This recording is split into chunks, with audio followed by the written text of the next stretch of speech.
Live for your home, that's what the father always told our protagonist. The meaning of that is that he didn't want him to desire anything and always be a shadow of his older brother. Our hero falls to the ground and the soldiers around say they never imagined that it was possible for one person against so many knights. A long-haired guy says it's expected from the brother of that person. Cheyenne leaks. The guy in front of him is Boris, who gives a twisted smile while Xian asks who sent him. With daggers in hand, he wants to know if it was the Emperor. Seeing him activate the power, Boris says that mist is disgusting, and he's an assassin from the Mist group. Because of this, he will be eliminated for affiliating with the heretics. Shen wishes him good luck to try to get out of here alive, but Boris tells him that he has already placed a barrier of 9 stars in this place. The protagonist knows he has to get out of there urgently and find out who caused the incident with his brother, telling Boris that he will break any barrier he has raised when suddenly someone says enough Cheyenne. Cheyenne is startled and doesn't know what to say, remembering his father's words. Live for your home and your brother. Eshel is the house itself. The success of the house depends on the success of Eshel. Cheyenne can't believe it. The guy behind it all turns out to be his brother after all. He falls to his knees as Eshel says he must be wondering why he's there. The brother approaches and Cheyenne asks what that means. Eshel says he has done his job very well so far, but for this house and for his own brother, he will release him from sins. Cheyenne can't understand what he did wrong. Looking at his miss, Eshel says that is disgusting and long ago he was no longer human. He shouts at him saying he has been deceiving everyone. Cheyenne thinks about those words and loses his mind. What he's saying doesn't make sense. The difficulties with the Empire's throne, the subjugation of the Demon King's army, the continent unification war. He helped his brother win all of that and conquer everything he has. He punches the ground saying that the life he received he dedicated to this person, but now wants to throw him away after he has come so far, when he worked like a dog for 20 years. Cheyenne says that even if his body breaks, he will give everything he has at this moment, since he can kill him. The soldiers are incredulous at the mana he still has. Transformed, Cheyenne says his brother is shameful, being the only hero and trying to kill a family member. Eshel looks angrily and Cheyenne goes for it. He's easily defending himself while Cheyenne says he only needs one attack. He sees an opportunity and goes for the blow, but hits against a barrier. The fight is not one-on-one and Boris is protecting Eshel, who takes advantage of this to strike a blow to Cheyenne's belly. With the sword in his belly, he says he thought about letting him go easily, but he really showed the dark side in the end. It really is a relief that he never trusted him for a second. He pulls out the sword, kicks Cheyenne, and leaves with the group. Fallen, Cheyenne thinks it's a ridiculous end. It makes no sense to die like this. From one moment to the next, he attacks Eshel again, tells him to die, and puts the dagger to his neck. But an explosion of light sweeps through his body. A voice calls for a young master, and a boy wakes up sweaty in bed. The maid asks how long he's going to sleep, and Shannon asks if it's Emily. Looking at her, he thinks it's been 20 years since they met, but she looks the same as the day he met her. He recognizes the room as the one he lived in when he was younger, and it hits him that he has returned to the time when he was a child. Emily tells him to stop messing up the bed and go to training, and Shannon wonders what training she's talking about. Stating that he's back in the Vert family duchy, he's sure it's the past. Maybe they are memories, but he remembers perfectly. This was on March 1st, 27 years ago, a year before he entered the academy.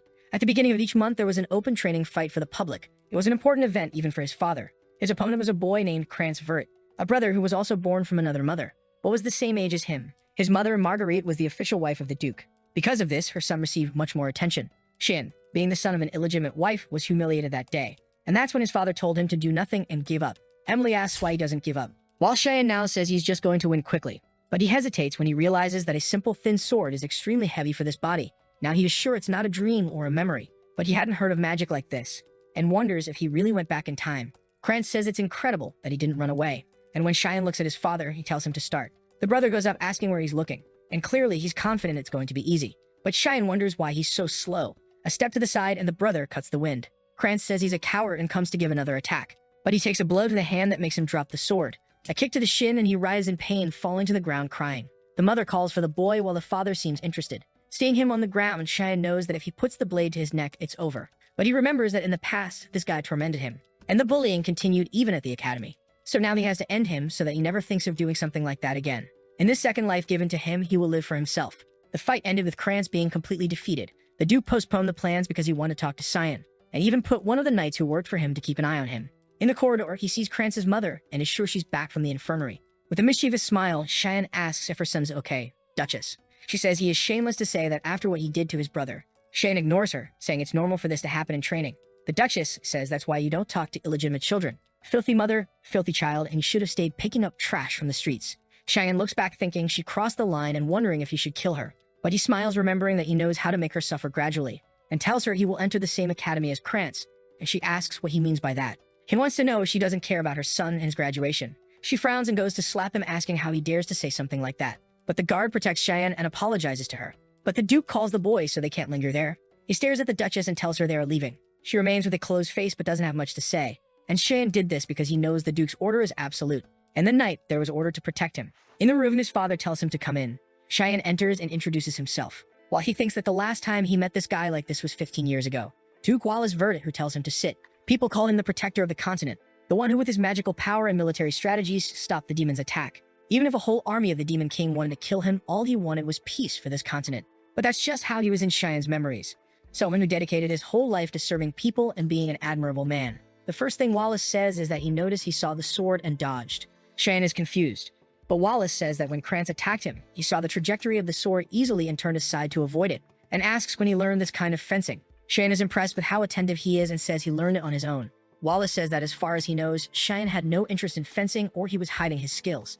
The explanation says he didn't want to stand out too much, while Wallace says it's amazing that he defeated Krantz even acting like that. But he stops and then asks why he hit his brother like that in the end. Cheyenne thinks, is he recognizing me as someone strong? And then says he wanted to prove something. Wallace asks what he wants to prove. Our hero says that even though he is a brother, he wanted to prove that he is better than Krantz. The father begins to laugh and says it's amazing to have such a direct and clear answer like that. He hopes that Cheyenne will one day become a strong ally of Eshel.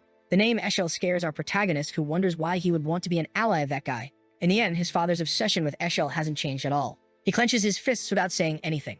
And Wallace says there's no reward ceremony, but he can ask for something. Cheyenne's plan is very obvious. He wants to end everything that Eshel wants to do, so he tells his father that he wants something special. The maid asks if he really wants to go to the front line of war. He says yes and is sure, but she wants to know if he's out of his mind. He has no idea how terrifying that place is. It's full of demons, monsters, and creatures. In the west of the Old Empire, there's a place known as the continent's front line, a battlefield where an endless war against the demon army has been going on for 100 years. Because of this reason, his father, who was hesitant at first, gave a condition. He would have to be qualified enough to go to that place, but Cheyenne didn't exactly know what he meant by that. But one thing is certain, he just has to get stronger and faster as soon as possible. Fortunately, he still has all the battle knowledge from before the regression, and he can feel a bit of demonic power within him, so he just has to train and eventually he'll be able to use it. Suddenly the door opens and someone shouts his name. With a hand on his hip, he recognizes his big sister at least. Welcome. She grabs him by the collar, and the maid asks where she was while she's asking Cheyenne if he's crazy. She heard that he asked his father to go to the front line while Cheyenne is begging her to let him go. Ellis drops him to the ground and says he's getting too cocky for beating Krantz, and she yells in his face telling him to go to the roof now. Outside the castle, the two meet on a bridge, and Ellis says it will start when he touches the sword, then he just has to resist for 3 minutes and she'll allow him to go to the front line. Cheyenne wants to know if they really need to do that. Ellis ignores him and says she has a question. Is he planning to succeed in the family by any chance? Cheyenne is caught off guard, but he has no interest in that. Before he can answer, Ellis tells him to draw his sword, while Cheyenne thinks he barely regressed and he's already having to fight twice. Without saying anything, Ellis goes for it because he touched the sword, which scares him without knowing why. He manages to defend her blow, and she's incredulous that he managed to block that. While Cheyenne is scared that she's really going all out against a brother 7 years younger, she steps back with grace and beauty, while thinking it's impossible for him to have blocked her long sword with that thin rapier. He's already gnashing his teeth thinking it's luck. She says he's apparently better than she thought. Cheyenne realizes he's in trouble now, and she goes for it with a sequence of cuts that's hard for Cheyenne to dodge. She jumps to prepare a vertical attack. Cheyenne manages to defend the shoulder side. Her blade slips past his and ends up going straight for her neck. Ellis is startled and Cheyenne realizes he did something stupid. He spins his arm and they both step back. Standing on the pillar, he thinks it would have been dangerous. If he hadn't moved the sword, he would have killed her now. The assassination techniques he learned are all for instant death. He doesn't know how to fight without killing someone. But she wants to continue this for 3 minutes. It will be dangerous for her. Maybe he could put mana into the blade, but he's already running out of energy. Suddenly, Elise starts chanting, asking the earth and the wind to become her sword. Cheyenne recognizes it immediately as a 6-star magic. Elise's blade starts to glow with the activation of the water blade. Cheyenne is now crying she really wants to kill me. This wasn't a test. Elise keeps repeating to herself that she can't lose under any circumstances. On the corner of the wall, Cheyenne's problem is that if he reflects her attack, either he'll end up killing her or throwing her off. If that's the case, he jumps towards her. She raises her sword, releasing a beam of light. Cheyenne asks for something to stop hesitating and come out already. As Elise is preparing to deliver the blow, right before impact, a knight enters between them saying enough. He blocks Elise's attack with his sword and grabs Cheyenne by the collar. The impact resonates throughout the castle, and the knight stares Elise down, saying she went too far against the young boy. Cheyenne feels relieved. He had been waiting for this guy to show up, but he took too long. Seeing the blade, Elise seems to regain consciousness. She then rushes and hugs Cheyenne, apologizing, saying she lost control. She cries on his shoulder, saying all she didn't want was for him to go to the front line because she'll be very worried. Embraced by her, Cheyenne thinks she truly is Nanin, a person who studied in one of the S-grade schools and was one of the most highly qualified swordsmen. Moreover, she had a beautiful face and was recognized as the daughter of a god. Everyone thought she would be the next continent's protector alongside Eshel. However, not long after joining the Knights of Light, she got a miserable end. He hugs her, saying he missed her, and that this time he will protect her. Elise asks the knight why he's here if he's the Duke's protector who left.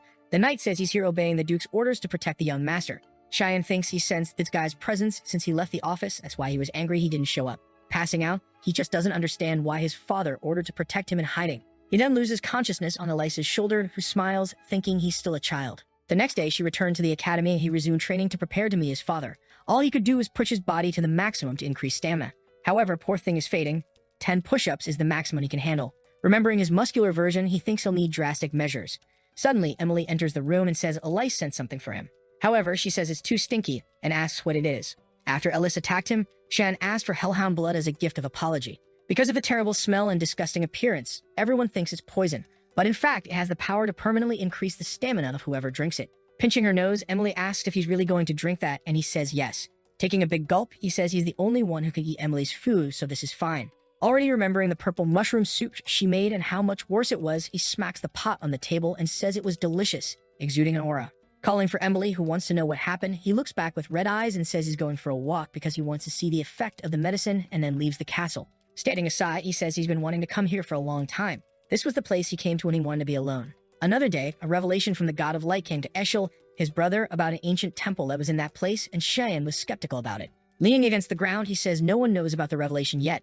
The ground cracks and a red mist starts to emerge. While Cheyenne says what he's about to do, Eshel would never imagine. Looking at the underground passage, Shen wonders if it's time to go. Walking inside, he says it's different from before. This place served the god of light until everything there was devastated. This happened during the Holy War 300 years ago. Cheyenne says a place like that is almost unbelievable. On the altar, he sees a shining sword and recognizes it as the owner of that temple. In the year 999, humans finally managed to drive out the demons from the Empire of Velhas. It was when they discovered artifacts called God's Treasures. One of the artifacts was the sacred sword Drandark, which led humans to war against the demons, the same sword that Eshel used to kill him in that tragic end. Staring at the sword, he imagines it to be related to his regression. He touches it hesitantly, but then lowers his head, saying he knew nothing would happen. He then kicks it in disgust and leaves, saying this sword made him feel like trash. The shadows appear beneath the light, and Cheyenne says he found what he was looking for. Looking at the ground, he says anyone would think that's the shadow of the sword. However, that's not just a shadow there. He touches the ground, saying wherever there's light, there's shadow. Stairs appear, leading to a door in the darkness. Shen opens the door hesitantly, and when he looks at the altar, he finally found what he wanted, the demonic blade Karam. He wields the dagger with an engraved crystal. Then he tells the blade it can wake up now. He continues cutting in all directions, already hesitant seeing that it seems to be sleeping. But it's quite thrilling to cut with a blade he used his whole life, really tasty. Suddenly, a shadow starts emerging from the ground, saying he was a very brave child. She asks Cheyenne if he doesn't know the meaning of taking that dagger, and he says it means it's his now. The shadow keeps growing, saying she can't believe he really woke up a demonic blade. With a macabre smile, she says it's too late. She swoops towards him, shouting that his body now belongs to her. But Cheyenne grabs her by the neck, which confuses her. The face emerges from the shadows, and Cheyenne says he didn't have much to do at that time. The blade asks how he can touch her, and he replies he already said. Now she's his. With pink nails, she sends a slash he manages to dodge, stepping back. The blade takes advantage to get some distance. And boy, this is the strongest weapon I've ever seen a protagonist have around. It's really a danger to society. She asks who he is. Seeing the shadow leaving her body, she wants to know if he's the hare. Or at least she wants to know why he has the hare's energy. And he says yes, he's the hare. Now that he's the master, it's good for her to stay quiet and bow her head. Karam is seething with anger, saying he's just a kid. She attacks him, saying she won't accept this. While defending himself, Cheyenne knows the blade's goal is to steal the user's body, so there won't be much to do. She's about to hit him when he wonders if he should go easy or not. With a smirk, he activates control of the demonic blade. Karam is thrown to the ground, not understanding what happened. Shen warns he'll only say this once. It's good for her to accept it, while he's being nice. Suppressed, Karam wants to know how he's managing to use this ability. Shen activates control of the blade again, burying her head in the ground. Before she can say anything, she activates a few more times. Seeing her buried, he asks if she understands now, and she says she really recognizes him as the master now. He's about to use the power again when she calls him Lord. With that, Cheyenne completed the objective there, and wonders if he should return before they miss him. Karam in his hand says she's eager to feel the fresh air outside, and curious about his name, she asks him. Upon hearing his name, the blade asks if he really was chosen as the hare. Cheyenne says yes, but it was in the past life. Karam is confused about this past life thing, and he says he died once. She's even more confused, thinking he's crazy. As he approaches the sword, she says it's sleeping, and our protagonist warns the owner will appear in 20 years. Karam wants to know how he knows that while he already pulled the blade. Without hesitation, he cuts the handle. She's curious about why that. Cheyenne says he has no idea anymore, and it'll be an interesting future. In the morning, a carriage was leaving the Verde Castle. The promised date as Cheyenne had come very quickly. He introduces himself to his father, who says he wants to ask once more. Is he really determined to go to the front line? Cheyenne says yes, his heart is already there. The father then tells the knight to release the beast. The knight takes a scroll, and Cheyenne wonders if he'll use a summoning spell. He opens a scroll glowing with a red pentagram. A creature with flaming back starts to emerge. Cheyenne recognizes it as a hellhound. Seeing the creature, he assured his father, and the knights prepared this test well for him. Everyone's hands are ready to draw the sword, and he realizes everyone is being cautious with his life. The father warns that everything comes with responsibility, and he must prove his will by passing this test. Hearing the word test, the knight hesitates. He was confused when Cheyenne asked to train against him. Our protagonist said he had 3 days until the test and needed to prepare as best as possible, and he asked the knight for help in practicing combat techniques. The knight said if he wanted to train, he should ask Krantz or someone his age. Cheyenne plays dumb, saying he doesn't know why, but Krantz messes him up every time he sees him. In a difficult situation, the soldier realizes the protagonist smiles when the knight says he'll grant this wish. However, he won't draw his sword, and all he'll do is defend himself. Cheyenne thanked him and asked for just one more thing. He wasn't to inform his father about anything that happened there, and that was an order. Yelkin hesitated, not understanding why he said that, when suddenly Cheyenne lunged towards him. Yelkin managed to defend the first attack. However, he was disbelieving at the strength of a 10-year-old kid. He realized Cheyenne's movements were very fast, vanishing in front of him. Cheyenne was already above him while he wondered where the kid went. He felt something and turned to block the attack. Cheyenne kept striking relentlessly, and after a few attacks he gave up, saying unfortunately he still couldn't beat him. But he told Yelkin it was a great job and thanked him for the help. Almost exhausted, Yelkin said he did a great job too. While he couldn't believe that Skinny Kid was so strong, if what he felt that day is correct, the Kernigum Master will be able to pass any test given to him. The Hellhound faces Cheyenne and lunges for the attack. He seems calm seeing the creature coming to bite. A slash passes through the Hellhound's eye, causing it to fall to the ground. Looking back, Cheyenne says with his current strength, he needs to finish this as quickly as possible. The Hellhound gets up and he knows he has to end it with this attack. He prepares and suddenly the slash has already passed through the Hellhound's head, completing the blow with a blade throw from the air. The present knights are all startled, while his father smiles. Seeing the carcass on the ground, Cheyenne says it's a waste he let so much blood be lost. But he knows if he starts drinking that, the guys will think he's crazy, so it's better to leave it be. Wallace then comes to congratulate him, saying it was incredible. Since that's the case, they'll meet again on the front lines. Cheyenne thanks his father, while Karen is calling for him. Asking if she's just a kitchen knife, our boy says no, she's a demonic blade. She then wonders why she's not being used. She can only regain her powers by consuming blood. Heading towards the Hellhound, she's begging just for a lick, but Cheyenne tells her not to worry. He'll use her as much as she wants. The northern battlefield is invaded by ogres. The bell tolls, and Wallace warns not to let any escape alive. The soldiers raise their swords, activating the Salvation Prison. A huge shining cross appears on the battlefield, and a magic circle appears at the feet of all the ogres. Ropes of light come out of the circles and bind them, and Wallace orders everyone to attack. With them immobilized, the soldiers seem to easily defeat them. One of the ogres screams as a soldier approaches. He grips the blade tightly, preparing for the attack, and with a single blow, he decapitates the monster. Nearby, Cheyenne and Emily watch the battle, and she's terrified. She asks him why he brought her to a place like this. Cheyenne thinks strangely he missed this place. Wallace asks him what he thinks about being on the front lines, and he says he's kind of nervous. The father warns he can return any time and that he could die in this place, so he better not let his guard down. Cheyenne smiles, saying he'll keep that in mind. On the front lines, death is common and 3 or 4 battles happen every day. Strategically, the knights try to prevent the advance of the demonic lines, and the tent where Cheyenne is the farthest from everything and the safest. The problem is, now that he's being watched, he can't find a chance to feed Karen. While he wonders if he'll have to wait until night, he asks Emily what she's doing under the covers. She's desperate, saying Duke warned that they could die at any moment. Cheyenne tells her to pack up and leave then. However, she screams it's impossible, he can't be without her. It's full of demonic monsters here, who will take care of him if she flees. Suddenly, she leaves the tent, saying she'll get something to eat, while Cheyenne wants to ask about the cloak he requested. But she just ignores him. He gets angry because this damn woman never obeys him. Sometime later, he placed a doll of himself in bed thinking maybe that's enough. When Emily asks if he's really going to exercise in this place, she says he's very diligent, and if Duke finds out, he'll be proud. Cheyenne ignores her and says he's leaving and she can sleep there peacefully. He looks back and warns to say he's sleeping if anyone asks anything. At this moment, they need as many soldiers on the front line as possible, so now he can move freely. He activates an ability that allows him to glide with the mists, and he advances to a dangerous area where he finds a group of hellhounds. However, he's excited because there's the perfect place to test Karen, who, when summoned, smells blood, and tells Cheyenne she can't take it anymore. She needs to cut through something. The hellhounds leap towards him, and Cheyenne tells her to feed as much as she wants. With that, he begins to kill the creatures, activating an ability called Furious Mist Storm. After finishing the hellhounds, he pulls the blood from their heads and drinks it. With a crazy look, he says that's what he wants, while Karen is excited. He tells her they'll keep hunting, and she says those creatures are too weak. But Cheyenne warns her not to worry since the night is young, and there's plenty of monsters. Karen says she's excited. A carriage travels through a mountain, and inside it, a girl with white hair is transported. Inside, the person warns that place is very dangerous, and they should retreat. But the girl says not to treat her like a child. She's a princess of the empire, and it's her duty to assist the family. And if the woman says anything else, she'll take out her anger on her. The girl then warns that young Master Verdi is also on the front lines and is the same age as her. She asks if Duke had the courage to bring the youngest boy. The friend replies no, actually it was the boy who volunteered. Since they're the same age, they can be friends. But the princess says she's not interested and she's going to sleep. Her friend replies okay. But the princess now wants to know what the name is. The helper replies it's Cheyenne Verti.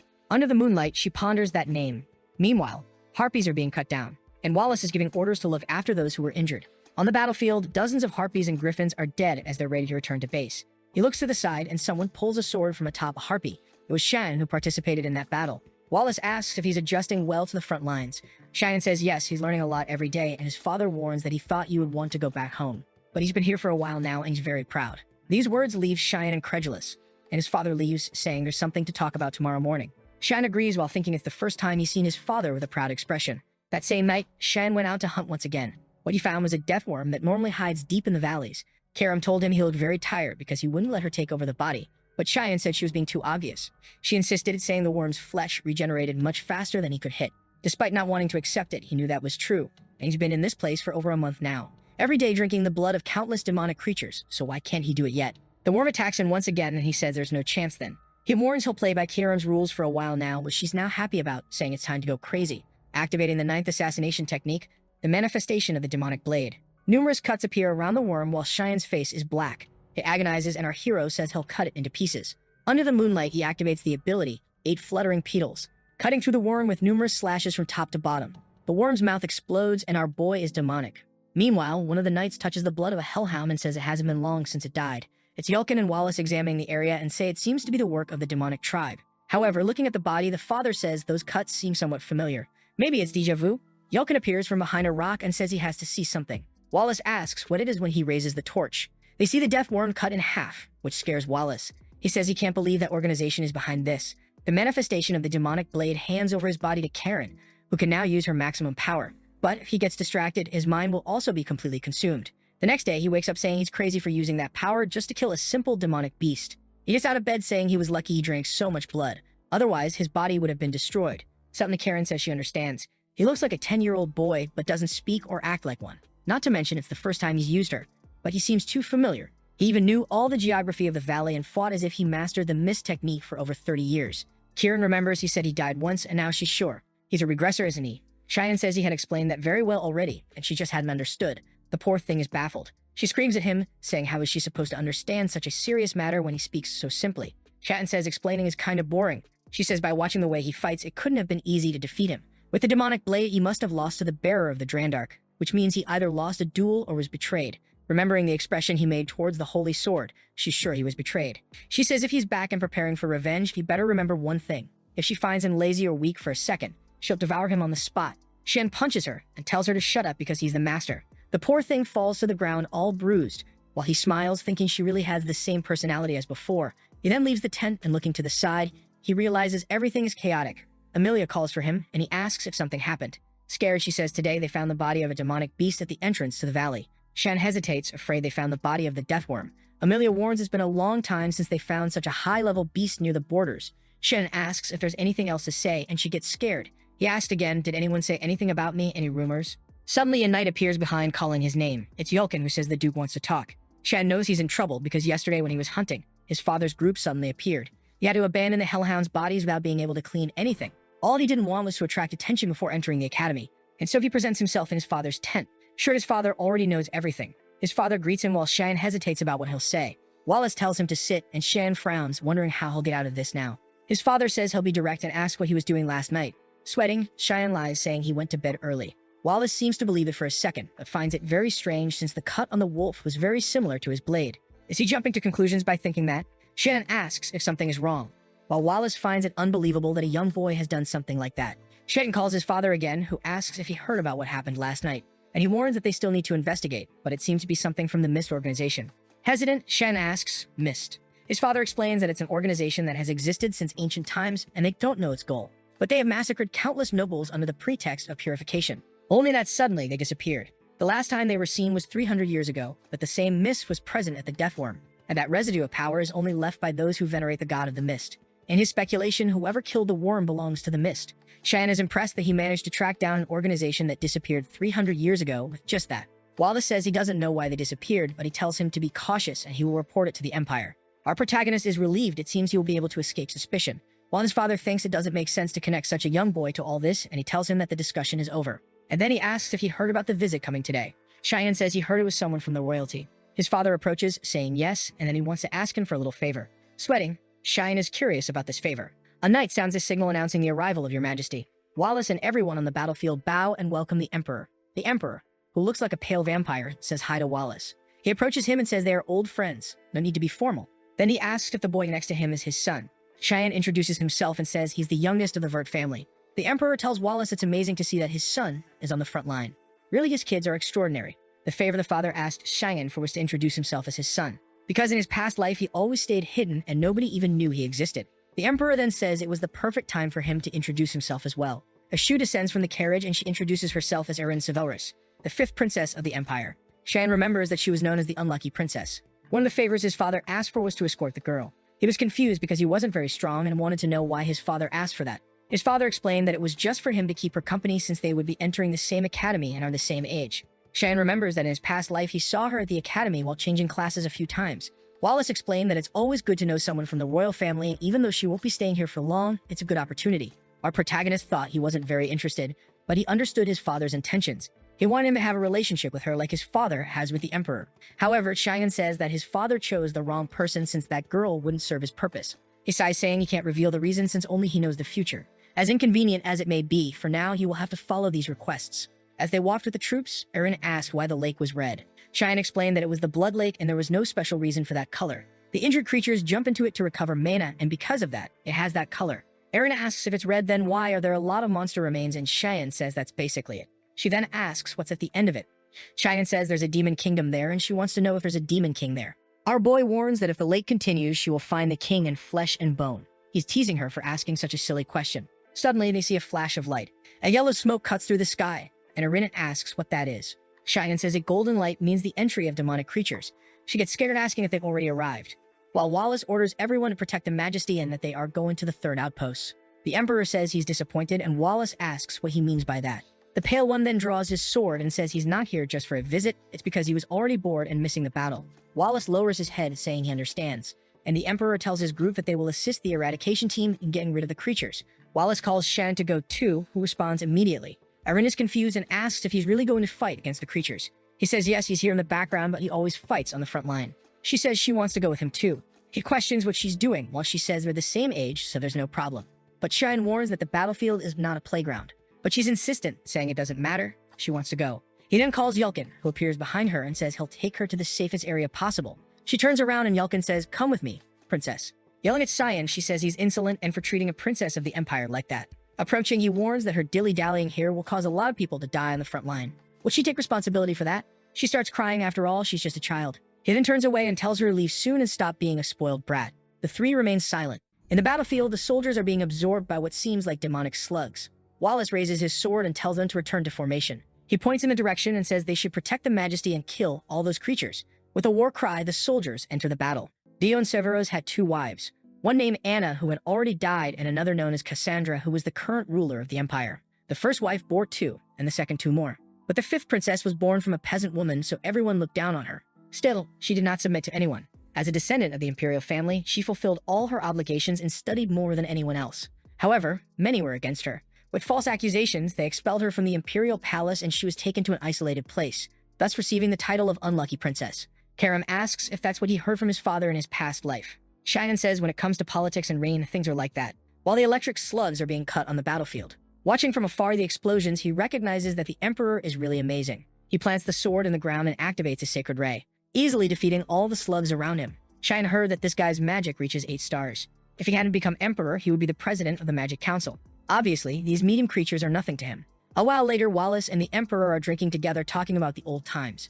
The Emperor talks about the current state of the Empire. In recent years, many nobles have been murdered and tension is rising. Wallace says this probably has something to do with it. The Emperor reveals that all the murdered nobles were considered corrupt officials, and a black mist is being found in all the crimes. Does he know anything about it? Wallace says that the followers of the Black Mist seem to have restarted their activities, since he also found something near the base. The Emperor says that could be the case, but they will have to investigate a little more. He even wanted to thank these guys for getting rid of these trash, but this is increasing the tension in the Empire too much. and there's something that particularly caught his attention. One of the nobles said that the fifth princess was involved in these incidents. Wallace asked, are people trying to connect her to this? The emperor says he knows it doesn't make sense to blame a child and asks Wallace to take care of his daughter if he dies. Wallace makes the oath of this promise and the emperor thanks him. That night it was raining in the tents and Emily was asking if he really did that. Cheyenne just ignored it, saying he was leaving. But Emily wanted to know if he really said those things to the princess. This way, he'll never be able to get married, he'll live a lonely life. Cheyenne told her to forget about it, he was going out to train, and she asked if he was really going in this rain. He told her not to worry and go to sleep, only Erin was clearly already there. Emily got a scare and asked who she was. She lowered her hood and asked if he was going somewhere.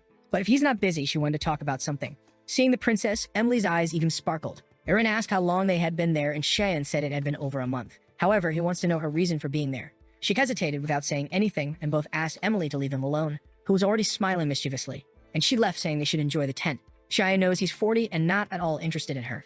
Erin apologizes for what happened that morning. Awkwardly, Cheyenne says he also acted wrong, and she laughs, saying she would have done the same. She says she knows he is recognized by those around him, unlike her. Cheyenne didn't imagine she had that kind of personality. She says she knows he goes to school and wants to be his friend. However, Cheyenne interrupts her, apologizes, and says unfortunately he can't help her. If she's here to get closer to him, it's better for her to leave. She lowers her head, saying she only said that so they could get closer, but he's very cruel. Does he think she's just a princess by title? Cheyenne says nothing. Crying, she says she understands now. From his perspective, he can't gain anything by getting close to her and apologizes for wasting his time.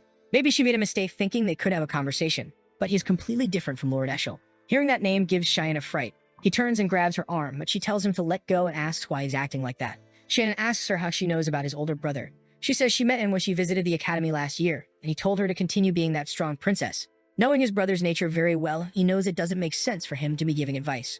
This means his manipulation has already begun at this moment. Cheyenne then says he'll give her some advice. But suddenly, the tent starts shaking.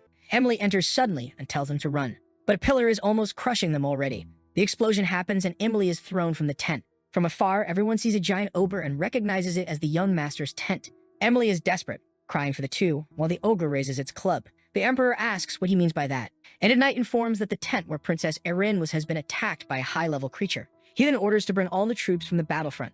While wanting to know who she encountered in such a dangerous place, the giant ogre continues to destroy the entire back part of the base, and hidden there, Cheyenne can't believe there's an ogre in that part, a type of creature that only appears in the depths of the valley. He's wondering if maybe it's his fault when Emily calls for him. She's crying, saying she thought he was dead. Remembering the moment of impact, he managed to grab Erin and dodge the blow. Obviously, someone who subdued the Demon King's army wouldn't die to an ogre. Erin asks if the knights will be okay, and Emily reassures her that everything is fine, and they are very strong. But she cries, saying if she weren't there, this wouldn't have happened. It's all her fault. The knights say it's okay, their duty is to protect them. Smiling, one of them says she can trust that they will give their lives. However, Cheyenne warns him to run, and an ogre's hand is coming from behind.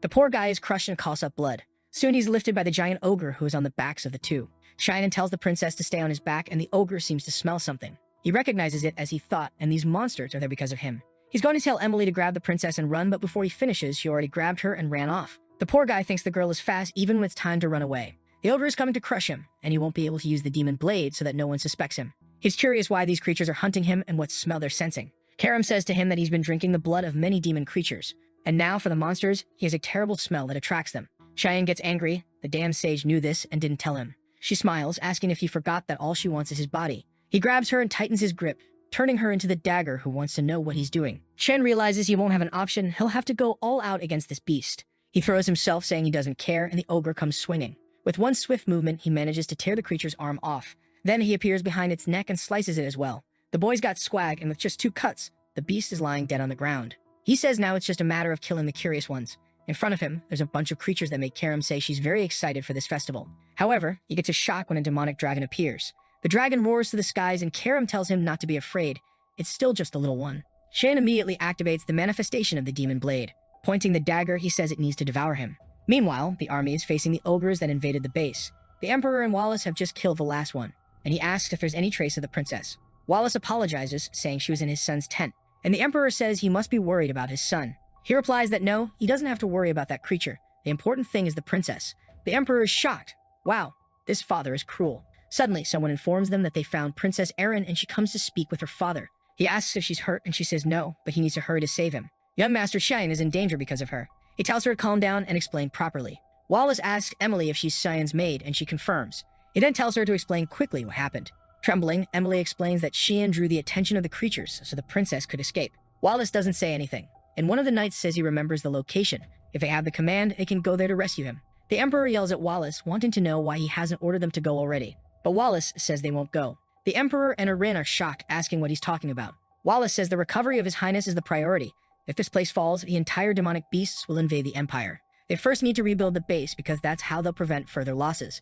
Emily then asks what they'll do with the young master. Wallace says the boy has already fulfilled his obligation by evacuating the princess, and that's how things work in the Vert house. The Emperor and Arin observe him saying that, while she thinks again it's all her fault. Suddenly, they hear a roar in the sky, and when Arin looks up, the dragon is passing by. However, she's incredulous when she sees our boy holding onto its tail and being carried away. In this world, dragons are the closest creature to the gods, besides being considered the most evolved living existence. Normally, it's an honor to meet such a noble creature, so why is it flying so close to these people? Arin screams for him, and the Emperor asks Wallace what his son is doing there. Wallace is silent, and the Emperor keeps asking why he's not doing anything. While up there, Cheyenne doesn't know what he's doing. He just wanted to drink a bit of blood, but now things have gotten complicated.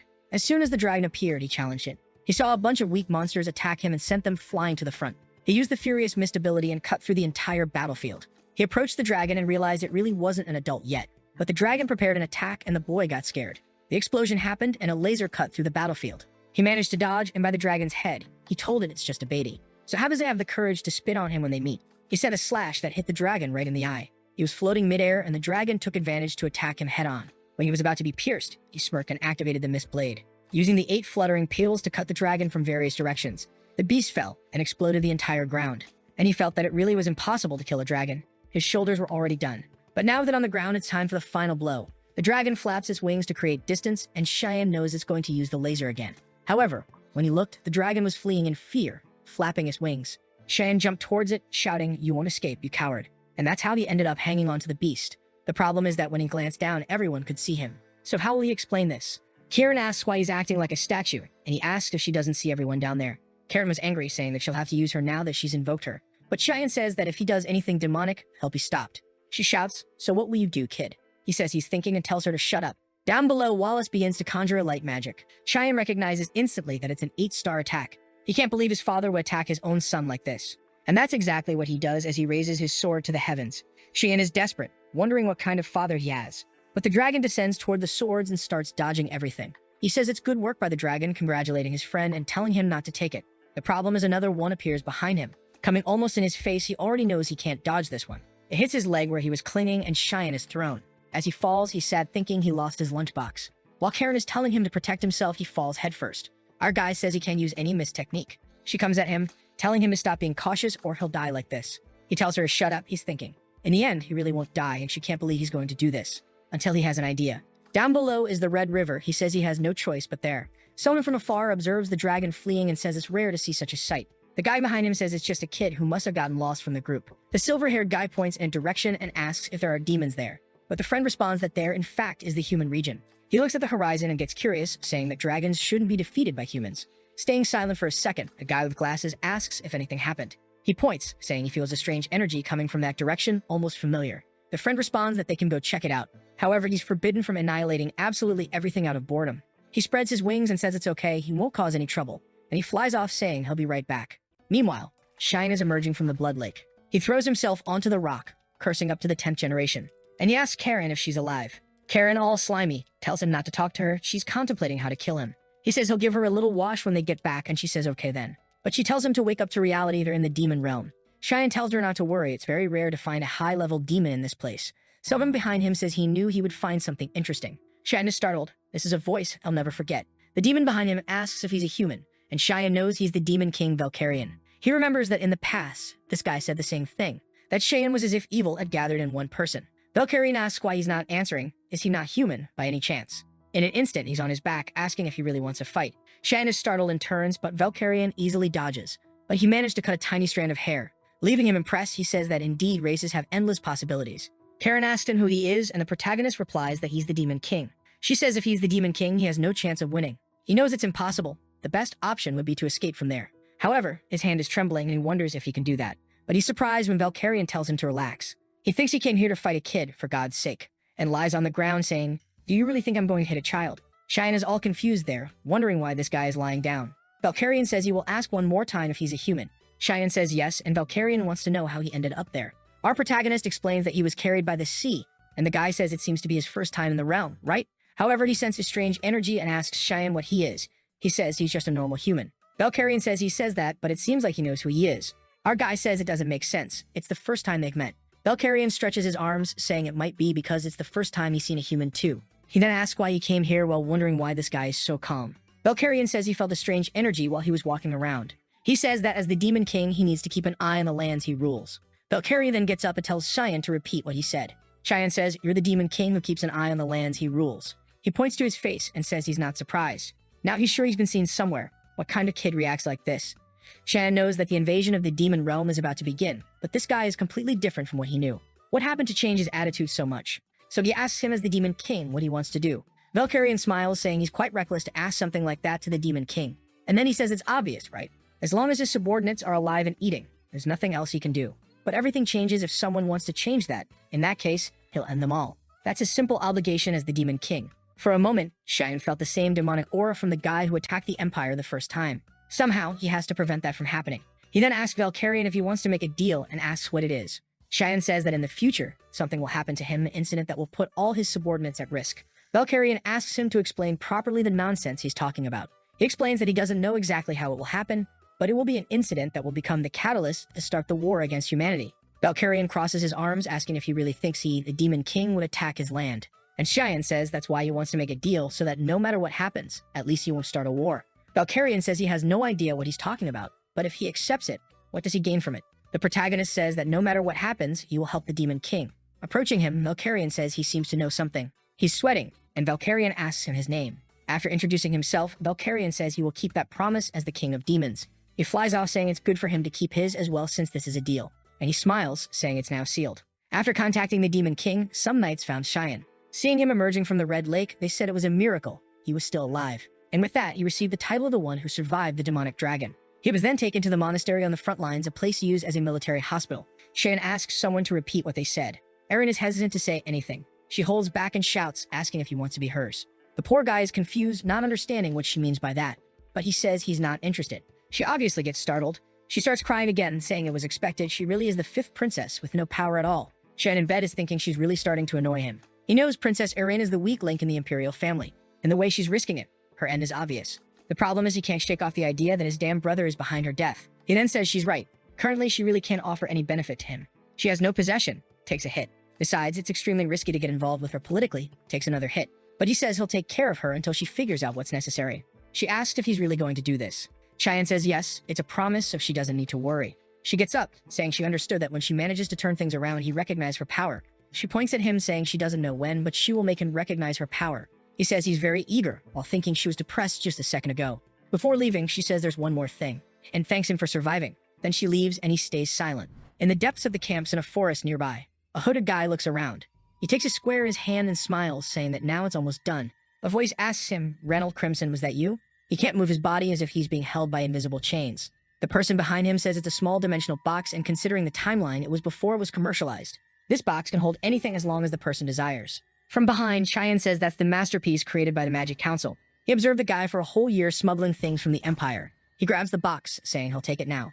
Magical Knight of 7 Stars, Reynold Crimson, who asks who he is. Seeing him, he recognizes him as Cheyenne Verret. He throws the items from the box on the ground while Reynold wants to know how he found out about it. Cheyenne ignores him, saying he must have an informant to know where to be at the right time. Reynold keeps insisting he has no idea what he's talking about. But Cheyenne says he can't lie because the blood of those creatures is already being sold in the Empire. That's how the Lice sent him the Hellhound blood gift. The guy is sweating, wondering who informed this kid and what's happening. He has no idea how Cheyenne trapped him, but as long as he can move a bit. And then he extends his hand, using a fire magic to kill Cheyenne. He gets startled, and the explosion comes towards him. Seeing the smoke, Reynold says it's a good thing he took this seriously. You really can't underestimate the sum of the Verts. Then he finally relaxes. But suddenly his hand is cut off. He screams in pain and can't understand what that mist in front of him is. Seeing Cheyenne, he can't believe he belongs to the mist. But he grabs him by the neck and throws him against the tree. Cheyenne gives him 2 options: either he admits and dies peacefully, or he doesn't admit and dies in agony. In the trading area in the western part of the field, people are organizing some boxes. They see there are 2 potion boxes and are excited. They're just curious about how much is in that big box. But upon opening it, they both get startled. It was just Reynold's head. From the mountain, Karen asks if he's really going to let the other guys live. He says yes, that's enough as a warning. These guys always smuggle demon items into the Empire. The items then reach the Magic Council. a place where people did any kind of madness to understand magic. Cheyenne says what they're going to do with demon blood is unthinkable, so they need to be separated. Karen says in this new life he's only living for others, but he says he's only preventing other people from using demon blood. In the Empire, in a certain mansion, Eshel is receiving a letter, and he finds out that Cheyenne has just gone to the front line with his father. There's a succulent girl in bed. This bastard is a villain but knows how to enjoy life. She asks if this Cheyenne isn't the younger brother of another mother. Eshel says yes and says that kid is trouble in several ways. So we'll have to go there and leave a like on that video. That way he helps Memorial produce some juicy content for his viewers, activate the cheeky little bell, and I'm out. You guys remember that the previous chapter ended with his brother saying he'd have to take a look at Cian. Some suitcases are piled up, and Emily celebrates that they're finally out of the front line. She's sure the academy will be a much calmer place than the front line, while Shan knows it will be scary. The academy isn't quite the place Emily's dreaming of. In fact, it's a cruel place where lives are destroyed by political interests, a place dominated by envy and greed, where strangely enough, studies aren't even a priority. But Emily's there dreaming, saying she'll find a Getchit instructor, and Cyan starts to realize she's going to follow him at the academy. Sometime later, he's back in the duchy, having fun. He hears a sound and looks to the side. It's Krantz, startling him. Everyone's asking what he's doing there. Cyan tries to say hi, but the boy has already run off. Karam asks who that idiot was. He says it's Krantz, but he doesn't care about him. Karam says his brother is the complete opposite, and he says it doesn't make sense because his opposite is someone else. The door opens and he's back at the mansion. Only this time, all the servants greet him. Stan remembers that they didn't even look at him before, but now, their courtesy is insignificant, probably his father's doing. Indeed, hard work has changed a lot in the last year. He puts his hand on the doorknob, but when he's about to open the door, he feels some energy and says he recognizes who it is. To make him so angry, he opens it slowly. He's already sure that only that bastard can be behind that door. Eshel says it's been a long time since they've seen each other, while all Cyan can think is that he has to stay calm. Since he doesn't say anything, Eshel asks if he forgot about his brother by any chance. What Shan's trying to do is stay calm, while Eshel says maybe he forgot since he last saw him when he went to the academy. But Shan's already got red eyes, realizing he won't be able to stay calm. Already preparing a dagger in hand, he's sure he'll kill him now, but Kiram holds his wrist and warns him, and if he doesn't want to have his skull smashed, he'd better control himself. Besides, killing him now wouldn't be fun. With that, Shan calms down and greets his older brother. Eshel then asks, "Do you remember me?"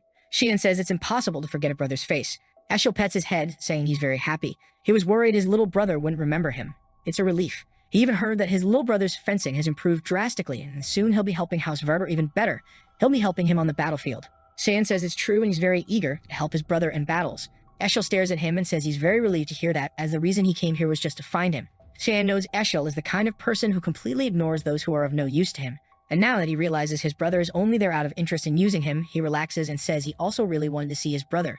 Meanwhile, Emily brings their suitcases. They're exhausted. She drops them in the hallway, saying this was too hard. She shouts to the door, asking how he dared to leave everything to Emily, when suddenly Eshel appears in front of her. He smiles at her, saying he heard they are very close, and he wants her to keep working hard for Cian. They leave while both thank her.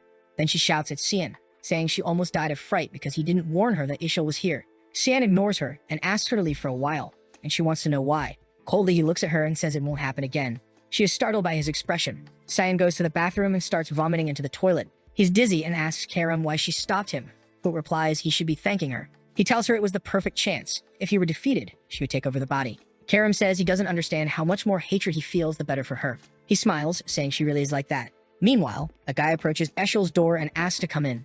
Eshel tells him to enter, and the guy informs him that he confirmed the location of the second young lady. Eshel asks where, and the guy confirms she's residing on the northern continent in the land of the elves there in Pruina. Eshel smiles, saying it's incredible how she manages to even reconcile with a race she hates among foreigners. That's a testament to the affinity she has. Then he asks to be notified if she shows any sign of returning to the Empire. The guy asks if there was any event that changed Eshel's mood, and Eshel asks why he thinks so. The guy explains that he's radiating a much brighter aura. Was meeting his brother really that amazing? And Eshel says incredible might express it that way, but right now he's pretty pissed off. The poor servant trembles, they're apologizing. Eshel paid close attention to San's look and interpreted it as someone who just saw his enemy. Did he see something wrong? He knows there's something strange about that kid, and he'll have to watch him closely. The butler says he understands and says he'll send someone to watch him. Eshel stands there staring out the window, just remembering Shan's look, wondering what he's hiding. In front of the mansion, carriages gather, while Emily shouts that she's very disappointed with the young master. He says it's her fault that she won't be able to go since she's not fit to guard, and she gets angry, saying he should have said that before. The carriage starts and Cyan says goodbye to her, telling her to chill out, while she tells him not to cry just because she's not there. Sig makes a silly face, saying he understood, while Emily is shocked that he's really going like that. She starts screaming, saying that even if he's teased and beaten by everyone, he shouldn't be discouraged. From afar, she shouts for him to come back well, while he remembers that when he was 8 years old, he had a very high fever that made him faint. At that time, no one else took care of him, and it was Emily who carried him on her back. Even in the rain, she was the only one in the family who tried to find a doctor to help him. After a long time searching, an old man opened the door. If it weren't for her that day, he probably would have been found dead in one of the mansion's rooms. With a radiant smile, he warns her that if she keeps following him like this, she'll end up dead, and he can't take her to the academy because she's too precious to him. Now he's alone in the carriage, but impressed that they placed 6 intermediate knights just to take the young master to the academy. Probably he'll see some blood before getting there. It was already late afternoon. Some knights looked at each other and decided to stop there. They informed Cian, who asked how far they still were. They said they were near the central city of Saffron, and they would probably arrive there tomorrow morning. Cian says he noticed and tells them to call him when they finish packing, but he already realizes that this is a lie because this forest is not close to Saffron. Camping in the middle of the afternoon in an isolated place and still lying about the location. All this makes it obvious that they are planning something. Cian starts to leave the carriage when they say everything is ready. He leaves pretending to be clueless, saying the air there is very good. Already surrounded by the 6 knights, he wants to know whose order it was. In the background, one hesitates, sweats run down everyone's faces, and no one says anything. But one of them has a little smile. Cian notices this and asks again whose order it was. The guy starts pulling out his sword, saying he doesn't need to know since he'll die soon. They approach, apologizing and saying it's not personal, but out of respect, they'll make it as painful as possible, so he just closes his eyes. The knight advances ready to cut, saying goodbye. The blade is about to hit Shin's neck, and the guy's head flies off. It falls like a trash bag on the ground, and the guys look without believing. Cian says he'll ask again whose order it was. Now everyone is scared, trembling, not knowing what to do. Shin asks why they're so frozen like that.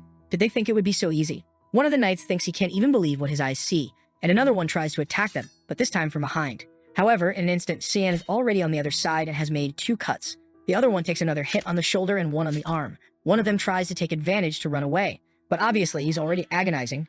Shin only attacked Karam from behind.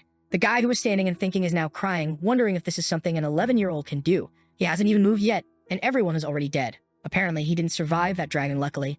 Putting intermediate knights to do this mission was a failure. The guy crying falls to the ground. Shan approaches him once again and tells him to say who ordered it. The guy warns the moment everything was the Duchess Margaret's doing. Shen feels a bit awkward. He didn't even need to do anything against the guy. He already said everything. The poor guy is crying, trembling, right? Why did he speak? The following the carriage is moving and he's taking Shan calmly up there. And he explains to Cian that it seems it was the young master Krantz's doing. He somehow asked his mother to prevent Shan from bothering him at the academy. And apparently this whole mission was the result of that request.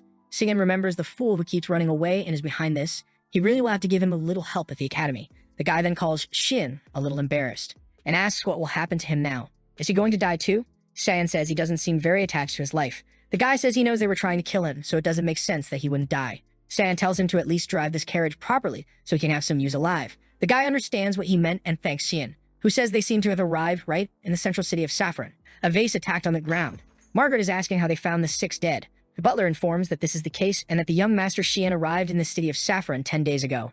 Margaret angrily asked the butler, said there wouldn't be any problem. So what happened? The butler apologizes, saying they underestimated the boy, and she says it's impossible for a 10-year-old kid to have killed so many people. The butler says he probably had help from someone they didn't know. But it's all right, they just have to send an assassin to infiltrate the academy. She says enough. And if he finds out it was her doing and he mistreats Krantz because of it, already remembering that Xian asked if her son needed to graduate. Biting her lip, she says enough.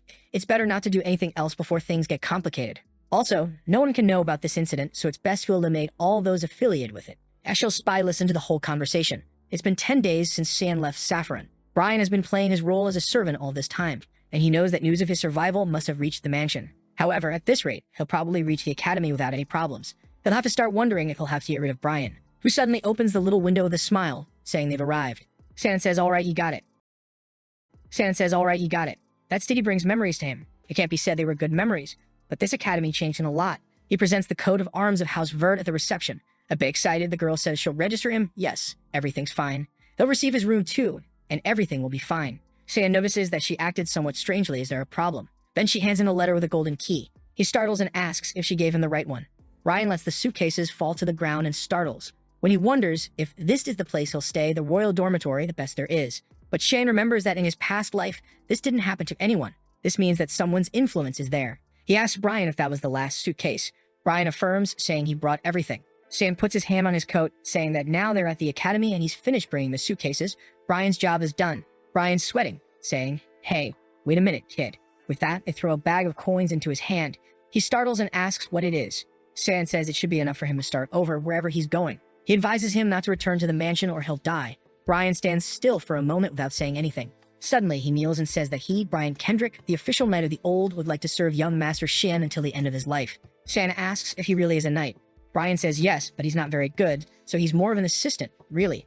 However, his father once said that for a not-so-talented knight, if he found someone he could trust, he shouldn't hesitate. Shan says it's nonsense. Brian is confused, asking what he means by that. Shan asks if he's not afraid of being betrayed later. Brian says that even if that happened, he wouldn't mind, and Shan warns him not to do anything like that. Leaving through the door, he says it's a hassle. It's an entrance ceremony, so they'll go straight to the exam. Brian, sweating a bit, says it's okay. The academy's dean and a girl talk about how there are many talented people this year. All the students are gathered in a room. In the middle of the room is a girl surrounded by an aura. It's a Rin Savelru. Magical grade of 2 stars, a physique grade B, and a light element of 52%. Another guy named Set Shaharkin is a 3-star mage with a physique grade A and an earth element of 71%. Scratching his beard, the old man says these kids were incredible, but this boy is invert. Magical grade 1 star and a physique grade S, darkness element 92%. The academy instructor at Sirika Negriti says that even the girl named Elise Vert, who is considered the daughter of God, had a water element of 88%.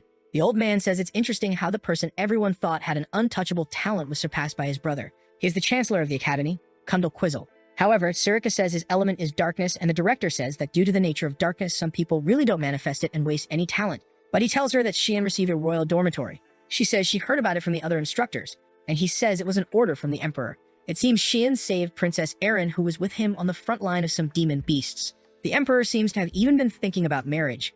The 5th princess, who was excluded from the throne line, and the Verdi family, which has always been the cradle of talented warriors.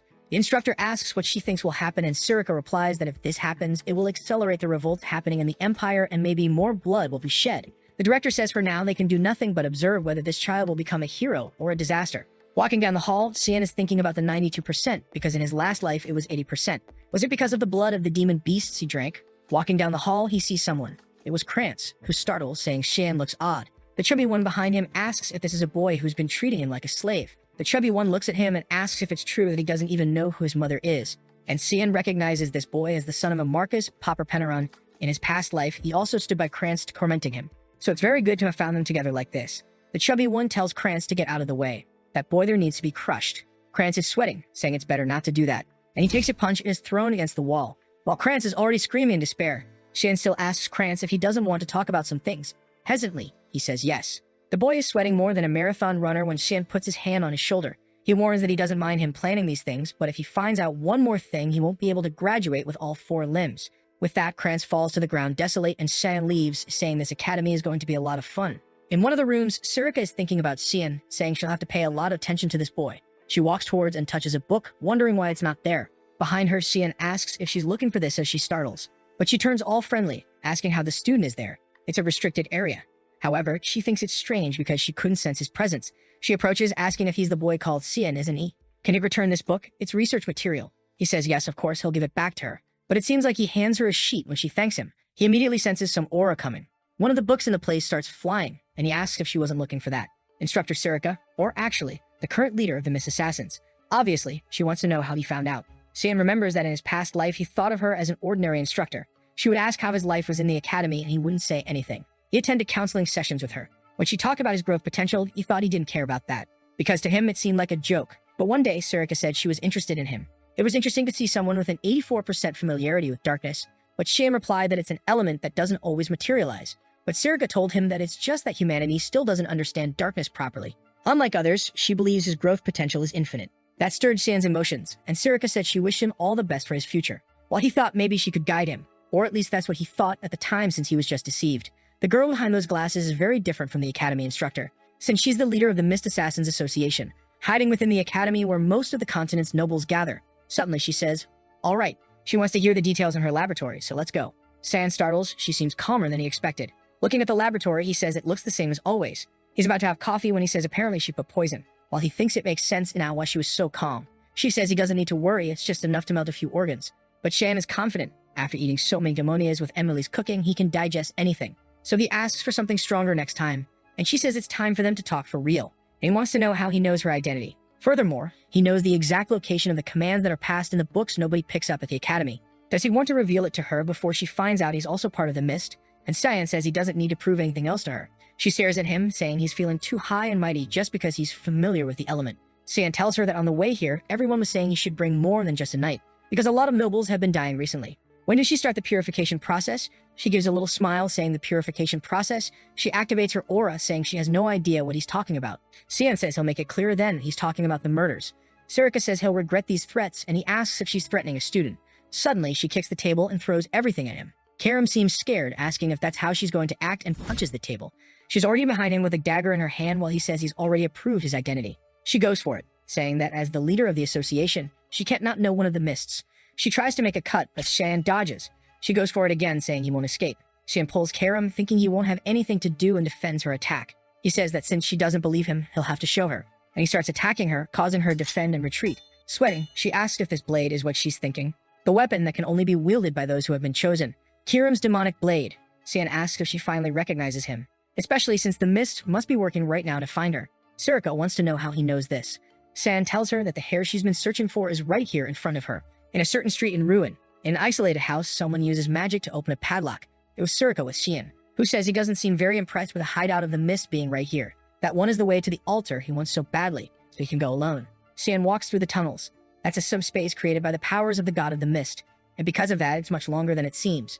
But he remembers perfectly the direction he has to follow, and each of the traps present. Suddenly, some guys attack him from behind, and he says this reception ceremony is very excessive. He defends against some attacks and retreats backwards. The guys throw a lot of mud at him that he has to defend against. But one of them almost dies and has to defend himself too. Cyan is impressed that the guy managed to dodge that in such a short moment.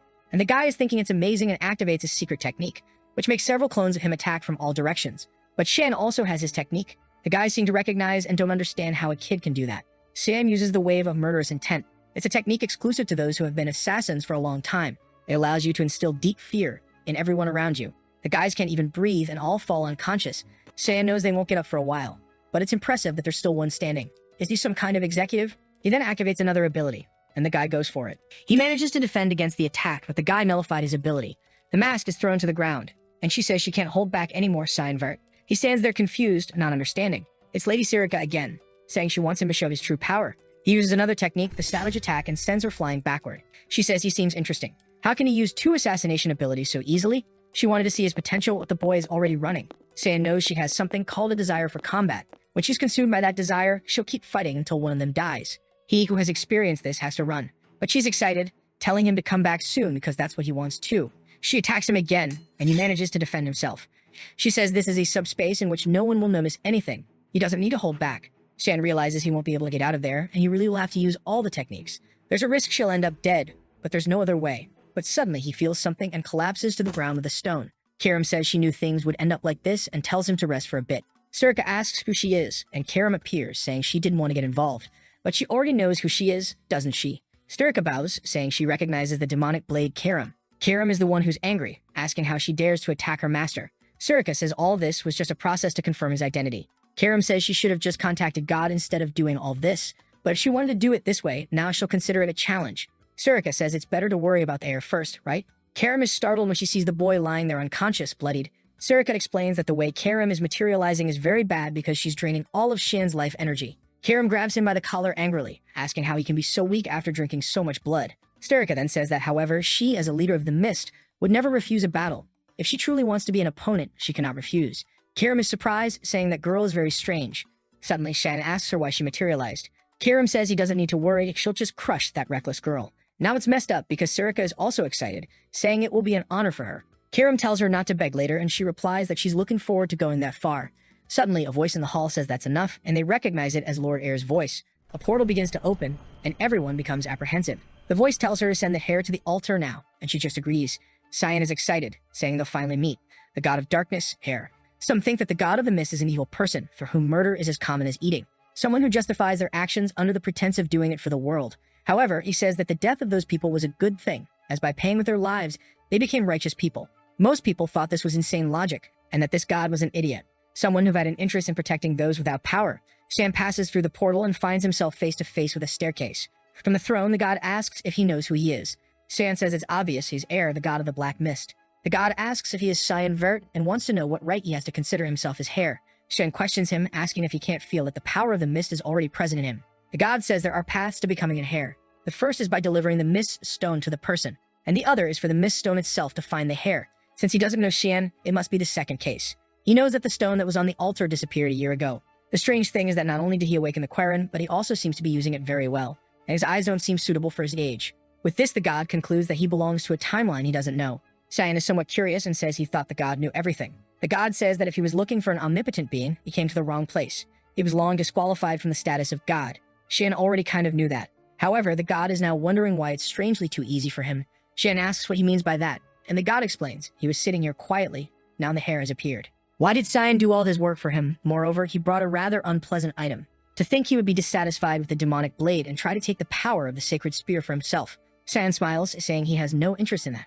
If this thing never sees the light of day, it will remain nothing but a piece of trash. The god begins to rise, saying he has some very strange habits. However, procedures have to be taken, and as the rules say, raising his arm, he says that now he will be the absolute creator, the heir who will succeed his power, and he asks if Shin wants that. He remembers that in his past life at this moment, he replied that he would live for his older brother. Obviously, it was foolishness, but at that time, they didn't seem to care much about his answer. When he was gone, the place fell apart, and he wondered if they didn't want something from him. And the god said there are things more important than a foolish conviction. Now Saiyan thinks that maybe he already knew everything that would happen. He approaches, saying he has no more interest or belief. The god is somewhat confused, and Saiyan says he will use his power in the most selfish way he can, all for himself. The god says that right and wrong are determined by oneself, and wants to know if he won't regret this decision. It's good for him to answer carefully, or he'll kill him now. Saiyan says he doesn't care about the results his actions will bring. He won't listen to orders and commands from anyone, as following his own path is the only thing he wants.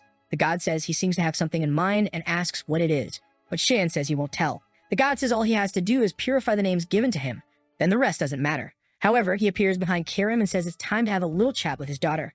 He starts pulling her cheeks, saying she's changed a lot. Does she like her master so much? He's trying to give her kisses, saying he's very happy with his daughter's growth, while she's telling him to get out. The god is trying to give her all the love of the flesh while she's calling for help from Cian, who's pretending not to see anything. Then he approaches to give her a kiss, and a pentagram appears. Magic starts to be conjured, and she wants to know what's happening. Suddenly, she takes on physical form. Looking at her hands, she doesn't understand what's happening. Why does she feel like she really has a body now? And Cian realizes he hasn't consumed any of his mana. Kieran wants to know what the hell he did. He says he didn't do anything. He just gave her a little bit of his power. She's shaking his face there while our protag is thinking father and son are indeed identical. The next day in the dorms, Brian went to ask Shin what that was. He said it was nothing special. Don't think too much about it. Brian said it is, young master. He doesn't think they can ignore this situation, both staring at each other, they're sparking. Karim is questioning why Sarika came to visit the young master so early. This way, everyone will be talking about a relationship between instructor and student. Sarika says it's nothing special. She just came to deliver a book to a very studious boy. Angry, Karim says that as a leader, she should behave better. While Sarika wants to know why she's so eager to get involved in what others are doing. The protag is there like that, doesn't know what to do, better not get involved. He leaves the room saying he's going for a walk. The two are killing each other and Brian is there sweating, not knowing what to do. The city seems to be bustling while Shan observes everything from a pillar. Finally, he manages to relax a bit, but suddenly he smells blood. Someone is thrown to the ground. He gets up there spitting blood all twisted. Some guys there say they should try to do that thing there. It's very terrible, so it's going to be fun. The blonde guy makes a mana ball in his hand. Showing it to her, he tells her to take a look. He pulls her mouth and says he brought something delicious. When a friend brings something delicious, she has to eat it. Or horribly, he closes her mouth desperately. But suddenly someone tells him to stop. One of the students was about to hit a boy with an orb, when Aaron told him not to do that and that it was shameful for a noble to act like that. The blonde guy turned around and warned that he was the son of Duke Rumil, Barrett Rumil, and who she was. She introduced herself as the princess of the Empire, Erin Sevelru. The guy smiled, saying it's her, and he wondering who she was. The famous fifth company of the Empire, Miss Erin. He comes face to face, saying it's an honor to meet her. Erin says she's not here to meet him, and that he better explain this situation. He's in front of her. The guy says it's okay. The best thing is to ask the kid. Looks at him and says he speaks up. He's kind of scared. Grabs him by the collar and asks if he's okay. Obviously, he says he's very fine, nothing happened.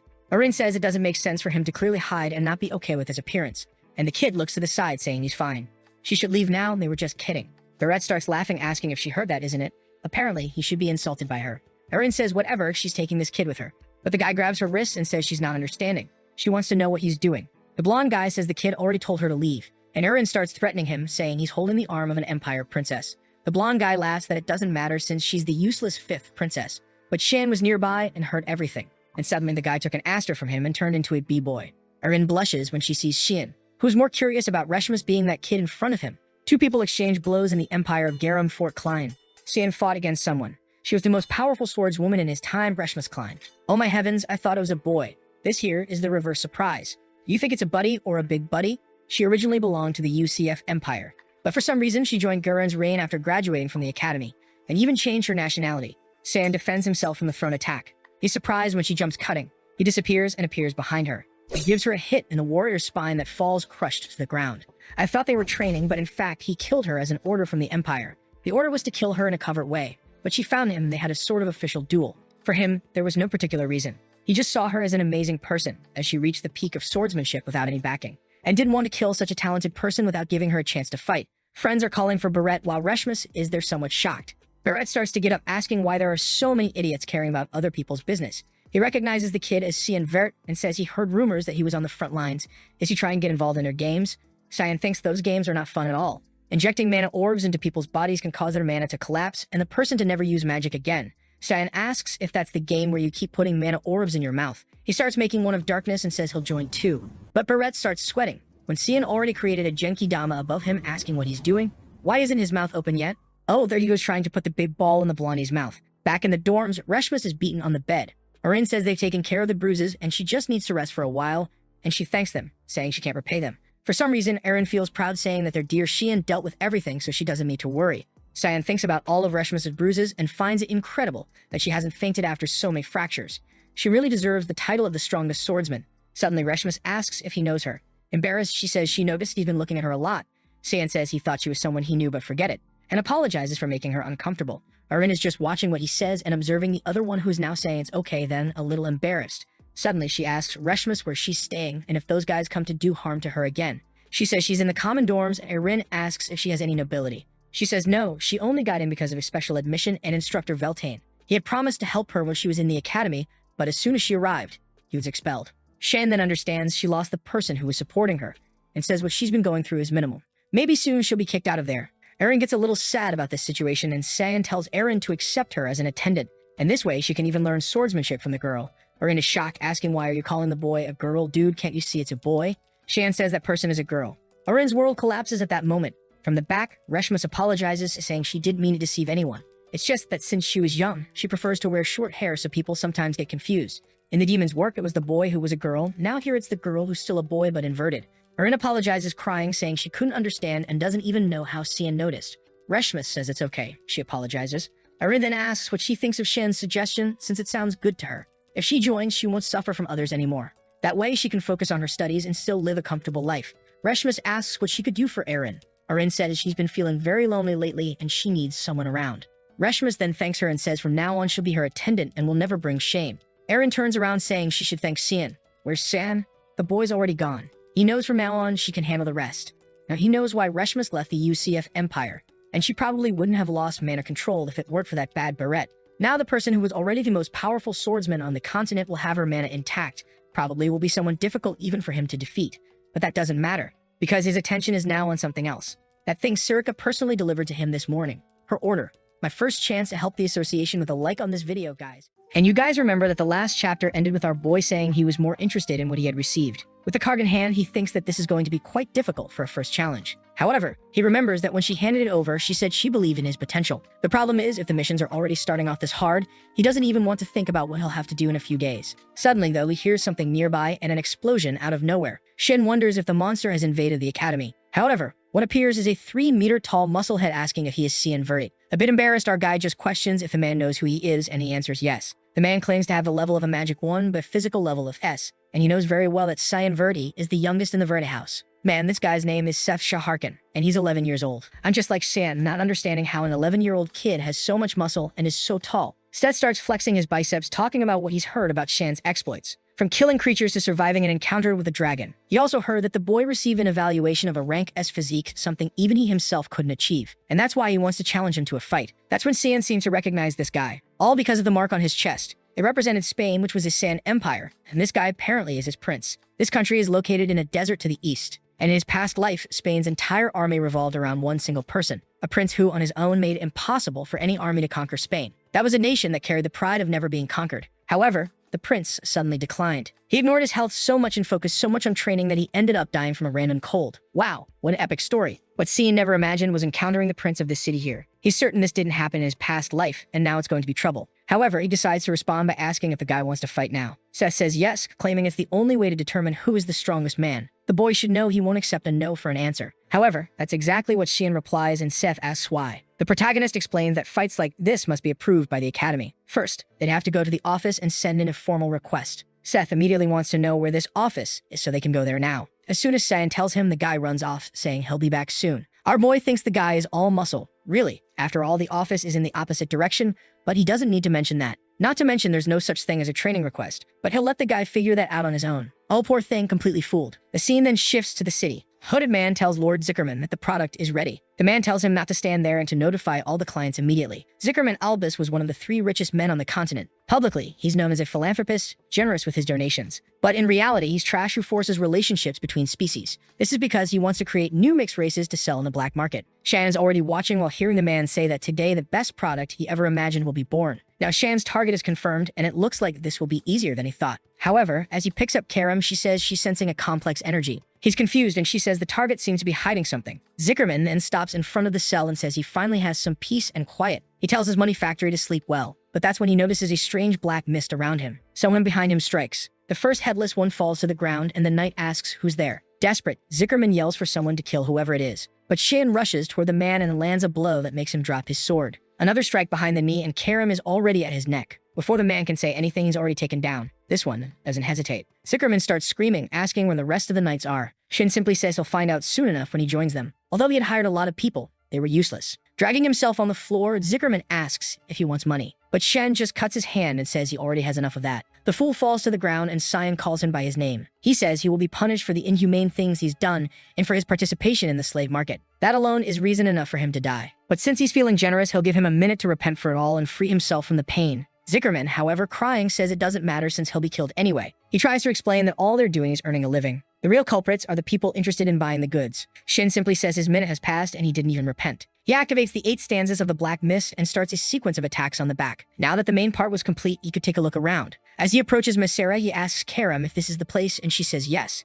She was sensing 2 combined energies. He then cuts the barrier and seems startled. On the ground, there's a girl holding an egg in her hands, but she already looks dead. He says there's nothing special, just a girl. However, Karam tells him to pay attention. In her arms, she was holding a dragon egg. Now we're back home. Yelkin asks where he got that, and our boy just plays it off, saying he found it somewhere. Obviously, the guy doesn't believe him and asks what kind of nonsense is this about finding it. But Shan is more worried about whether that guy was really going to sell something as dangerous as this, and who was the buyer and where was it supposed to be delivered. Yelkin then asks what they're going to do if this thing suddenly hatches and turns out to be extremely dangerous. But Shan responds not to worry, as a dragon is a massive energy that needs certain attributes. The egg would only hatch if they continually injected it with the correct attribute of magic. But just as he says this, they hear a crack. Both turn to see that the egg is starting to hatch. With this, the fool realizes he really screwed up. A light starts emanating, and finally the egg cracks. Out it comes, a little girl, right? What did you think was going to hatch? An insane dragon? No, of course, it had to be a lowly. Yelkin is freaking out, wondering what they're going to do. But Shan is more impressed that it's a mixed race, and the fact that she's half-human makes this a much bigger problem than he imagined. But the little dragon girl is smiling at him, even giving him a hug. Since he was present at her birth, he starts imagining that maybe she thinks of him as her dad. Suddenly, someone nearby laughs.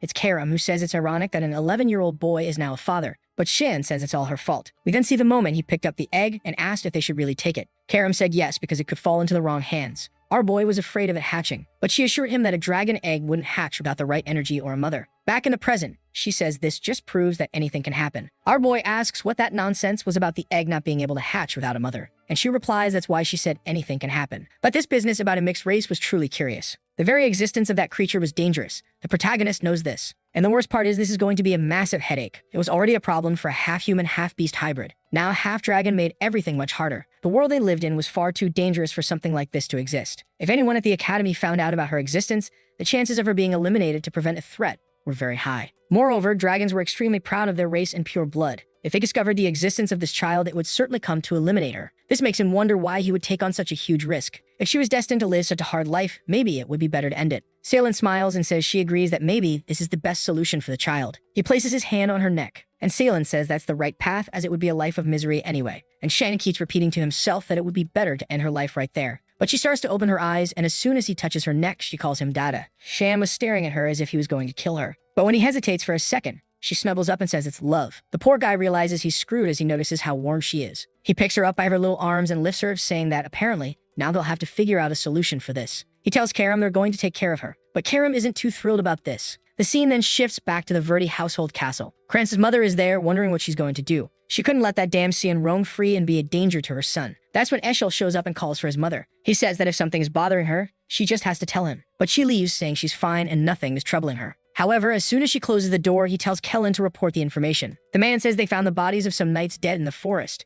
and the only survivor went to the capital with Xian. He's certain that the person who ordered the attack was Duchess Margaret. Moreover, they lost contact with an agent at the academy who had been passing information about Xian. Eshel says that apparently the man hasn't learned anything from his brother. The fool is trembling, realizing the man is disappointed. He's certain Eshel isn't the kind of person to keep those who disappoint him around. Afraid of being eliminated, he yells, saying he'll check it out himself. He swears he'll never let him down again. Eshel places a hand on the man and says it's impressive how passionate Kellen is about his work. And with that, he leaves, saying he's sure his brother is hiding something. Back at the academy, Surika is rushing in. Our boy is there with Karam, bottle-feeding the dragon, asking what she's doing there. Surika wants to know why there's a baby in the dormitory. The protagonist says it's a pretty long story. She interrupts him and says the explanation can wait because they have important matters to resolve. She says it looks like our boy has been busy causing trouble. She then shows him that a duel between him and Seth has been approved, and she asks why he's not trying to keep a low profile and is doing something like this. Was the boy trying to attract as much attention as possible? Shan is confused that the guy actually submitted a formal document to create this duel. Karam asks what the problem is. It's just two 11-year-old kids playing around. However, our boy knows that Seth isn't just any 11-year-old and asks when the fight will take place. That's when he's told it's in 2 hours. And there he is thinking that this was way too soon. Stith welcomes him, saying he's been waiting for this moment. However, our boy doesn't seem too excited. Seth says he wanted a free-for-all fight, but they only allow fencing and magic, and he asks if Xian, by any chance, will be using magic. As soon as our boy says no, Seth says he truly doesn't disappoint. He jumps in for a slash, saying he wants to see what Xian can do with the sword. The protagonist, however, seems calm. He's just thinking about how fast this guy is considering his size. But attacks that rely purely on physical strength are easy to avoid. With a simple sword movement, Seth's attack is deflected to the ground. Shan starts to move, saying that an opponent like this is defeated with sophistication and precision. However, the prince says he won't give him any chances. The swords clash, and Seth feels the pressure in his arm. Shen was able to use a good amount of his strength to counterattack. And how is he blocking such a big sword with just a rapier? Suddenly, Seth is behind him and goes for a hit to the back of his neck. But out of nowhere, Cyan sheathes his sword and grabs the fool by the legs. The poor guy is confused, wondering if this bastard has eyes on the back of his head. But when he's about to hit the ground, he manages to place his hand down and barely saves himself. He uses the momentum to almost land a kick on Xian. Seth is impressed that the guy found a counterattack in that situation. The audience is wide-eyed, wondering if these two are even human. Seth is just smiling. He starts laughing, saying that he really was defeated with the sword. But now he's going to put everything on the line and do whatever it takes to win. Shan says he's looking forward to it, though he's thinking this is going to be exhausting. However, Seth insists, saying he hopes Shan will also come in with everything he's got. His aura begins to expand, shattering the ground beneath him. He calls out Shen's name and says now it's begun. A bearded man in the audience says they finally started using magic. Students competing in both fencing and magic show they had a good spirit. Surika, standing next to him, says it's clear Xian was the winner in fencing. They know Seth has an A-class physique, while Cyan is S-class. The fencing match was determined from the start. However, physical aptitude is just a basic element when it comes to high-level magic. And as far as he knows, Seth has level 3 magic, a highest among freshmen. He wants to see how Xian will respond to this. Surika, however, is fuming, wondering why this bastard is drawing so much attention. Suddenly, a hand starts emerging from the ground. It's Seth's death grip. He prepares a punch and Xian realizes it's time to use magic. He easily dodges the first attack. However, he seems to trip over something in Seth's movement, who warns him he won't escape. A sequence of attacks continues coming his way, but he easily avoids them. Seth then activates Desert Fang. A mound of sand erupts from the ground, and suddenly it seems Xian is surrounded. He knows Seth has at least 3-star magic. The poor guy took a Gara Classic, but as soon as the smoke cleared, there he was, perfectly fine. One of the things he realized is that Seth would easily use level 4 magic. The problem is that defeating him would put him in a complicated situation. Seth then asks how long Cyan plans to keep dodging attacks. Obviously, Shen wonders if Seth expected him to just take a hit to the face. Angry, Seth says Xian is just a student and a warrior should never run from their destiny. Confused, Xian says that, as far as he knows, both of them are students. At that, the idiot starts going crazy and activates a sandstorm. The old man is watching closely while Surika looks scared, wondering why he's using level 4 magic. Seth sends an attack towards Xian, saying he wants to see if he can dodge this one. Our boy just stands there and says, fine, I'll take this one. Meanwhile, someone grabs the bottle. It's Yelkin, saying it's a good thing he has experience raising kids. He had a tough time taking care of all his younger siblings, but he never imagined that experience would save him now. He then calls for the princess and says it's time to eat. But suddenly, he's startled. The little girl seems to have grown up quite a bit already. Back in the sand during Seth's attack, it was enclosed in a blue globe. However, the globe was starting to crack. Oh, I get it. There was protection so that no one else would get hurt during the battle, but now it's breaking. Oscar, the one responsible for the barrier, can't understand how a student is doing all this. Surika tells the chancellor that it's better to cancel the match. However, he says he wants to wait because he feels something is about to happen. Shan then activates a secret art of the Void Sphere. And of course, Surika didn't want him to use something like that. Suddenly, Seth's sandstorm seems to be absorbed. The professor laughs, saying the boy is quite impressive. Meanwhile, Surika wants to kill him for letting everyone see this. Seth's attack keeps getting absorbed and the sphere continues to grow. Until, after a while, Xian closes his hand. The The fool is left confused, not understanding what just happened. And the people in the audience wonder where all that power disappeared to.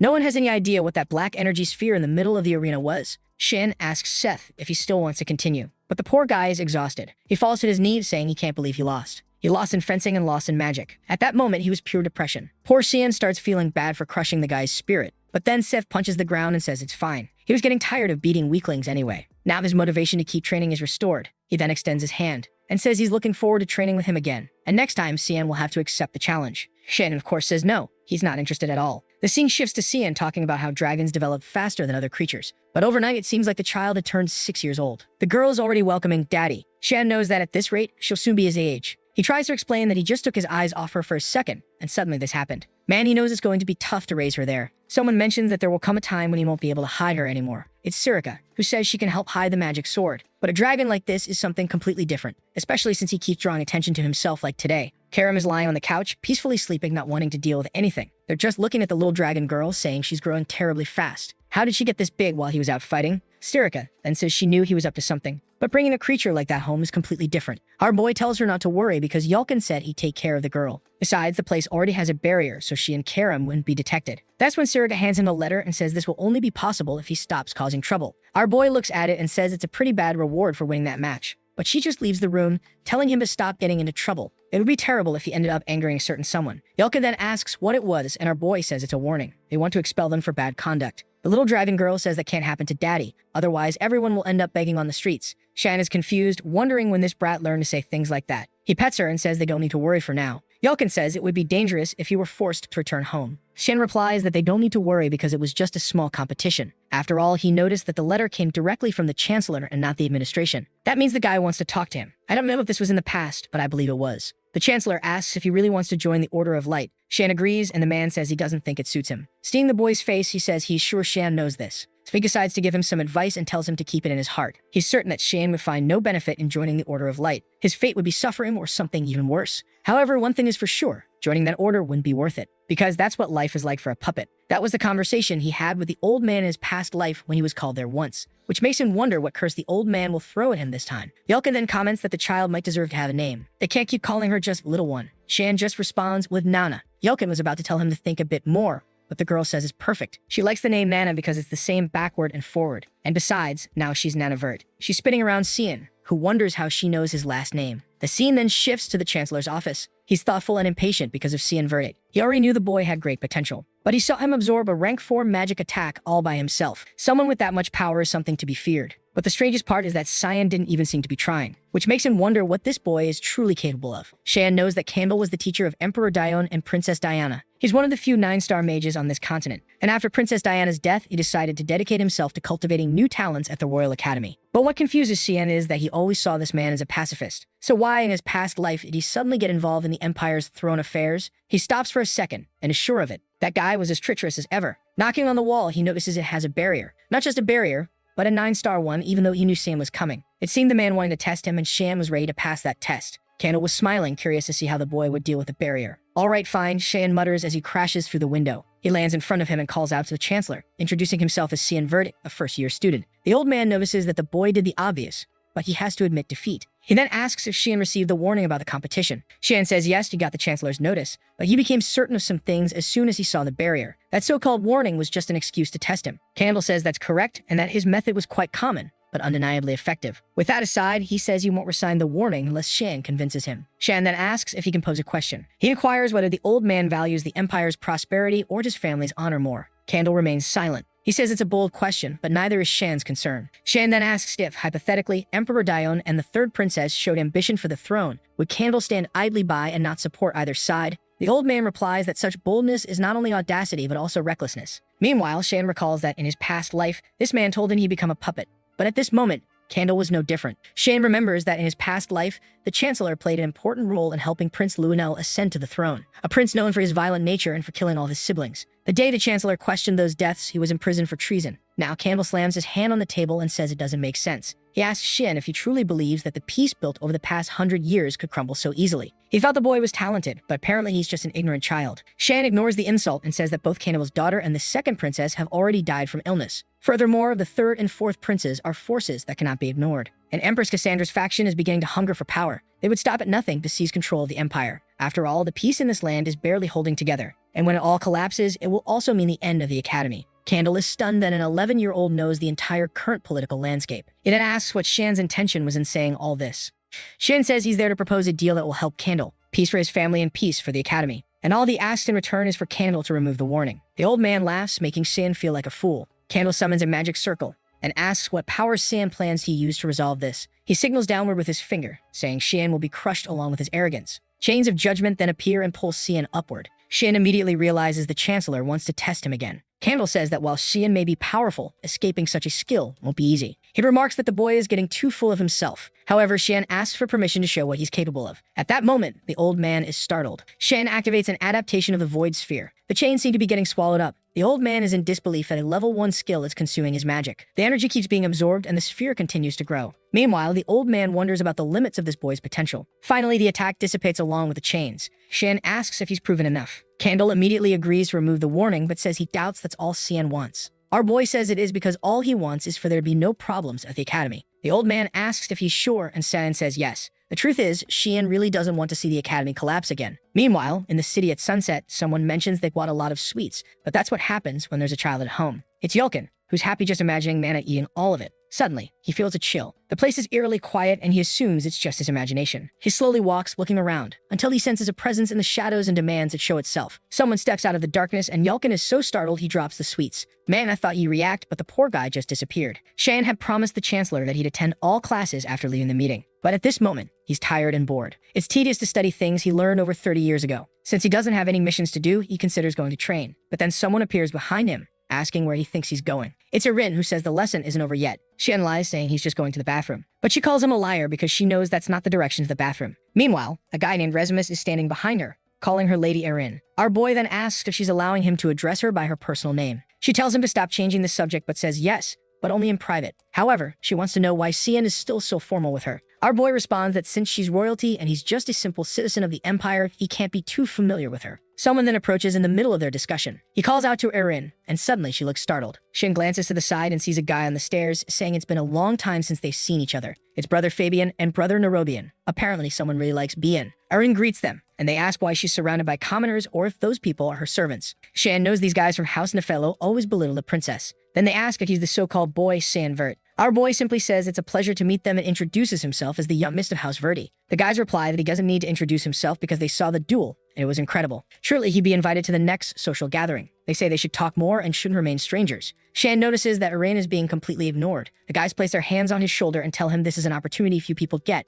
Erin just stands there silent, until Nerobian puts his hand on her shoulder and says that obviously someone like her shouldn't get any ideas. The so-called princess should know her place. As the guys leave, Resimus asks if they really are princes. Erin confirms they are and remarks, as the saying goes, blood is thicker than water. But Shan says he doesn't think that's what's happening in this situation. To them, it's clear she's worse than a stranger. Water or blood are insignificant when it comes to power. That's what she needs to understand. The fact that they act so coldly toward her shows that they have some fear or apprehension. He tells her not to be shaken by it, but the poor girl is already blushing. Our boy leaves while she stands there, blushing from his words of encouragement. Back at home, Nana is messing up the bed. But Shan finds it odd that neither Karam nor Yelkin is around. Karam then appears, asking if he doesn't see that the little girl is sleeping. Then she asks what he wants from her. Our boy tells her to find Yelkin. She looks confused and asks if he thinks she's some kind of dog to go hunting for him. But suddenly, she starts sniffing the air. She says she smells blood. In a nearby alley, Yelkin is thrown to the ground. The attackers laugh, and a blonde man says he should have responded as soon as they called him. Now things had gotten complicated. It's ironic that the boy only had one night and he was so bad at his job. The man then announces that it's time to cut Yelkin into pieces and deliver him as a gift to their master. He could thank his boss later. This was the price he would pay for messing with Barrett Rumil. However, from the ground, Yelkin simply says, all right.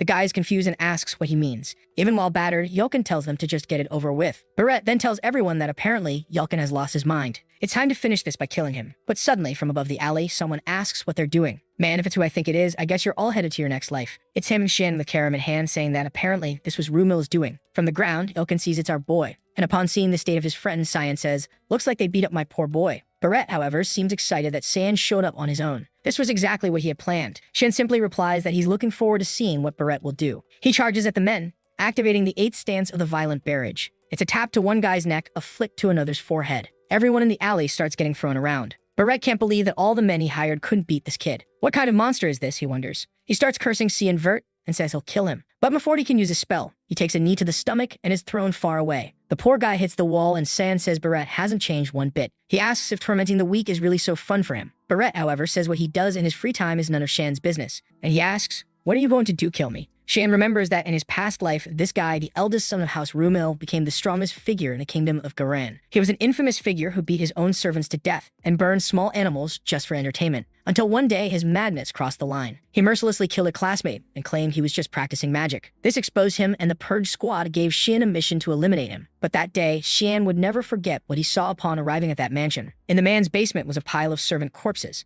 Naturally, Xian tortured him to give him a painful death. But even while suffering, the man kept smiling and telling Xian to just end it. That was because he was already bored with his own games. Now Xian realizes that killing that guy in the past wasn't a punishment for a monster like him. After all, he had already done everything he wanted. It was an entirely inadequate price considering the lives he had affected. With this, Xian grabs Barrett by the mouth and summons a mana orb. Barrett asks what he's doing, and warns that Xian won't get away with this because he's the future of the kingdom of Garan. But Shan just grabs Barrett by the throat and says he sure loves to talk a lot. He warns that Barrett's biggest mistake wasn't insulting him. He could say whatever he wanted behind his back, but what he should never have done was hurt one of Shan's servants. Barrett starts writhing in pain on the ground. A strange purple aura begins emanating from him, and someone is observing everything from above. Oh, it's Eshel's informant, who says he urgently needs to report this. Surely this would interfere with his plans. But then Sirika places a knife to his neck and says she found the one tailing her boy. Our boy approaches Yelkin, who apologizes, saying he brought shame to his lord. Seeing him beaten up, Xian thinks it's pitiful to see the poor guy in such a state. He then asks why Yelkin, as his servant, involved himself in a fight he knew he couldn't win. Was that his idea of loyalty? Shan says he understands what Yelkin wanted to achieve, but the best choice in this case was to flee. He didn't need Yelkin to risk his life in the name of loyalty, so he shouldn't do anything so reckless again. Poor Yelkin, broken and defeated, simply apologizes.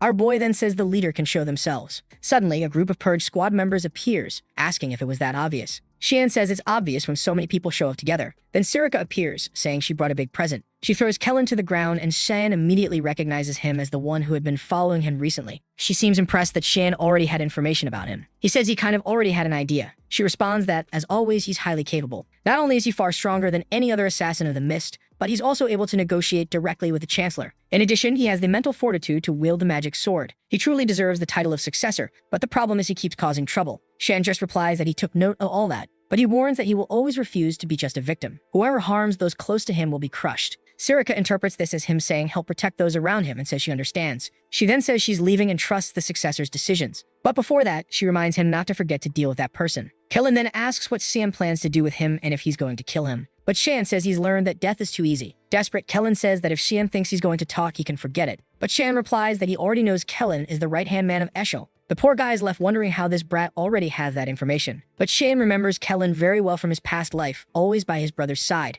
and the envy he felt when they were close during the wars. However, considering everything, Kellen really is a problem. Perhaps the best option would be to kill him now. The problem is that doing so would send certain information to his brother, which means it's time to use this guy to execute his plan. Kellen, desperate, asks what Xian is doing. Xian activates a psychic clone creation. A cloud of mist begins to pour into Kellen's mouth and eyes. The scene then changes completely to a castle. A man rushes in, attacking Erin. She manages to parry and says he'll have to do better than that. But the man appears behind her and places a sword at her neck, announcing his victory. Erin tells him to stop calling her Your Highness and admits she really can't beat him. He apologizes to Your Highness, and she tells him to learn to just say, Erin. But then they hear a heavy strike nearby, and Erin says someone is training hard. It's Yelkin, taking a punch to the stomach, a kick to the back of the knee, and being thrown far away. Shen is impressed that, considering he's just a regular worker, Yelkin can take quite a beating. Moreover, he has good stamina, so maybe in the future, he could be useful. Shan asks if Yelkin is okay, and spitting blood, he says he's perfectly fine. Shan knows the training has to be tough because at any moment, he could be attacked like what happened with Barrett. Yelkin then comments on Kellen and asks if he won't cause any problems.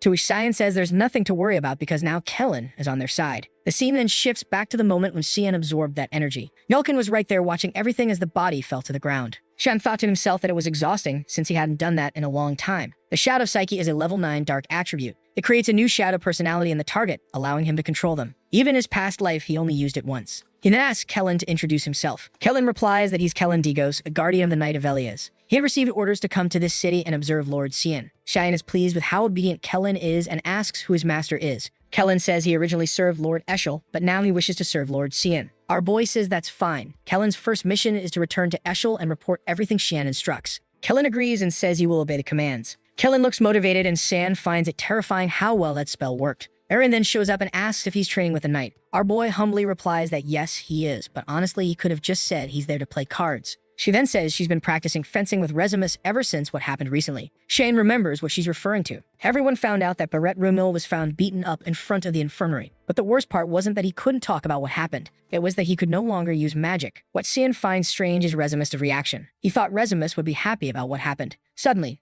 Nana comes flying through the sky, yelling for our boy. Or rather, she's literally flying. Both of them look up and Cian asks what's going on, considering he left Karam in charge. Of course the lazy one was sleeping, wasn't she? Eren grabs Nana, wanting to know where this crazy kid came from. Meanwhile, Nana keeps shouting that she found her dad. Eren is confused by this whole dad thing, but Nana is clearly pointing at Cian. Now the girl is stunned, wanting to know since when and with whom this happened. While Cian the fool has no idea how he's going to explain himself. Some time passes and he's already explained everything. Eren feels relieved to discover that she's not his biological daughter. Still, she didn't expect the boy to have such a soft side. On the other hand, Yelkin is worried because they'd be expelled from the academy if this was discovered. But Eren tells him not to worry. She would never tell anyone. Shine is impressed by her promise. Man, you should have made her promise before explaining everything, right? Eren looks up and reassures him, saying not to worry. After all, it's not like she has any other friends besides them. Way to ruin the positive vibe, Eren. Shane asks why she made the promise, and she says it's because she feels sorry for the girl. Someone who is neither dragon nor human wouldn't be accepted anywhere. She was lucky enough to find him. But with that said, Eren declares that she'll have to visit his dorm a few times. Not to see him, of course. She wants to visit Nana. Shan says he's fine with that, but it all has to be kept completely secret. The fool Eren lies awake, thinking this is a secret just between the two of them. Actually, it's a secret between 5 of them, but okay. With that, she leaves and Rezimus waves goodbye. But as Eren looks back, she feels something strange. She's all giddy, realizing she seems to have gotten closer to Cian. Back at home, though, Shan still gets scolded by Karam. She tells him to just spill everything to her, including that he has a magic sword. Shan tells her to shut up, pointing out that all this happened because she was sleeping. Yelkin suggests they should take Nana out more often. Maybe she ran off because she's been cooped up for too long. Shan says it might not be a bad idea. Then we see 2 people flying with wings. A white-haired man notices something strange and stops midair. The woman beside him asks what's wrong, addressing him as Lord Lucian. He replies that he smells weakness. He asks where they are, and she says they haven't reached Ruin yet, but are close. Lucian realizes they're near the Ruin Academy. He says they'll have to delay their return because he senses the presence of something that isn't meant to exist. Meanwhile, in an open area near Ruin, Yelkin is warning Nana not to wander too far because it's dangerous. Shan thinks this was a good idea since she's enjoying herself and are far from Ruin. Here, his secret is safe enough and she can get some fresh air. Karam teases him, saying he seems to be enjoying playing house, suggesting they make the princess the mother. But suddenly, they all feel a chill. Karam warns immediately that something is approaching. Lucian says,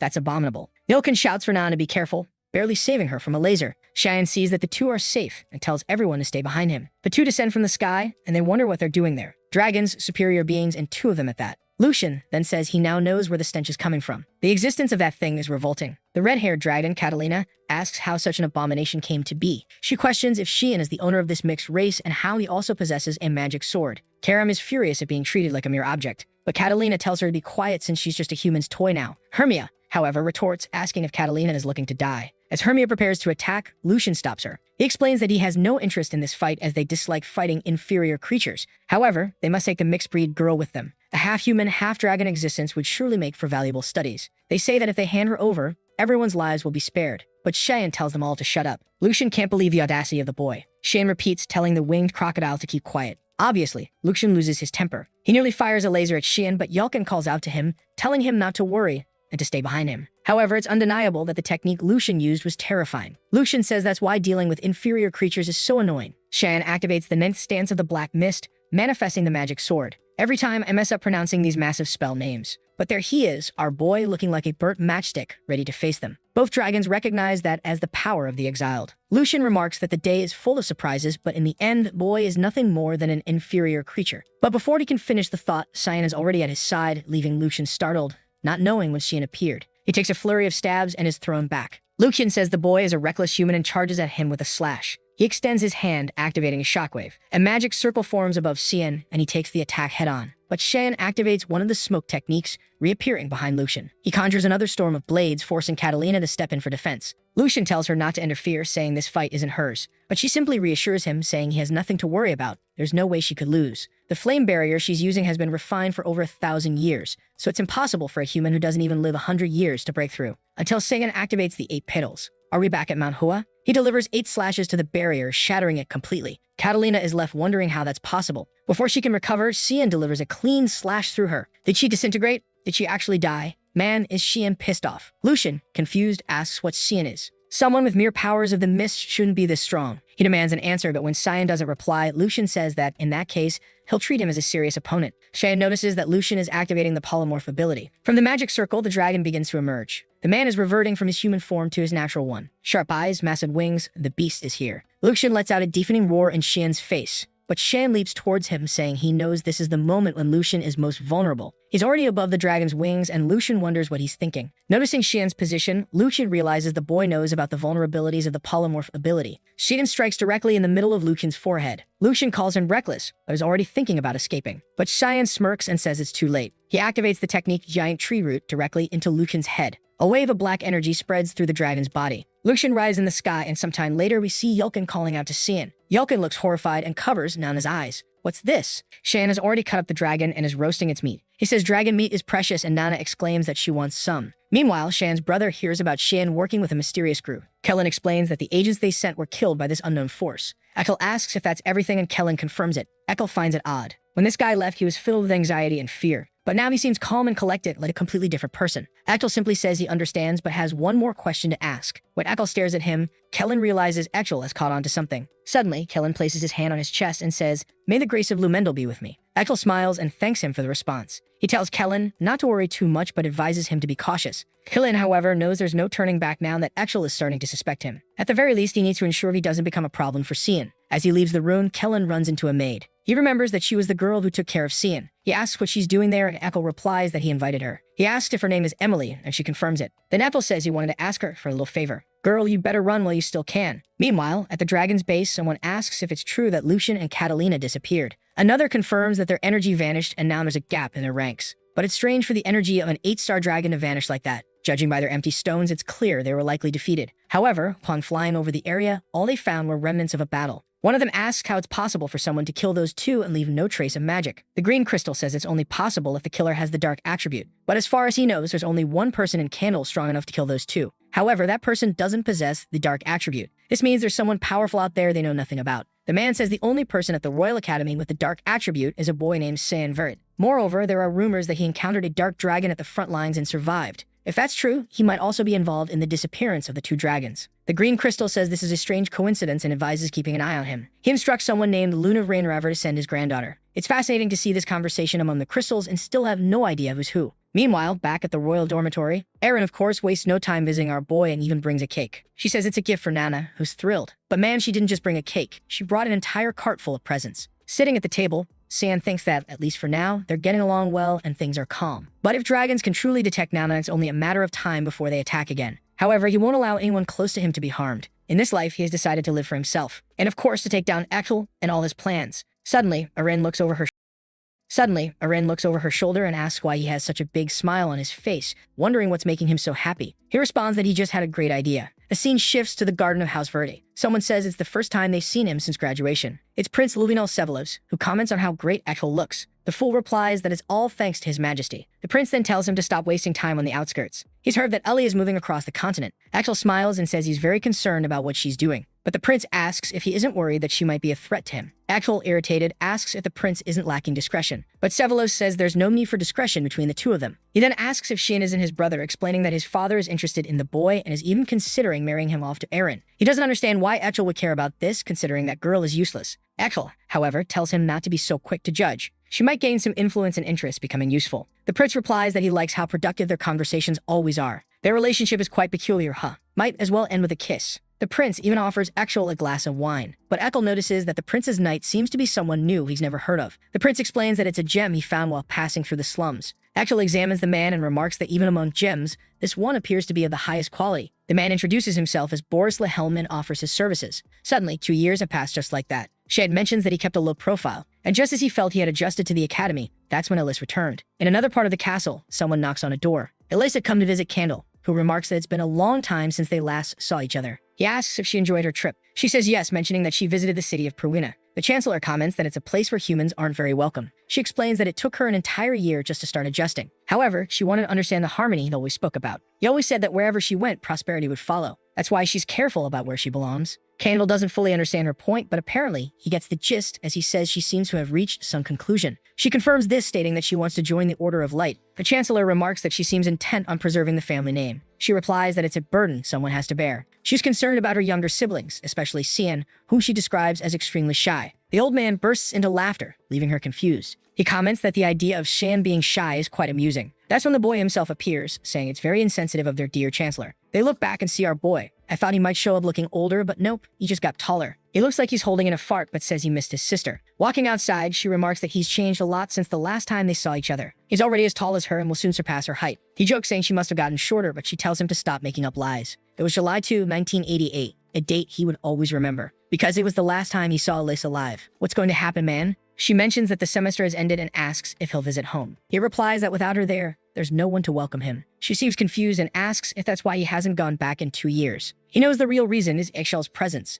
and of course the Duchess, who wants to kill him at any moment. The worst part is that their father does nothing to stop it. Going home would basically be suicide. Stop lying, kid. You killed 2 dragons and are afraid of a Duchess? But okay, I believe the Eschel part. Elise then asks if he gets along with Kranz. He replies that it's impossible. She asks why, and he says it's obvious, because of the way Kranz always treated him, always trying to take his life. Apparently, Elise had no idea about any of this. Yelkin steps forward and confirms the information. Shen explains that Yelkin is his guardian. Poor Elise just now realizes this, thinking he was just some random lunatic following them around because he was so weak. Sometime later, she finally understands what happened. She mentions that while all this was going on, she was in Pruina, completely unaware. Shan tells her not to worry as the problem was created by the Duchess and Kranz. They are the true villains. But Elise's expression changes. He asks her what's wrong and she suddenly snaps out of it. Shan then asks Elise if she's told anyone else about this and she says it's all in the past. Kranz never showed any remorse. Suddenly, Elise pulls him into a hug. She cries, saying he doesn't have to carry such a heavy burden alone. Whenever he needs, he can count on her. Shan says that from now on, he will protect her. But suddenly, she says she can't stay any longer because something has come up and she needs to handle it. However, she tells him to take care of himself while she's away. At this moment, Yelkin feels something strange.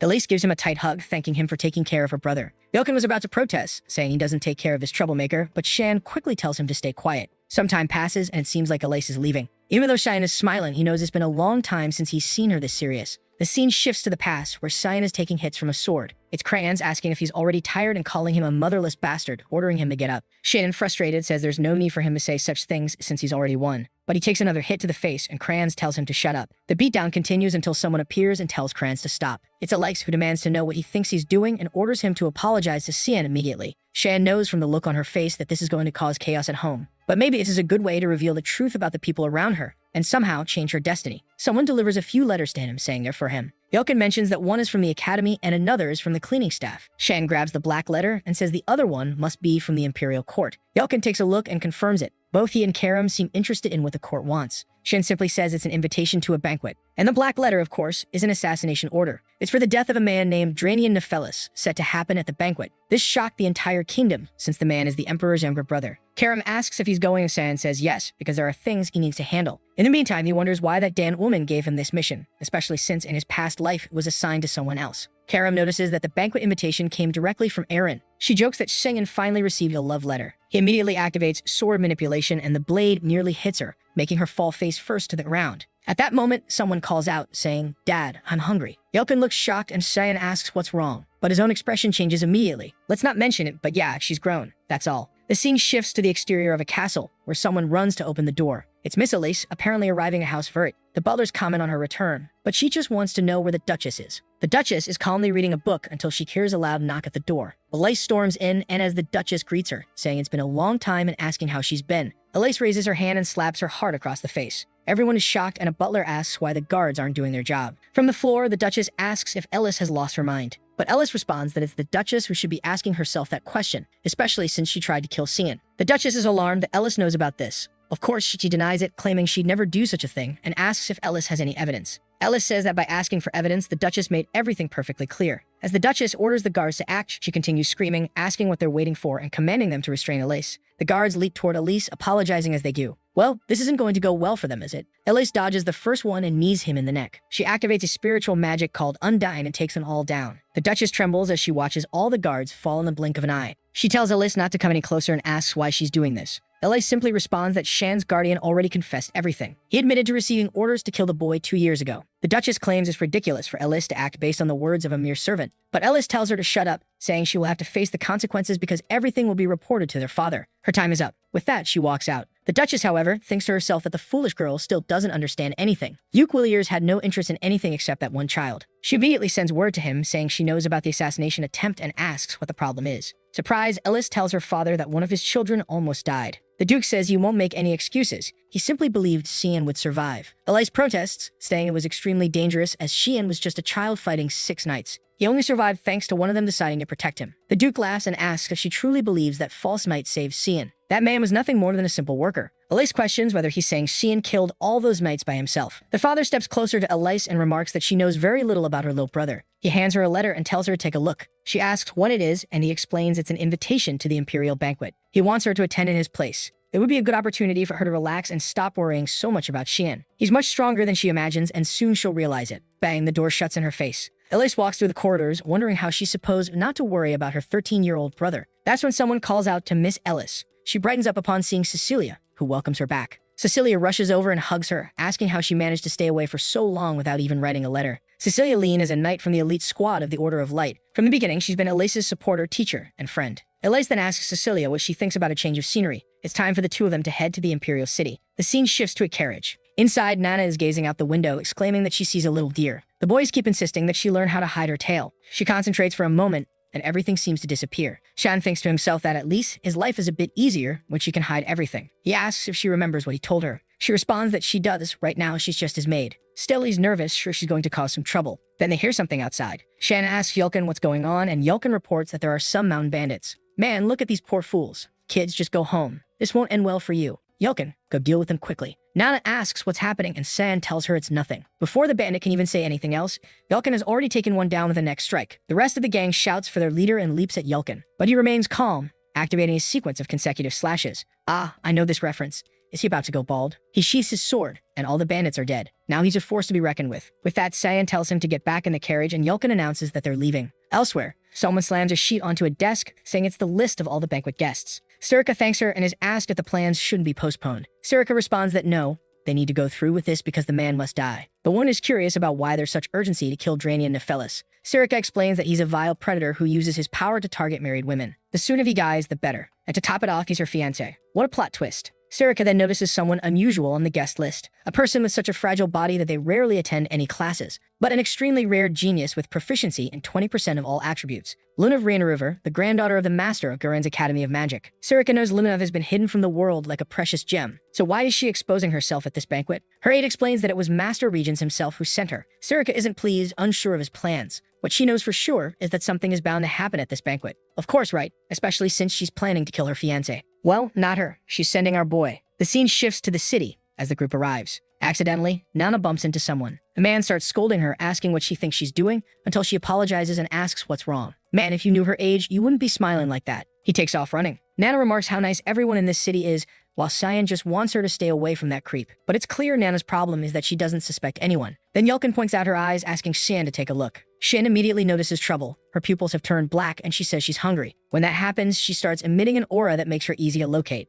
Shan tells Yulkin to get her to a restaurant immediately. Yulkin grabs the girl and rushes off. A while later, she's already devoured about 80 plates. Saiyan comments that at least he brought plenty of money, but then he feels a strange mana in the air. Someone approaches, saying it's a pleasure to meet him, and asks if he's the boy named Saiyan Verit. Here we go again. Shen is confused that she knows his name and asks who she is. However, she just ignores him, sits down, and asks if he doesn't mind. Our boy. Tell her. Answer already. She then introduces herself as Luminov and says she's a new student at the academy. Cheyenne thinks he's heard that name before. He says he doesn't pay much attention to juniors, which is why he didn't know her. She says it's expected since no one is as famous as him. Meanwhile, Nana is asking Yelkin if she's a friend of Cheyenne, and he replies that he has no idea, but she doesn't seem very friendly. Luna remarks that it seems, given he's hanging out with a knight, he must be an employee and is quite close to both. He had a much more caring personality than she imagined. The protagonist just responds that he sees no reason to eat separately from them. However, he's already noticed that even though they just met, she's praising him way too much. So what's her real reason for getting close to him? At that moment, Lunav asks if he's going to the Imperial banquet. He says yes and asks how she knows that. She replies that it's obvious when someone from the academy comes to this place. She says she's happy to know they'll meet again at the banquet because she's also invited. At that moment, Cheyenne realizes she must have some form of nobility at the very least. Suddenly, she stands up and says she, unfortunately, has to leave. But he better remember the name Lunav. And with that, she departs, asking him not to forget. That's when Cheyenne seems to remember this crazy girl. She's the granddaughter of the Grandmaster of the Magic Academy, which makes him wonder if that man sent her there. He remembers that in his past life, Lunav died extremely young while still a student in that place. Some said it was because her body was very delicate, but others were sure it was due to the experiments she endured at the Magic Academy. The problem now is that he's getting involved with a lot of people he didn't know in his past life, which means things are going to change even more in the future. And it also makes him wonder why it seems like so many people are involved in this banquet. Sometime later, Rin is fixing her hair. She looks at Resimus and asks how she looks. Kay gives her a thumbs up, saying she looks amazing and the best version of herself yet. That's because she wants her to make up her mind already since she's tried on a dozen dresses. But she grabs another one, saying she's still not satisfied. Resimus then says she's sure Cheyenne would already like this one. She turns around asking what her dress has to do with Cheyenne. Resimus just replies that it's obvious since she was the one who sent the invitation. The poor girl is blushing, not knowing what to say, until the maid arrives with a gift from Prince Lunel. Rin seems a bit confused since it's not like her brother to do something like that. Meanwhile, Resimus is praising it, saying Cheyenne will surely think it's wonderful. Time passes, and we finally reach the much-talked-about banquet. Full of nobles walking around, and our boy is leaning against the wall with his hands in his pockets looking cool. He looks to the side and says that if Kellen is here, it means Estelle has also arrived. Kellen confirms this and says that at the moment, he's with Prince Lunel. However, he has something to say. Cheyenne asks if something happened. Kellen just says he has a bad feeling that many people will be in danger, including himself. That's because Estelle ordered him to leave the Imperial City before the banquet began. He said some things would happen, but they'd be for the greater cause. Cheyenne wonders if Estelle was behind the bloody banquet back then. Kellen says he's afraid for Cheyenne's safety, who tells him not to worry and to leave the city. However, Kellen questions whether it's really safe for him to stay there. Cheyenne says it is and tells him to leave immediately. With that, Kellen retreats. Meanwhile, Cheyenne thinks that this whole small mess is clear. Estelle was a far bigger scumbag than he imagined. Karam asks if by chance he's concerned about the lives of innocents. He says not really, he just finds what that guy is doing amusing. But more importantly, he'd have to postpone today's assassination. At that moment, Kellen activates a psychic resonance and tells Sirika that her dress looks great. Well, I agree. Then he informs her that today's death will have to wait. She asks why, and he responds that he received new information. This place is going to turn into a pool of blood. He can't explain because they're out of time, and for now, she should just keep an eye on what's happening. She asks if he's sure, and if the source is reliable. He says he's very familiar with the person who might be behind all this and is now certain. But she doesn't need to worry because maybe her disgusting fiancé will also be one of the victims.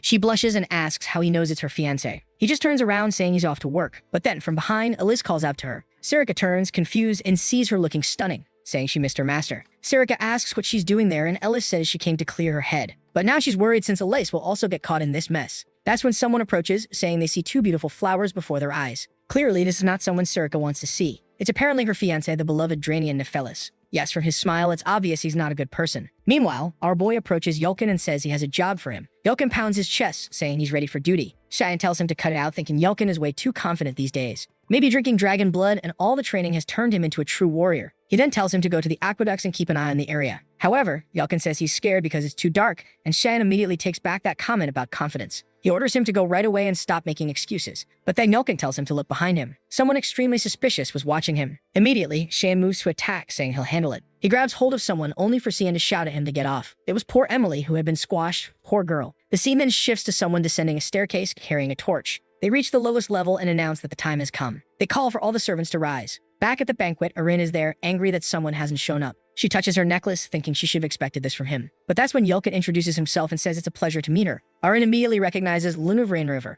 Lunav says she's honored to be remembered by royalty. Erin smiles and says she'd never forget a prodigy from the kingdom of Guren. As the voice of the empire, she welcomes Lunav to the banquet. Lunav Rainriver compliments Erin's kindness and says it would be great if Cheyenne could see how nice she is. Erin, a bit confused, asks if Lunav knows Cheyenne. Lunav Rainriver says she spent some time with him yesterday. Erin becomes confused at the thought of them being so close. But instead of just thinking it, she accidentally says it out loud. Lunav Rainriver smiles and says it's as she suspected. She teases that Erin has a crush on Cheyenne. Before Erin can react, someone screams. The two of them look to the side as a woman tries to alert the guards, but is struck in the neck. The two are confused, wondering how someone got in, because there's an assassin inside the Imperial Palace. The masked man looks at her and says the princess has been located. The scene shifts to Nana introducing herself to Emily, who is shocked. She falls to her knees, devastated to see that the new maid is younger and prettier. She asks Cheyenne if she's being replaced, and Cheyenne says no. But he's more curious to know why Ishil brought her there. Emily says she thinks Ishil wants her as his maid because he even asked her to work for him. Obviously, Cheyenne doesn't like hearing that. We then see the moment Eshil asked her to be his maid. He says she seems so lonely ever since Cheyenne went to the academy. But back in the present, Emily says she refused because she has to wait for her lord. She asks if he's sure, and she confirms,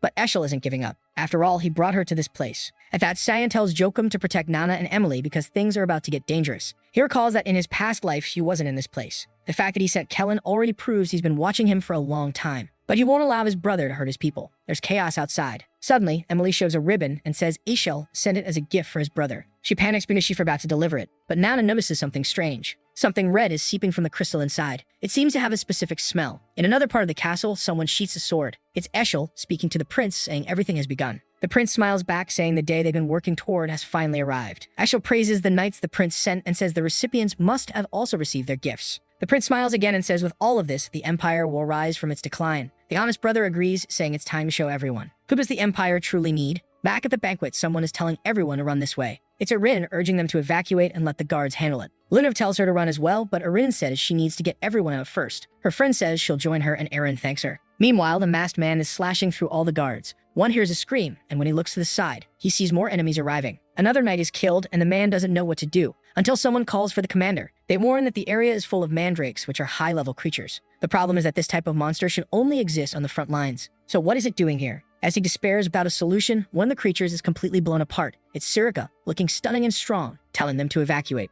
The poor commander asks if she's an instructor from the academy, without noticing that someone is approaching from behind him. But from behind his back, Eris arrives and slices the threat in half. She tells him to run and leave it to her. Now that's true girl power, folks. The general tells all the knights to run and help those who are evacuating. However, the mandrakes keep attacking and the two prepare themselves. That's when another one runs past them from behind and they realize they're being ignored. The attack is heading straight for Erin. Sirika warns that the princess is the target. Just as Erin is about to lose her head, the general saves her. He orders everyone to protect the princess. But, oh boy, some blood splashes onto her face and she starts crying. Here comes the sadness. Oh, it's just the general. We don't care about him. Poor guy. But Erin is upset that Captain Morris has died. She begs Morris not to die. She notices he died with his serious expression intact. She begins blaming herself, saying it's all because of her. Meanwhile, Lunav casts a water explosion. Combined with a wind explosion, it creates a tsunami. Erin is impressed that a second-year student can use fusion magic. Lunav says it's too late for that guy and Erin needs to evacuate immediately. She's a bit sad, but the mandrakes are closing in, and it's better to run. The guards urge her to leave quickly, assuring her they'll handle it. They wouldn't let the captain's sacrifice be in vain. Lunav starts yelling at her to start moving.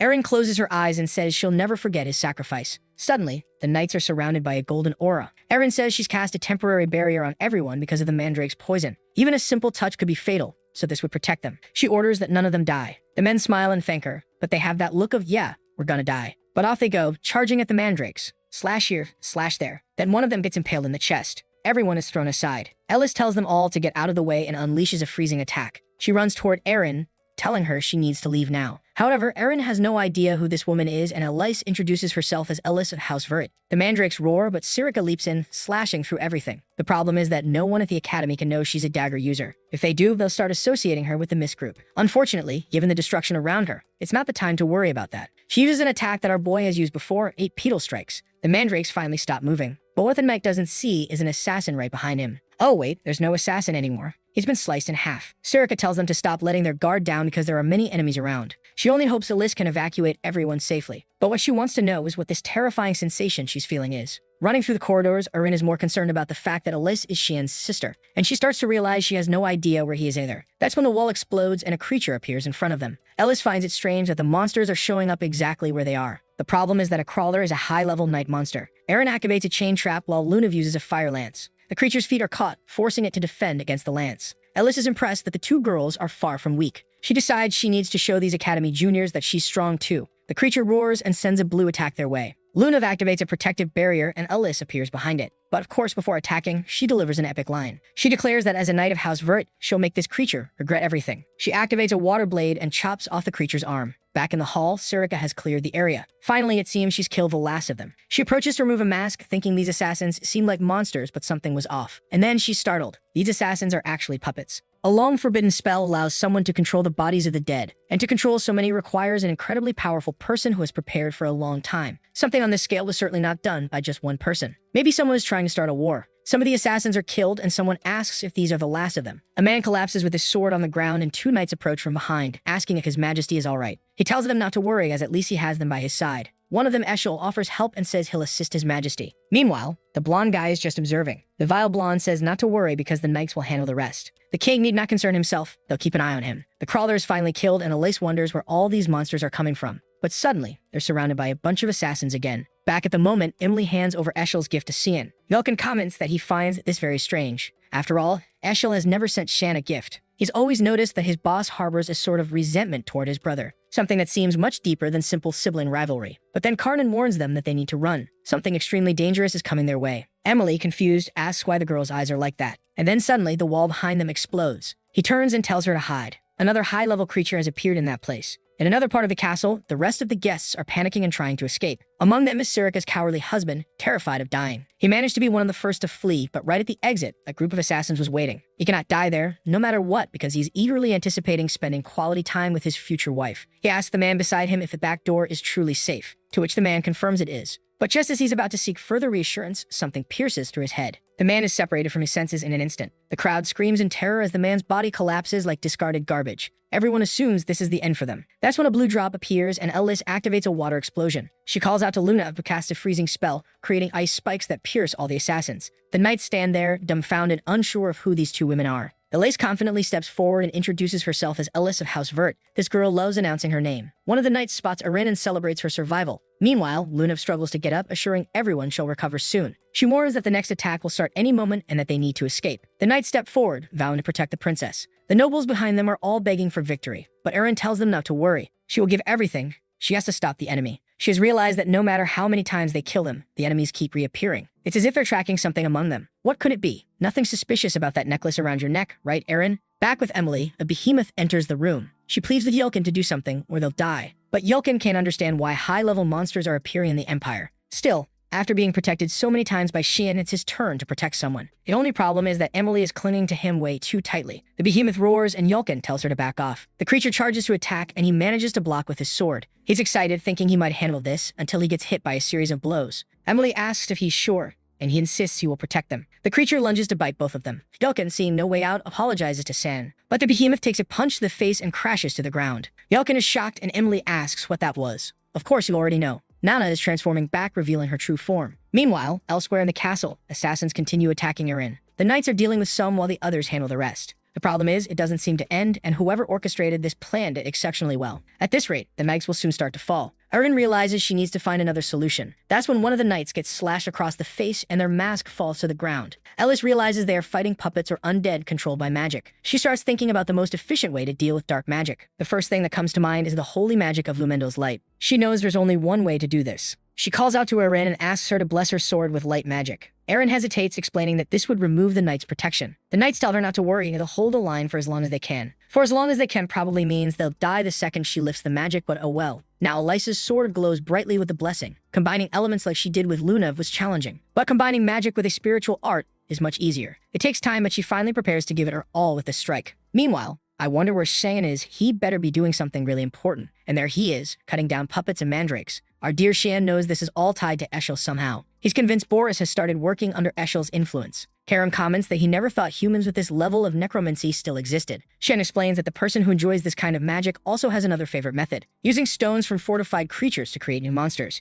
Karam mentions feeling that magic emanating from a certain direction. Shen notes that the place is a bloody mess, but before resolving it, he needs a change of clothes. Meanwhile, Elise is channeling immense power. Luna recognizes it as the spirit of Miriam. She's baffled as to how Ellis summoned it. Magic and spiritual power are extremely unstable. She warns that Ellis needs to stop or her body won't withstand it. Miriam places her hand on Elise's head and asks why she's in such a hurry. She remarks it's a pity for a child blessed by Pruwin to face such a cruel fate. She prepares her arms and declares she's extremely irritated. With a single gesture, she creates an explosion, forcing everyone to back away. Erin is awestruck by the sheer power in such a simple movement. The problem is, as assassins are killed, others are reanimated. Erin pleads with Ellis to stop before she ends up dying alone. But Ellis knows she must finish this before things get worse. She resolves to make the most of the spiritual invocation. She prepares an attack using all the power of the Spirit King. But suddenly, someone grabs her arm. The goddess pauses for a moment, leaving Elise confused. No one knew who that person was. Who could this mysterious figure be? Elise wonders who this entirely different kind of puppet might be, and she has no idea what this black mist surrounding them is. The problem is that she can't move or even pull her hand away. Shan stands still while his aura envelops her. The goddess then tells her it's time to say goodbye. It seems her journey will end today. Shan releases Elisa's arm and she collapses to the ground, trying to understand what kind of mist this is.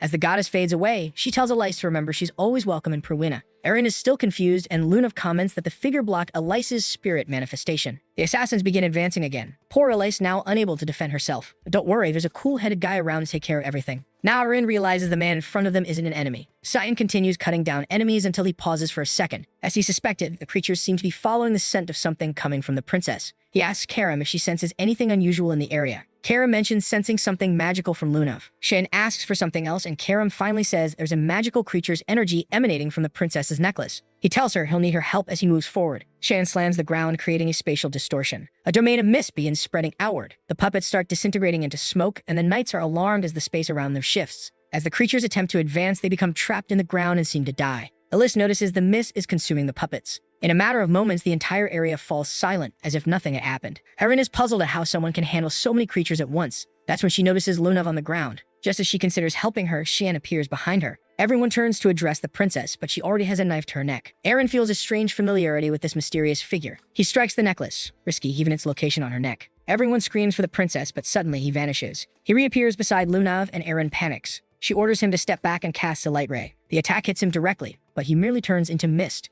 Shan then leaves a message telling everyone not to worry because he has no ill intentions. He assures them that the creatures won't follow anyone anymore since the jewel has been destroyed. He instructs everyone to head to the front entrance, which he has already cleared. A knight approaches Erin, asking if she's unharmed. She's more focused on figuring out who that person was, but reassures him that she's fine. She then asks about Ellis and Lunav. Both are getting up, and Ellis suggests they hurry to the entrance. She decides to figure out who the stranger was later. For now, the priority is saving the girls. However, Lunav, with her magical sensitivity, seems to recognize Mr. Xian. Back with Nana, and the behemoth lies defeated on the floor. Emily is trembling, questioning whether Nana could truly be a maid. Yelkin admits he has no idea since Nana has never done anything like this before. Not only has she killed the creature, but she was also devouring it. In Shan's past life, rumors surrounded the banquet's true purpose. Many believe it was orchestrated by Princess Erin, desperate to inherit the throne. But now Shan understands that the necklace given to her by Eshel was part of a grand scheme. Together with the prince, Eshel eliminated the creatures and became hailed as heroes of the empire. In the end, they were the ones who benefited the most from this incident. Karam asks if Xian is suggesting those two planned everything. Sacrificing so many lives for something like this makes her think humans are worse than demons. Shan responds that this is only the beginning. He adds that he's not much different, having participated in numerous massacres in his past life. Karam then asks if he's leaving already. He says yes, as Nana must be waiting for him. The Imperial Knights should be able to handle the rest. Karam mentions something that's been bothering her. Our boy asks what it is. She says the smell from the princess's necklace matches the one Emily brought.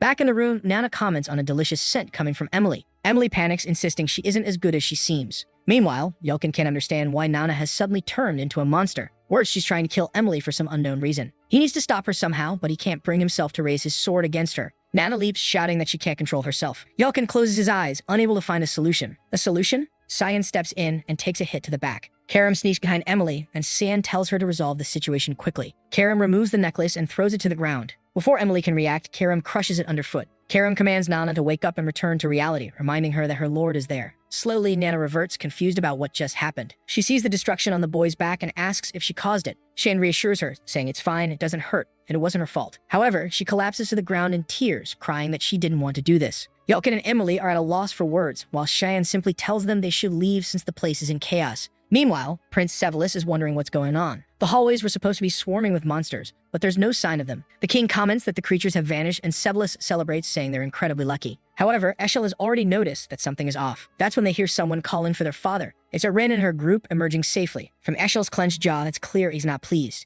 Erin embraces her father, expressing her relief that he's safe. She then notices her brother Lunel standing nearby. The king explains that it's thanks to Lunel and Eshel that they were able to stay safe. Sevelis comments that it's good to know Erin didn't die. Erin responds that she feels the same way. Though she has many questions for him, she knows this isn't the time. The knights approach to protect Erin and pay their respects to the king, who thanks them for safeguarding his daughter. Erin glances over and notices Eshel whispering something to Sevelis. She knows they're planning something. Suddenly, Sevelis turns and places a sword against Lunav's neck. He declares that he's certain who's behind all this. It must be the granddaughter of the Grandmaster of the Academy of Sorcery. He announces that from now on, she's under arrest. Elise is baffled, unable to understand what the prince is thinking, while Eshel remains silent. The king and Erin orders Sevelis to lower his sword, demanding to know what he's doing. But the prince argues that the situation is clear. The kingdom of Garen orchestrated this to bring down Usif. He claims Lunav was sent to create chaos and assassinate the Marquis. Lunav questions what evidence he has to support such accusations. Eshel suddenly mentions sensing strange magic near their location yesterday. The king asks if this is true and demands an explanation. Sevelis states they invited her in good faith but have always kept an eye on her. And with the evidence they have, it was only a matter of time before the truth came to light. The king acknowledges this and tells them to handle it. Sevelis assures him that they will. Poor Lunav realizes she's fallen into a trap. She wonders if this was part of her grandfather's plan. Lunav and the others from the Garan Academy are arrested. Meanwhile, Resimus, who had been separated from the group during the battle, is with the noble knights. The next day, a funeral is held in the capital for all those who died in the massacre. Although Shan significantly reduced the death toll compared to his past life, the day is still remembered as the Bloody Banquet. Sometime later, Elise is applying bandages to Shan. Shan tells her she doesn't need to, but she insists, saying it's the least she can do. She expresses relief that he managed to escape the monsters, which were incredibly dangerous. She also mentions that if it hadn't been for that man, she wouldn't have survived either, but she's curious about who he was. She remarks that the man was strangely the exact same size as Shan. What a coincidence. She then comments that she's noticed his physique has improved significantly, and for his injuries it's clear he's been training hard. Shan turns away, awkwardly agreeing, and she teases him, asking why he's blushing. Shan dashes off, telling her to stop teasing him. At that moment, Eshel appears, remarking that the two of them are as close as ever. He asks if Shan is alright, who responds that he's fine and thanks him for his concern. Elise notices that Shan seems to be preparing for something. Shan then asks Eshel about the progress of the investigation. Elise wonders if Shan has also picked up on Eshel's unsettling nature, which sends chills down her spine. The blonde man explains that he's there precisely because of the investigation. They found a bracelet in Lunav's room containing one of the stones that attracted the creatures. Lunav had claimed it was a gift. Shan comments that if that's the case, they should focus on tracking down the suspect. Eshel agrees and asks if Shan received any gifts himself. Shan says he doesn't recall receiving anything and asks if they've identified who gave the bracelet to Lunav. Eshel reveals that they believe it was a merchant who frequented the palace, but the merchant was found dead earlier that day. That's why they're working tirelessly to uncover the truth. Eshel presses Shan again, asking if he's absolutely certain he didn't receive anything. Shan knows this isn't a genuine investigation. They're merely looking for someone to pin the blame on. Elsewhere, Emily sits on a bench when a man approaches her. Shan knows she's in danger. Back in the room, someone complains of a headache. It's Shan. Ellis insists he hasn't fully recovered and needs to rest. She tells Eshel that Shan has a back injury and is losing a lot of blood, so he should go to the infirmary. Eshel agrees and excuses himself, but Shan states again that he has no memory of receiving anything. After all, anyone who tried to get close to him wouldn't have survived the massacre.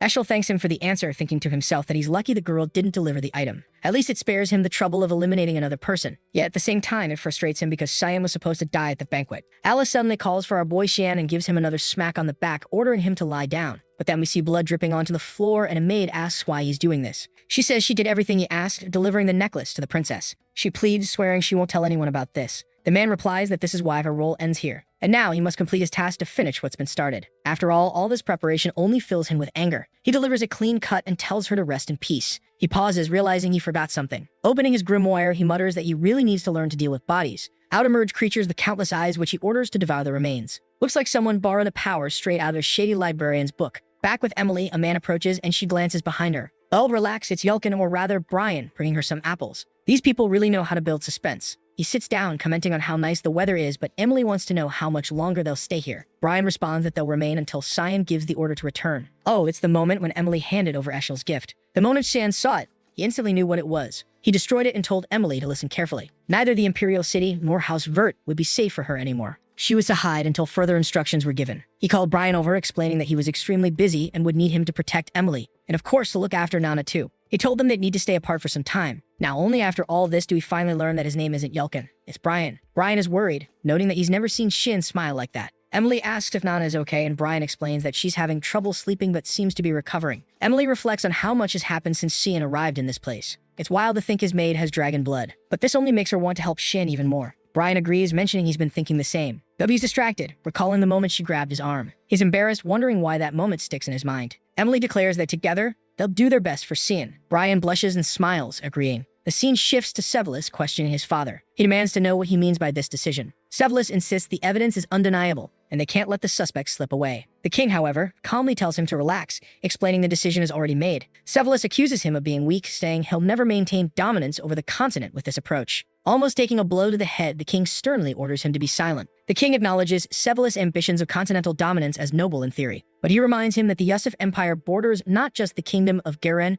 but also the demon world Espana and Proina. Starting a war with Garan would leave them vulnerable on all fronts. Even if, by some miracle, they conquered the continent, the cost in lives would be astronomical. As emperor, he refuses to choose such a monstrous path. Sevelis, however, persists, claiming clear evidence exists. The king asks if he's referring to the obscuring stone, which catches Sevelis off guard since he didn't expect the king to know about it. The king remarks that his expression says it all. Since childhood, Sevelis has never known how to stop when he doesn't get his way. Sevelis, trembling, denies knowing anything. The king orders him to be quiet, questioning how he's fallen so low. He declares that at this moment, Arin is far more qualified for the throne than Sevelis. Finally, he commands Sevelis to leave his presence immediately. Obviously, Sevelis doesn't take kindly to hearing Arin's name. To him, that accursed child is ruining everything. Outside Arin's room, someone asks what the prince is doing there. The door opens and Rezimus steps out, explaining the princess is still recovering. but Sevelis responds by punching her in the face, knocking her to the ground. Eren confronts him, demanding to know the meaning of this while he laughs maniacally like the Joker.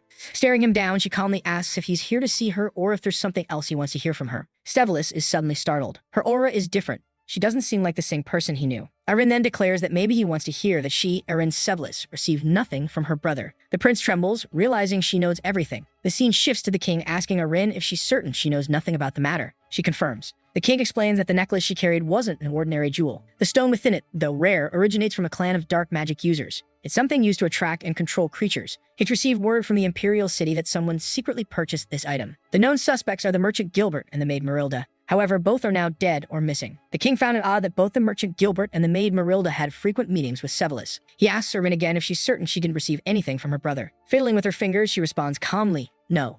She didn't receive anything from Sevelis. However, she comments that now that they've found the source of these stones, Luna should be released. She asks her father to free the girl who saved countless lives at the banquet. The king agrees and tells her she no longer needs to worry about it. Eren knows that if she reveals Sevelis was the one behind the necklace, the lives of those around her will become much more dangerous. The king might not execute Sevelis, meaning he'd remain alive and capable of harming those close to her. And she's tired of standing by while the people she cares about suffer. Back in the present, she asks Sevelis if he's satisfied with its outcome. He replies smugly that yes, he is. Exactly as she said, he never gave her anything. Eren affirms this, stating that's exactly what she told their father. Sevelis then questions her tone and suggests that if anyone overhears, they might think he's done something wrong. He mockingly suggests they so shut the mouth of her friend. Eren simply replies that it's unfortunate for him, but she has a visitor now. Sevelis asks if this person is really so important, and she says, yes, more important than you. Enter Cian, who apologizes for overhearing the conversation. Caught off guard, Sevelis didn't sense him at all and wonders why he's here. Shin, with his usual aloof demeanor, says he overheard everything. Sevelis demands to know how long he's been eavesdropping. Shan responds nonchalantly that he doesn't have much presence, so he's been standing there the whole time. Sevelis snaps, saying he's not in the mood for games and calling Shan bold for speaking to a prince in such a manner. But Shan just calmly asks, and what are you going to do about it? Planning to silence me too. Sevelis begins to wonder if the rumors about these two being betrothed are true. But realizing the tension, he quickly shifts gears. He knows there's nothing to gain from making an enemy of Cian Vert. Not only is she the daughter of his father's ally, but she also holds Eshel's favor. In a prior conversation with Eshel, Sevelis had explained that he wanted to eliminate Eren because she was threatening his position on the throne. What he couldn't understand was why Eshel wanted to deal with his own brother, given their father's unwavering trust in him. Eshel's response was chillingly simple, because he bothers me. Eshel was convinced Cian harbored secrets beyond human comprehension. Back in the present, Sevelis remarks that now he understands what Eshel meant. He doesn't know why, but an immensely powerful aura radiates from this boy. Changing his expression, Sevelis raises his hands and says it was all a misunderstanding. Now that the confusion has been cleared, he'll take his leave. Shan relaxes a little, noting that Sevelis isn't entirely depraved yet. He remembers how in the future, Sevelis would be called a mad emperor, committing acts that would terrify anyone. As he departs, Sevelis even apologizes to Resimus, who forgives him, asking only that they be more careful in the future. Finally, the door closes. Eren curses her damned brother and thanks Shan, but Shan says it was Eren who handled everything. She smiles and says she only acted confidently because she knew he was nearby. Shan sits down, claiming he's just tired of standing. Eren adjusts her hair nervously, mumbling that it's okay if that's the case. Resimus is baffled that Cian doesn't pick up on the obvious, while she commends how composed he was before the prince. Cian starts to leave, saying that now Sevelis knows their allies, Eren won't face as many risks. Resimus bids him farewell, realizing that he only came for business and is already gone. The scene shifts to Sevelis questioning Eshel about what they're going to do next. Sevelis swears the plan was perfect, but the people they wanted dead are all still alive. Worse, he's lost his father's trust entirely, and to him, he was supposed to be the sacred savior of the Empire. A voice cuts in, saying the plan wasn't entirely a failure. It's Boris reporting for duty. He apologizes for the delay, explaining that he was handling a mission for Lord Shelley. Sevelis mentions hearing that Emily has gone into hiding and asks what this fruit business he referred to is about. Boris admits they underestimated the people surrounding Princess Eren. Sevelis fumes, accusing Boris of suggesting they should reflect on their actions. Boris apologizes and clarifies, showing a crystal. He explains that it contains the magic used by Eren's allies. Most of it is ordinary, but then a dark mist begins emanating from the crystal. Boris declares this to be an extremely rare and potentially dangerous magic. Some might even call it dark magic. It's the power of a cursed magical blade. Sevelis is stunned to learn that one of Eren's allies wields something so blasphemous. Meanwhile, we cut to a comical scene of Yelkin staring at a blue creature on a plate. He asked Emily what kind of gratin she said she was making. What's stranger is that Shan and Nana are eating it calmly. Emily cheerfully tells them to take it slow. Yelkin, however, wonders if the food is actually moving. Shan remarks that he's had enough and is full. He apologizes, explaining he has to leave before Eshel discovers this place. He only came to check on the three of them, but the danger is still too great. Shan explains that he's placed people to keep an eye on the house's surroundings, making it the safest place for now. He He chuckles, but Emily asks him to promise he'll come back. He reassures her not to worry and instructs Brian to look after the two of them while he's away. Brian, unenthusiastic about the odd food they've been eating, mutters that he'll take good care of them. Outside the house, Surika appears and sarcastically comments about his free time for strolls. She demands an explanation. The bloody banquet, her fiancé's death. How did Cyan know all of this would happen? She warns him to be careful with his answers, as she might end up becoming his enemy. She asked again, who exactly is Cyan Verde? Shin simply replies, why does it matter? The Marquis was already a target. Surika retorts that it matters a great deal, as he could be a spy for another organization. Shan asks what she plans to do if that's the case. She unsheathes her sword, declaring the answer is obvious. She lunges at him, but Karim intercepts the attack. Surika demands to know if Karim will really stand in her way. Karim reminds her of the last time they fought, warning that she won't let anyone touch her master. The two immediately reignite their rivalry, both vowing to defeat the other. Karim conjures a red energy sphere, saying she'll show Surika something interesting. Surika, excited, readies herself, saying she's prepared. Karim unleashes the unyielding black mist, which seems to chase Surika. Surika dismisses it as useless, boasting that she can dodge anything, but the sheer explosion rattles her confidence. She realizes that being hit by it would mean instant death. She admits it's better for Karim to remain in her sword form, as otherwise she could be far deadlier. Karim grins, declaring the warm-up is over, and it's time to get serious. Surika grins back, ready for an all-out fight. Before things escalate further, Cyan activates sword manipulation, slamming Karim into the ground. Karim whines, asking to continue her fun, but Cheyenne commands both of them to stop. He reminds them that their commotion undermines the point of his hiding. Surika admits he's right and advises him to relocate. Cheyenne tells him to clean up and closes the door, leaving the two standing there with dumbfounded expressions. Inside, Cheyenne announces a change of plans, instructing everyone to prepare to leave. That's when a voice greets him. It's Lunav. She comments that it seems his family has grown since the last time. Shin, surprised she bypassed the mist barrier, asks how she found them. Lunav explains it's just a simple talent of hers and assures him no one else knows she's there. She asks about the commotion outside, but Shan dismisses it, asking why she's there. Lunav responds that she came to thank him. Shan shrugs, saying he didn't do anything deserving thanks. But Lunav insists she knows everything since the day he entered her. Everyone looks confused, trying to decipher her words. She clarifies she's talking about the aura that entered her when she was unconscious. She demonstrates her ability to summon fire and water, combine them, and modify them. She can even use a form of magic to locate specific people. She proudly asks if he doesn't think this gift from her grandfather is amazing. Shan dryly responds that it seems more like a curse, pointing out her injured body. Luna blushes and accuses him of being the one who entered. Shan ignores her and tells everyone to prepare to leave, saying he'll have a chat with her. Emily eagerly asks where they're going, and Cyan replies it's to Ruin Academy. Emily beams with excitement, saying she can now take care of him daily. Ryan, however, looks disappointed, already dreading the food he'll have to endure. Later, Luna reflects on her childhood in cold, dark places being the subject of painful experiments. She endured it all, believing it was her duty as Rain River's granddaughter. She asks Shan if he feels a similar sense of duty. He bluntly says no. Curious, she questions why he saved everyone but didn't want anyone to know. Shan explains it would only cause more headaches, which she probably understands. Luna pauses, saying she does. She then reveals that when their auras connected, she discovered his magical attribute. At first, she thought it was darkness, but now she isn't sure. She confesses that during their brief contact at the restaurant, she gathered information about him. Shan is surprised, not realizing she could deduce someone's magical attribute through touch. She asserts that on the day she collapsed, he implanted his magic into her. She demands to know what it is, certain it's not of this world. Shan acknowledges her curiosity and asks if she plans to report it to her grandfather. Lunav dispels her magic, saying no, it would only bring more trouble. Shan smirks, asking if she's rebelling against Rain River. Lunav cryptically says he probably understands the reasons. She suddenly hugs him, thanking him for freeing her from a long-standing burden. Shin explains that her body is like a cauldron of flames, filled with magical attributes constantly clashing and mixing. However, someone had placed a sort of cap on her magic. The intention was to prevent her from losing any magic entirely, but it was also causing her power to heat up excessively. What overflowed from this cauldron was slowly extinguishing the flame of her life. All Cyan did was create a hole in that cap. He explains it was because he didn't want her to live as someone else's puppet. Still, he tells her there's no need to thank him. If she has nothing else to say, she can leave and keep their secret. But of course, she shouldn't overexert herself, it would be dangerous.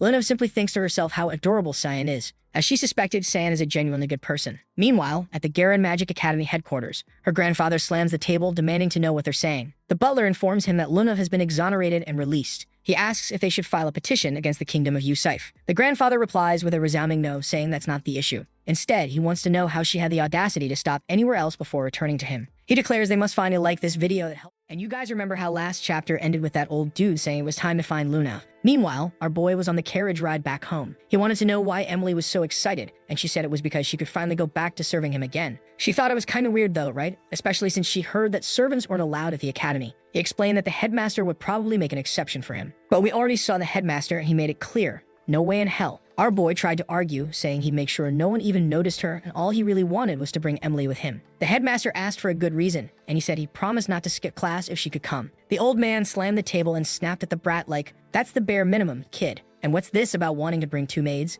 That's even worse." All he wanted to know was whether this had anything to do with the blood banquet. He figured Cian wouldn't ask for something this bold unless it was serious. Just by looking at the kid's reaction, the old man was already sure, and Xian said he'd tell the truth, but only if he got permission. The headmaster had already given up on trying to control him and basically said he knew the kid was going to do whatever he wanted and bring those girls regardless of what he said. So our boy finally admitted that it was hard to explain. The only thing he could say for sure was that he wasn't behind the blood banquet. The headmaster asked if he was really sure, and our guy said he honestly didn't get it. Like, why would someone as honest and humble as him do something like that? The headmaster just said, fine, and told him to get back to class already. So yeah, the talk kind of worked out. What he didn't expect, though, was how that guy would feel once he found out the whole blood banquet mess was actually because of his own grandson. But honestly, it probably wasn't just Lunel's doing. That guy's not smart enough to plan something like this all on his own. Of course, that bastard Eshel had to be behind most of the plotting. And Boris, he was the one who carried it all out. That's always how they operated. Right then, he saw that buffed up dude from earlier busting out 1,287 push-ups like it was nothing. He already knows something's coming, and right then the bastard stands up saying the time has come for him and Cyan to fight it out once and for all, to see who's really the strongest. The door slams shut, and our boy walks into his room. Seriously, that bastard does train every single day, always pushing for it.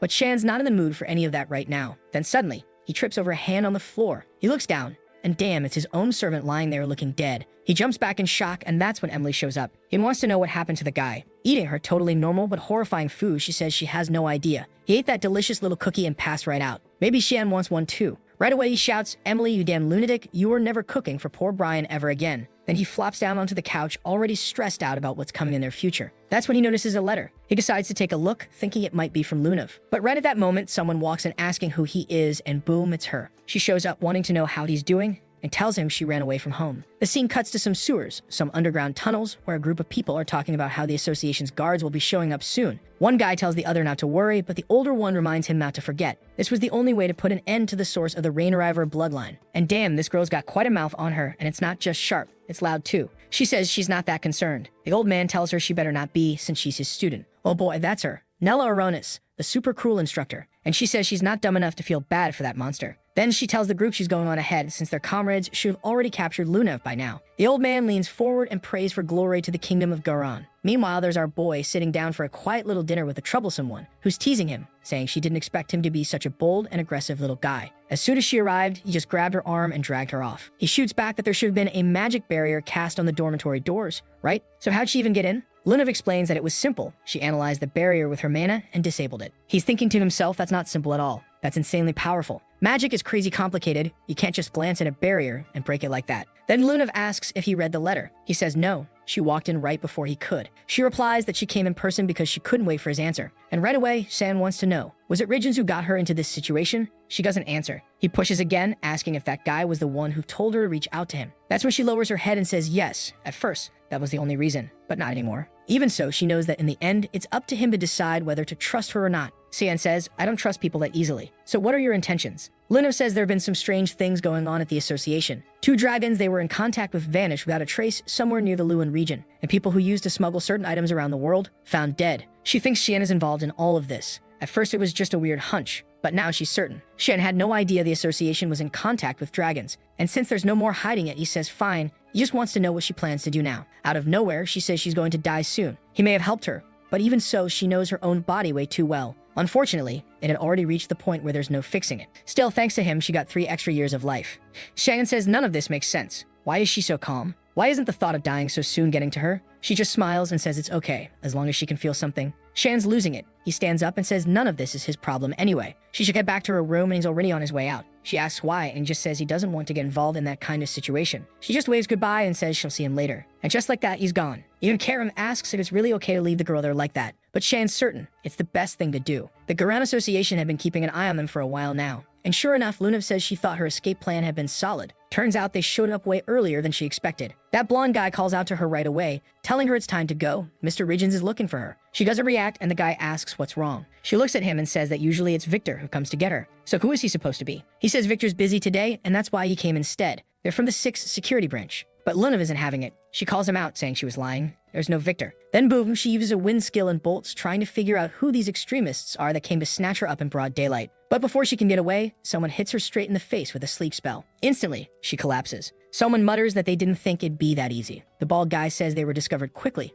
but it doesn't matter. They'll just toss her in the carriage and be done with it. Meanwhile, Karam senses something and says she feels a fight coming from that area. That makes Shan suspicious. Weren't those guys from Guran? Why would there be a fight going on if Lunav seemed to be going along with it? Scene cuts to the carriage, now arriving at some kind of church at night. The bald guy says he's brought Lunav Rainriver. Someone seated on a pew says she's a poor child, used as a test subject her entire life, and now they're just throwing her away like garbage. The seductive, sinister, Professor Nella is right there and says they'll be using the girl for a far more noble purpose than her own life. But the guys from the carriage are noticing a strange mist gathering under their feet. Everyone's getting tense when suddenly, slash. The first one gets cut, like a flurry of arrows, but it's actually glowing slashes flying through the shadows. The weird-looking guy, whoever he is trying to figure out what's going on. He looks behind him. Guess who's there? Shin. Right at his back. The bald guy hears the screams, and Nella immediately realizes they've got another guest. She tells Ralph to show them what happens to anyone who gets in their way. Ralph, the bald one, steps forward and says he'll silence them all. Outside, Karam comments that it went way smoother than she expected. But Shan says, nah, this won't be quick. There are much stronger people inside that cathedral.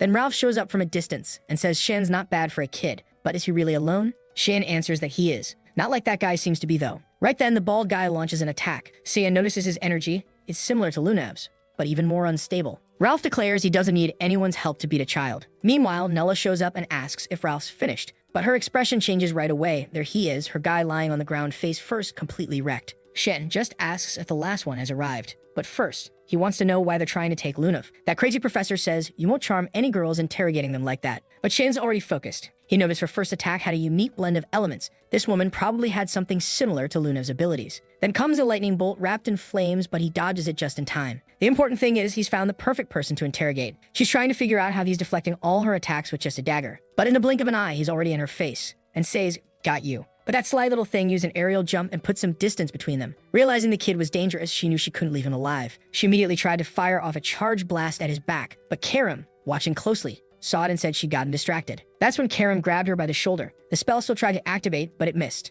The blast tore through the ground, the church, everything, and Cian realized she had a ton of mana. Now she was immobilized, but still saying she wouldn't reveal anything. Karam told her to stop struggling. No human could break through a heart-bound restriction like that. Then Cyan stepped closer and told her to just spill it already. Who gave the order to kidnap Lunav? And how many of you are still out there? Nella just laughed and said he was a funny kid, because he'd be finding all that out real soon. They were all coming for him, and they'd meet again, in hell. She was putting on a whole dramatic act, but Karam was right there calmly pointing out that this was just the reaction caused by a heart restriction. Shen already knew what that meant. An artifact that kept the user's mana sealed in the heart. That's why she couldn't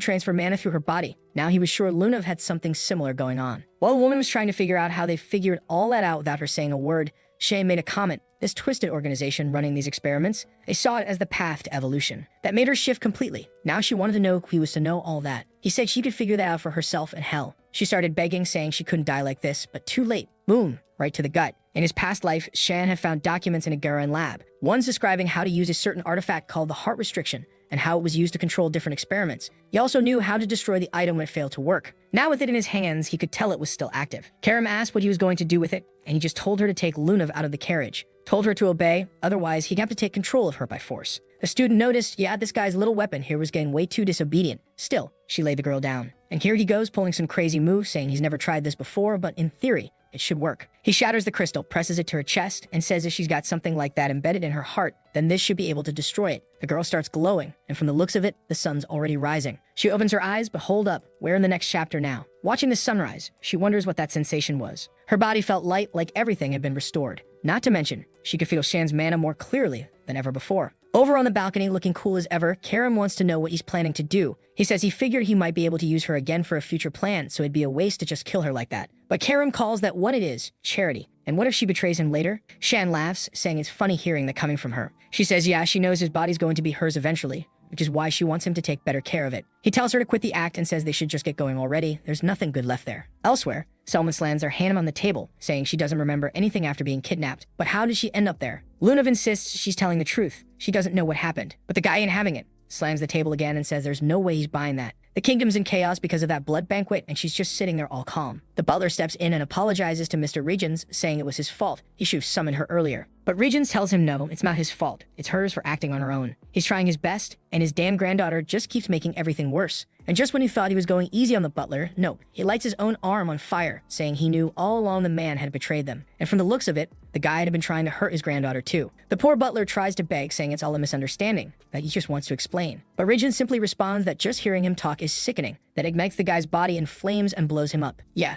this guy is not right in the head. Started out all calm and proper, then stood up and just blew the man to pieces. Lunov stands there, hand over her mouth in shock, while Regents coldly says that man was one of the people who ordered her kidnapping, and now he wants to know, what has she learned about Cien Verde? Lunov realizes he's asking that even though he already knows the answer. Still, she decides to stick to her line. She says she didn't learn anything special. He steps closer, asking what exactly she means by nothing special. She says she was late, ended up meeting with him, tried to talk, but yeah, just like she said, she didn't learn anything unusual. Then he puts his hand on her shoulder, cue the dread, and says that's not the answer she was supposed to give. She better tell them right now what that boy is hiding. He's a Verge. Regents is sure something's not right, or someone is helping him. Lunov stares him down and says the boy only has a guardian knight and a useless maid. There's nothing linking him to the accident, so why is Regents so obsessed? He slaps the table and demands to know why she's asking questions now. She shouldn't be questioning him. She's a Rain River, born to obey. And in this house, she only does what he says. Then he turns away and tells her to disappear if she doesn't have a proper answer, but at the same time, she's not allowed to leave the castle. Looking at the chart of old man on the floor, Lunov can only think she's had enough of this. Enough of this family. Back at Leuven Academy, the musclehead is still passed out by the door. Our boy's just trying to get back to his room. But nope, that guy's always there. So he decides to wander off and stretch his legs. That's when he hears a group talking about how classes were canceled. He looks over, not really understanding what the conversation's about.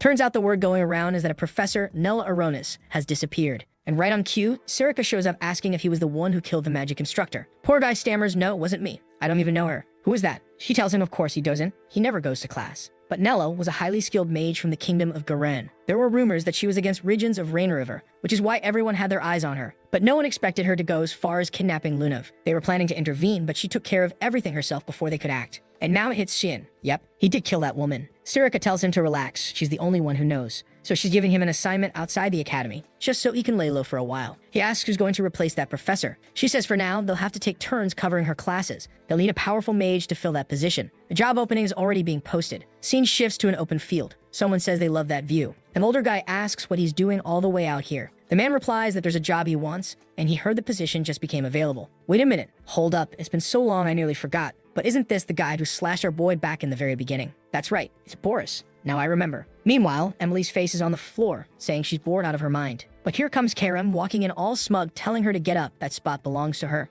Emily fires back, no way. This dorm belongs to Master. I'm staying right here. Nothing here is yours. When Cien walks in, he finds Emily with 2 giant lumps on her head, clearly been beaten up. He just calls out to Karam to hurry up. They've got a mission. Emily wants to come too, of course, but nope. Cien tells her no, he's got something even more important for her. She's got to make sure Nana doesn't go hungry. Emily's about to say that it's not important at all. Clearly, he's just trying to avoid her. But too late. He's already gone. That's when she suddenly remembers, if that girl goes hungry, she'll transform. Right as she opens the door, boom. One of those horrifying cupcakes smacks her right in the face. Good thing she actually likes that kind of stuff. Emily tells the boy not to worry. She'll take care of everything. Our boy shows up again and says, yep, he believes in her. Good luck with that. He just asks her, please never feed Brian again. The poor guy's still taking forever to recover. Then Karam wants to know, where are they heading this time? He says it's southeast of the Yusif Empire, a region known as Lambaster, a place ruled by crime, money, and violence. Real family-friendly spot, of course. Cut to a bunch of guys making bets, shouting not to disappoint. Classic underground UFC vibes. Everyone's hyped for Zelward to crush the other guy. One long-haired dude says he's up against a monster, and the massive brute just wants to know, how exactly should he kill him? The bastard crouches down and says this'll just be a warm-up pig style. Then the freak blasts the ground, the guy tries to dodge, but gets caught midair, and yeah, looks like he's about to be devoured. He's getting crushed completely. Someone shouts that Saber lost. And yeah, looks like the guy straight up got blown to pieces. Damn, what a brutal ring. The city's crawling with drunks and criminals. Even Karam says the place is disgusting. Shan explains that the Leuven region is neutral thanks to an agreement between nations, but this place is unofficially impartial and completely lawless. Karen's about to ask what that even means when suddenly a trio of creeps shows up, telling her she should have fun with them instead of hanging around some kid. They call her Miss and she's confused, like are they talking to her? The deranged one, not remotely subtle, says she won't be able to handle it because they're too hard. He also tells the kid to get lost. And Shan, hearing this mess of nonsense, doesn't even blink, keeps it humble and just beats the crap out of all 3, leaves them laid out on the ground. Honestly, I thought he'd just start killing folks. He tosses a bag of money on the table. Best room you've got. The girl at the counter wants to know how old this kid is to be dragging women around like that, but he just tells her to hand over the room key and quit whining. She's all flustered and just welcomes them in. Up in a room, looking out the window, he notices a certain crowd starting to gather,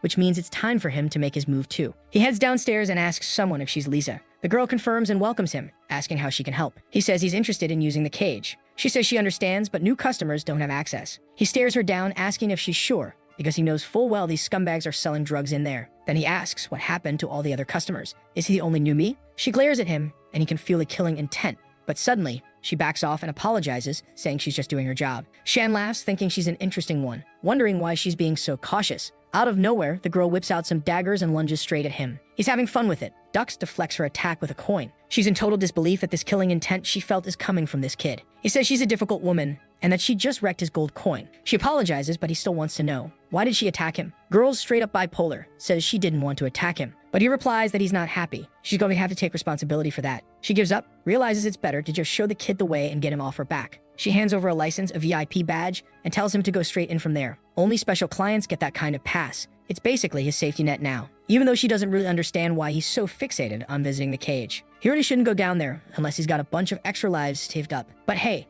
if he wants it that bad, good luck. Shin obviously has things to deal with, and he says he's never gonna forget how she tried to threaten him. Karim wants to know why he didn't just make that woman bring the owner of the place. The letter's instructions were to bring a woman known as Linz Nhalaf. Here comes another goth villain we're totally here for. He explains that she's extremely secretive, and she's the owner of this place, but tracking down any real info on her is nearly impossible. Karim wants to know why they were given such vague instructions. Shin shrugs, says the only way to find out is to head down those stairs and see what happens. He'd been to this city a few times in his past life, at least before this place collapsed during the Civil War. She asks what exactly goes on in this place, and he just says she'll find out soon enough when she sees how things really work in the cage. Cut to a guy with a cigarette asking if he really got beat up by a kid. It's that creep who hit on Karim earlier. He says yeah, it was some weird little kid came out of nowhere and wrecked everyone. The long-haired dude finds it strange. Why would a child be interested in the cage? The blonde says he has no clue. They did what they could to survive, and now they're just passing on whatever info they've got. Then one of them stands up and asks if that boy is the son of some noble family. The bruised-up guy says he's not sure,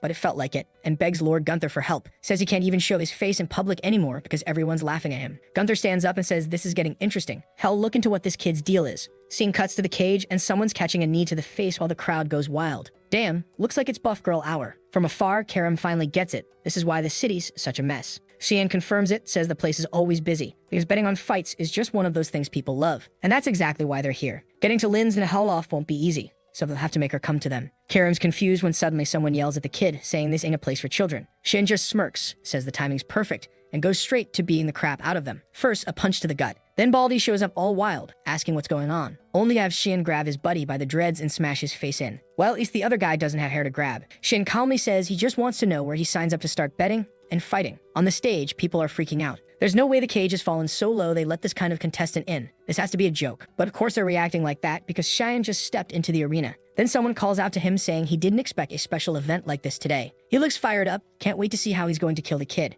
People on stage start whispering that the host must have lost his mind. This fight's way too one-sided. But the mustached guy, he says it's even better. Finally, they get to watch a kid get beat up. That's weirdly specific. The Ogre charges in, saying the most fun way is to just crush him. He goes in to finish Shin off with one finger, but Shin already snaps the guy's finger and launches himself straight at his face. Hits him so hard in the nose it collapses inward, and the beast just drops to his knees. No, past his knees. Face plants into the dirt. Everyone's standing there, mouths wide open, trying to figure out what just happened. Looks like Simon of Lemia won. Yeah, he gave himself a nice little alias. Our boy explains he can't have his identity revealed in a place like this. Karim comments that it's kind of funny for someone who doesn't want to be exposed to go leaping into the middle of the stage, grabbing everyone's attention. But he tells her not to worry, he's got an active ability for exactly this kind of thing. He's got it covered. Right from the start, she knows this is probably the work of that hooded god, the one who hides his authority with a mask or whatever else. Basically, people can only see his true face if they directly greet or interact with him. Karim complains that this is getting boring and says she's going to sleep. But suddenly, someone up on the stage calls out to Simon Nilemi. It's Gunther. He says he's accepting the challenge and tells him not to disappoint. The scene cuts back to the inn, where the girl at the front desk is trying to figure out what's going on. Then boom, one of the girls from the red light district steps in and gets straight to the point. She demands to know where that boy who stirred up the chaos is. She knows he's there, so they better hand him over now. The girl at the front desk says she has no idea what this crazy lady's talking about, but Delkia just warns her it's gonna get ugly if she makes her whole crew act. She better stay out of a problem that landed right on their turf. But the girl at the desk stands her ground, pulls out her little weapon, and says she won't tolerate any threats against her guests. That's when Delkia gives the order, everyone move in, and the front desk girl is still wondering what the heck that weird kid did to cause this much of a mess. Just then, Cyan shows up and calmly asks if they're looking for him. The girl's shocked. She didn't even notice him appear. He walks right up to the blonde and tells her to deal with him and to stop threatening the girl. But something weird happens. Delkia suddenly starts seeing him like he's some sort of prince, apologizing to her for being rude. He starts to explain that someone provoked him, but she grabs his hand and says it's fine. All she wants is his name. He tells her it's Simon, and she starts caressing his hand, saying the name's beautiful, though not as beautiful as his face. Meanwhile, the girl at the front desk is just frozen. This is a crime happening right in front of her. This boy is a minor. She immediately tells Shan to run, but he just says it's fine. He'll handle it. She tries to warn him he has no idea how dangerous that woman is. That's when Delkia pulls out a shiny little card and already halfway out the door, tells him that whenever he wants, he can come have a deep conversation with her. He looks at it, and sure enough, it says Delkia's room of pleasures. All desires welcome. She walks off and he realizes, yep, she's even crazier than he thought. But weirdly enough, she suddenly shows back up at the door and says that if it's him, she won't even charge. They're both just standing there like, what the hell just happened? And then Cyan tears up the card. The receptionist stares at him and asks if he even heard what she warned him about earlier about not causing problems. He tries to apologize but says this city is full of lunatics. She says that's no surprise after the fights he's been in and the ones he's won. This kind of reaction was bound to happen. But you should know, he's not going to win that kind of fight in Delkia's room of pleasures. He just looks at the stairs and says he's not thinking about that fight. He's leaving. And just then, another gothic villain-type woman appears, saying it's good Delkia backed off. The receptionist turns her head, and there's Linz Nihaloff, the owner of the cage. She tells the receptionist to stay close and keep an eye on that boy. The receptionist is okay. She'll treat him like any other VIP customer. But Linz isn't convinced, says she saw the girl giving the boy advice. The receptionist says it wasn't anything personal.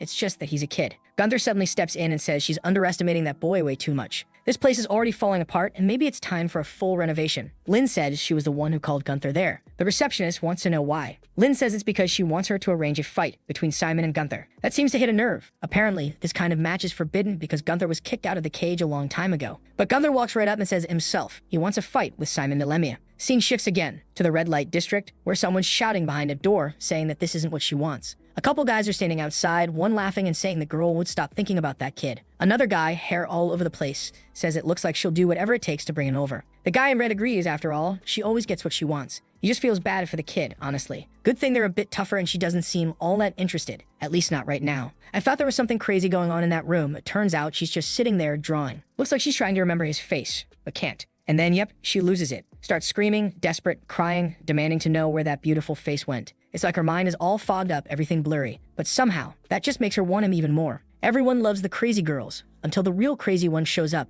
And this one, she's way past the line. In this place, it's all alcohol, women, and gambling. That's how things run in the red light district of Lambaster. You can indulge in every kind of pleasure and ecstasy here. But our boy, he'd rather not get too close. He didn't expect to run into that woman, the one with some seriously questionable rumors floating around. While he's thinking about checking out the other parts of the city, someone bumps into him, knocking a bunch of books to the ground. He looks down and asks if she's okay. The little girl, looking all cute and nervous, apologizes politely. He finds it weird, doesn't get why she's apologizing so much. Wait, hang on. At first it looked like she was carrying a Bible or something, but no. It's a box full of cigarettes. He asks again if she's okay. She says yes and thanks him for his mercy. He tells her to cut that out, hands the box back, and asks if she's selling this stuff. She says yes, they're exotic cigarettes from the Grey Merchants Union, and asks if he wants to buy one. He says nah, he doesn't smoke. Still, something feels off. He's never even heard of this Grey Merchants Union. She explains that if she's lucky, she can sell all of them in the western alleys of the red light district tonight, then head home before sunrise. And just like that, our boy gets a little soft, can't help but feel bad. The girl clearly doesn't have an easy life. He pulls out a gold coin and asks if that's enough to buy everything. She finds it strange, asks why he wants them all if he doesn't even smoke. He shrugs and says, starting today, he's a smoker,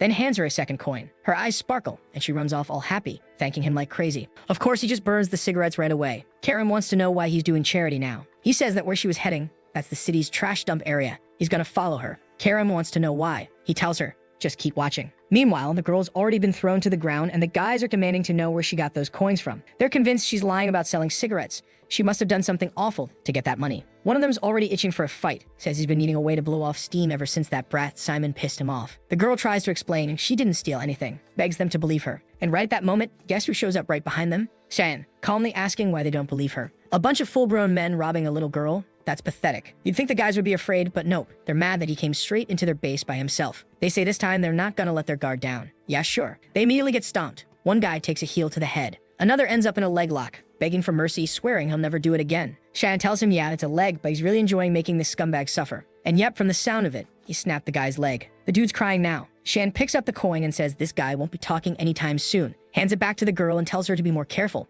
Don't let it fall again. And right then, guess what shows up? Gunther. He says this Simon kit is seriously impressive. Shin finds it odd. This guy shouldn't even know who he is. Not with that special item he's got equipped. But Gunther says he already figured it out. He must be Simon the Lemmy. Pleasure to meet you. The name's Gunther Lictus, and he runs this whole district. Shan says it's actually great that Gunther showed up. He was about to question those guys, but they all passed out. Gunther looks over and says, yeah, those bastards are completely useless. The bearded guy starts to say something, but before he can finish, boom, Gunther blows his head up. Says that was his way of helping out. The little girl's shaking, and San tells him that killing him wasn't really necessary. Gunther apologizes, but he's just excited. He just came back from a meeting with the owner of the cage, and he's itching to fight the kid. And just like that, San realizes this guy knows Linz Nihalof. Then boom, Shan's already launching a strike, but Gunther blocks the knee. Gunther's a little confused. How the hell does a scrawny 50-kilo kid have such a heavy hit? But hey, he wanted to fight. Let's go. He swings a punch and Saiyan flips over it. The hit still cracks the ground beneath them. That's when Saiyan figures it out. This guy's got some kind of strength enhancement. Gunther laughs, says there's no need to wait for the official match. They can have fun right now. Then he transforms, appears right in front of Xian,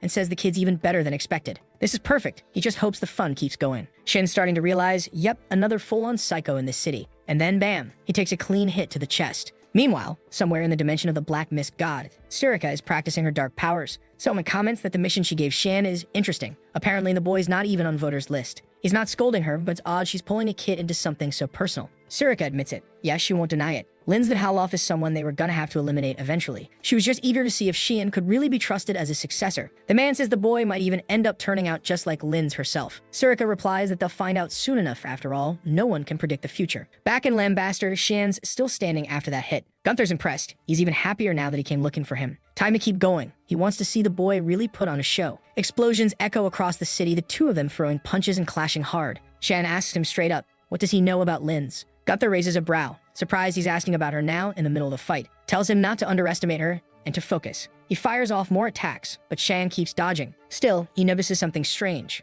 None of his strikes are doing any damage to the guy's arm. Gunther tells him, try blocking this, and sends a punch that leaves a massive crater in the middle of the city. Then he grins and says the kid's even better than expected. But he better bring it because they're just getting started. Karam calls out to Xian, asking if he wants her to step in. He says not yet, someone else is watching, and he wants to see that person show themselves. Suddenly, a set of throwing knives hit the ground right at Gunther's feet. Yep, we all know who that is. It's the front desk girl, and she's brought soldiers, saying Gunther can't just start a fight like this with one of her valued clients. Gunther yells that the brat attacked first, but nobody believes him. Shan notices something strange though. Those two already seem to know each other somehow. Gunther just says whatever, he's done for now. But his real fight is gonna be with that kid. As soon as Shan hops down, the front desk girl rushes over, asking if he's okay. Only problem? He's pissed. That guy had exactly the information he needed. It was the perfect opportunity, and she ruined it. She tries to explain he's a VIP. It's her job to protect him. He cuts her off and tells her to just say what she came here for. He knows she wouldn't come all the way out here without a reason. He already heard from Gunther that the guy requested a match with him, and he's willing to accept on one condition.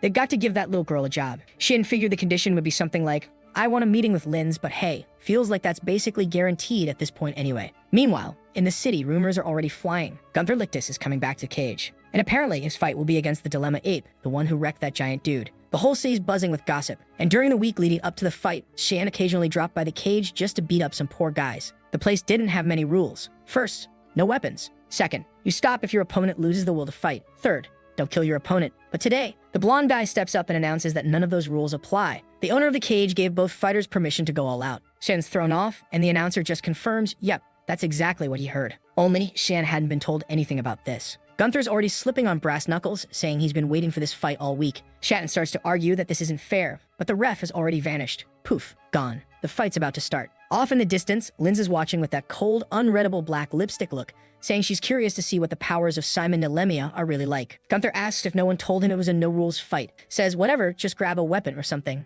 But Shen just sighs. Says he'll have to fight without one. He didn't bring any. And then boom, he starts summoning the red mist, saying he's got a plan in mind. Gunther grins, tells him to use as much magic as he wants. He was actually worried about accidentally killing the kid too fast. Shen's still a little off, saying, wait, this isn't a fight to the death, is it? But the lunatic just licks his lips and says Shen has no idea who he's dealing with. The moment he found out how good it felt to kill a human, he couldn't stop. Shin's face shifts. He gets it now. He knows exactly what kind of person Gunther is. Gunther says the first thing he's taking are those pretty eyes, and he lunges with a punch. Instantly, all the bets flip. Now that people know what kind of psycho he is, the odds shift. And right then, Saiyan draws Karam, cuts Gunther's arm clean off. Gunther passes right by, but his arm doesn't come with him. It goes flying. He screams in pain, and everyone on the stage is left stunned. what just happened. The guy hits the ground, panicking, trying to figure out where his arm went, shouting that he'll never forgive Sin. But Shan just tells him to sit still. If he moves again, he will die right here. And Gunther says nothing. Everyone on the stage can tell, yeah, the guy just crapped himself. One chubby guy with a mustache seems to recognize the red mist and that strange mana.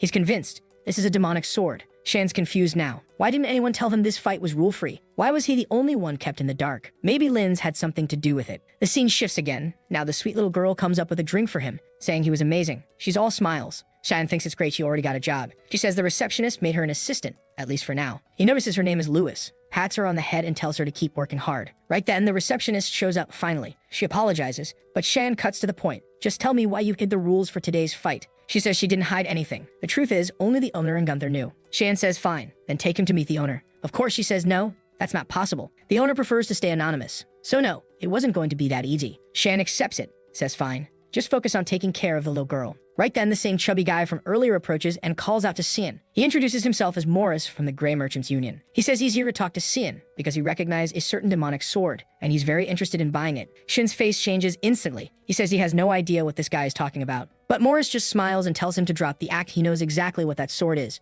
and he knows that Shan is the only one who's actually recognized it. He used to work for the Albus Merchant Union until the boss of that place was assassinated 2 years ago. Ever since, he's been with the Grey Merchants Union, operating right here in Lambaster. Their specialty? Rare swords and other unique weapons. And today he's absolutely sure. He saw the mist of a demon sword. He knows it. That weapon's been waiting for its true wielder for years. He tells Shan to just name his price. He'll buy it. But Shan's already got him lifted up off the ground, and says that since he's the only one who knows, he's the only one Shan needs to get rid of. Suddenly, assassins start crawling up from the floor behind him. Out of nowhere, he's surrounded. They warn him, if he doesn't let go of Mr. Morris, he's going to die right here. But Shan, with that demonic aura flaring up, just smirks and says it's hilarious. They really think this little crew is going to stop him. He recognizes them, the shadow assassins of Sparnia. That fat guy must have spent a lot of coin hiring them. Too bad, they're not going to kill him before he snaps his neck. Right then, the maid and the little girl walk into the room, calling out for Simon, asking what's going on with all these people attacking him. Shan realizes now, this situation's starting to drag in people who don't need to be part of it. Lewis is here too. So he drops the fat man and says fine.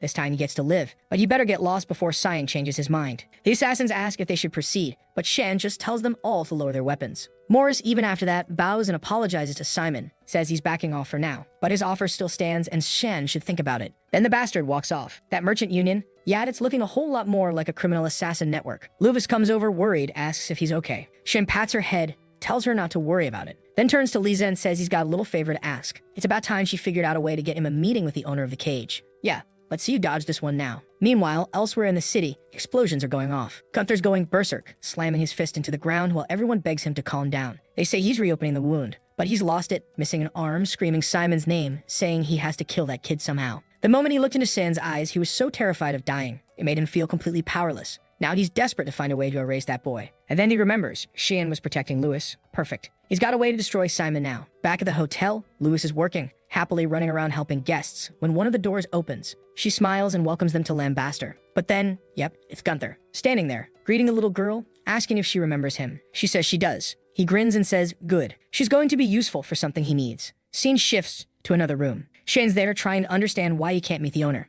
Liza explains. Lin's not someone you can just meet casually. That's not how she works. Shin's curious, asks why Liza defends Linz so much. Liza finds it strange that he even knows her name and says she's sure he's no ordinary kid. And just so he knows, Linz is watching him too. She's the one who allowed him to fight Gunther in the first place. That's why Liza says he should leave Lambaster now. Otherwise, he's going to end up dead. Shan's confused. She's giving him warnings and defending him, but also seems scared. Of what? Then suddenly, they hear a scream from the front desk. They rush out. The place is trashed. And Shan immediately knows. He sees the name tag, Lewis, lying on the ground, covered in blood. He tells Lisa to stay right there. He's going to deal with this. She tries to say something, but he cuts her off, says he's not going to repeat himself. She's staying put. Meanwhile, in the room of that crazy girl, yeah, she's still there trying to draw Shan's face, or at least remember what it looked like. Someone comments that a beautiful lady's room shouldn't be so messy, and she immediately wants to know how the bastard got in without permission. And yep, of course, it's that weirdo Morris. He says he's there for the obvious reason, to make her an offer. She tells the pig to get lost, but he just calmly says he has something to tell her about the boy she's in love with. She snaps back that her feelings for him aren't any of his business. But Morris cuts straight to the point. He's holding the strongest paralyzing potion in the entire kingdom of Garan. With this, she could have the boy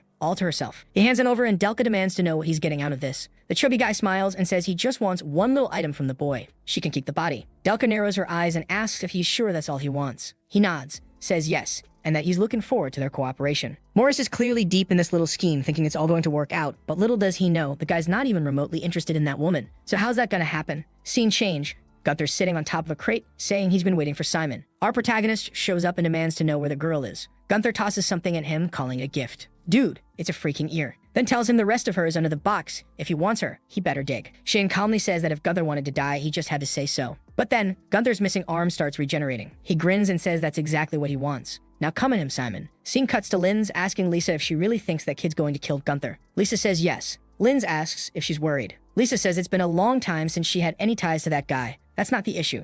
She just wants to know, why does Linz seem so obsessed with that boy? Linz smiles and says she'll explain, then tells Lisa to try remembering Simon's face. Lisa suddenly gasps, starts digging through her memories, but weirdly, she can't picture him. It's completely blank. And that's when Linz explains it's an ability tied to an authority of Eru, one that causes others to forget the user's face. Lisa stares at her. You're talking about the god of darkness, aren't you? Linz nods, says yes. Looks like her past just caught up to her. Lisa starts to panic, asks if Linz is in danger. But Linz says no. She's excited. It's been a long time since she's had such an important guest. So Lisa Lichtis better treat him very well. Back in the fight, Gunther charges at Xian, taunting him, demanding to know where that courage from earlier went. The blast from his attack sends Xian flying. Gunther growls, where's that ability you used back in the arena, huh? He better start putting in more effort, or he really will die here. Every time Xian hits the ground, he lands near more bones. Gunther says those skeletons are proof of how worthless those people were. Lambaster was full of trash, and he took it upon himself to purify it. He and Lisa grew up in that filth, just trying to survive in that hellhole. He'd bite anyone who tried to lay a hand on either of them. Until one day, he met a certain someone. A guy with an eye patch shows up, begging to be spared. Wait a second, is that Eschel?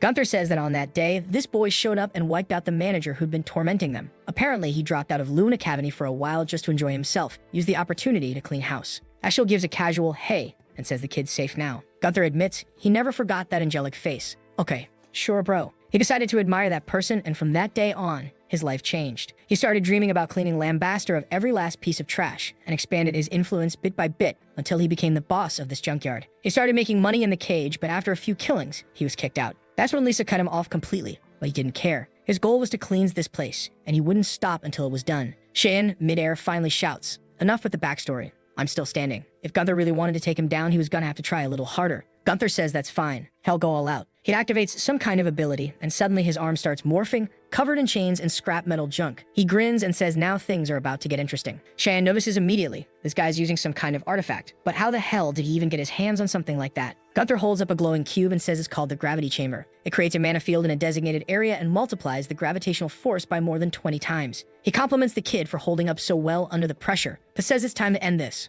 The attack slams into the cube and Kiram calls out to see if he needs help. But the boy, already beat up and glowing with anger, says no. He doesn't need her help to take out this worm. Then in a blink, he disappears from inside the cube and reappears right next to Gunther. Hits him with a vicious uppercut straight to the gut, and Gunther has no idea what just happened. Should have been physically impossible for Cian to even move in that gravity zone. Next thing you know, he's flying Teen Rocket style straight up into the sky, and Shan's already behind him midair, calmly warning him to brace himself. He's about to be crushed so thoroughly, the only thing left will be his ear. Delivers a spinning kick, Rock Lee style, bam, drives it right into his ribs. Airborne beatdown, followed by a body slammed straight into the ground. Cratered. Gunther's broken, embedded in the dirt, completely wrecked. But he's still smiling. Says he always knew he was destined to die like this. But it doesn't matter. He doesn't have any regrets. A child born in Lambaster was always doomed to become garbage, just like him and Lisa. That's the rule in this city laid down by its mistress. He just asks Shan, please don't let that happen to Lisa. He's sure he can do it. And just like that, it's over. But Shan's left completely confused by everything the guy just said. He walks over to the box where Lewis was supposed to be locked away. But just as he's about to check, someone calls out from behind him. It's Lisa. She takes one look at Gunther, collapsed and destroyed, and just sighs. She kind of figured this would happen. She quietly tells one of the soldiers to check on the boy, make sure he's all right. Then she sees Xian standing there. She asks what's going on, and he turns, the light behind him casting a glow, and tells her Lewis is okay. She's not hurt, just asleep it seems. He straightens up, says he's heading out. Lisa asks where to, and he just says, I'm going to clean out all of Lambaster. That city was split into 4 districts. Right in the center was the cage. To the left, the junkyard. To the right, the merchant zone. And below it all, the entertainment district. There's absolutely no real law enforcement there. At best, there's this fragile little power balance between the heads of each region, each run by a different manager. Shan asks how he even knows all that. In the past, Eschel had answered, because that city is rotten to the core. I've seen how it really works. And when he said it, Shan had felt a bit annoyed. But now he realizes the guy was right. Shan wondered, how do you take over a place this broken? If it were a normal country, he could declare war, set up negotiations, but none of that applies here. Maybe the only option was to take out each of the regional managers one by one. But Eshel told him no, that wasn't necessary. That place was already on the verge of collapsing on its own. All they had to do was wait for the right moment to step in and take control. Cut to Cian holding a teacup, looking unimpressed. Says the smell gives it away instantly. She didn't even try to hide the fact that the tea was drugged.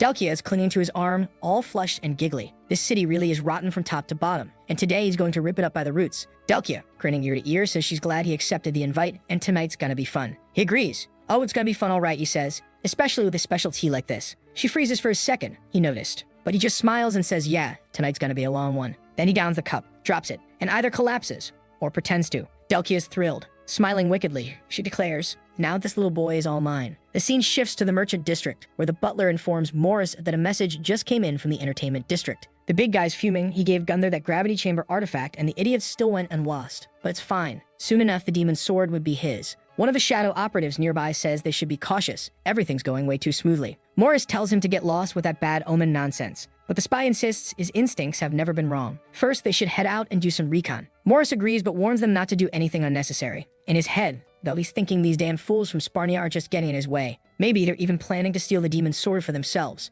Meanwhile, in town, people are being shoved aside as Morris' carriage barrels down the street. He swings the door open and calls out to Delkia that he's arrived. And there she is, straddling Shan in bed, casually telling Morris he could have taken a little longer to show up. She was just about to get to the part she really enjoys. Morris doesn't care. She can do whatever she wants. He just wants the kid's item. The body's all hers. Delkia tells him not to rush her and says he's gonna be shocked when he sees this. She pulls a rope and the curtains fall. Morris freezes. What the hell is this? There's a different Delkia tied up in the back, along with a bunch of taxidermy humans. The guy immediately turns around, panicking, who the hell is she? And of course, it's Karim, who tells him flat out exactly what he was looking for, the demon's sword. He stumbles back in shock. How the hell did a sword turn into a person? Cyan sits up and says Morris knows way too much. The bastard starts screaming for help from the assassin squad, but all he gets is a jab to the neck that shuts him up. Cheyenne tells him since he's so eager to see those guys, they'll go ahead and send them his way. Spreads his arms, opening up a rift into the mist swamp dimension, and it looks like the shadows start dissolving into it. Then he tells Morris that, yeah, he knows he's the one who gave Gunther that artifact and slipped Delkia the paralysis potion. Morris starts begging for forgiveness, swearing he'll never do it again. Shane calmly tells him he's sure he won't, because he won't be doing anything ever again. The guy's still crying for help, but gets dropped straight into the mist. And down there waiting for him,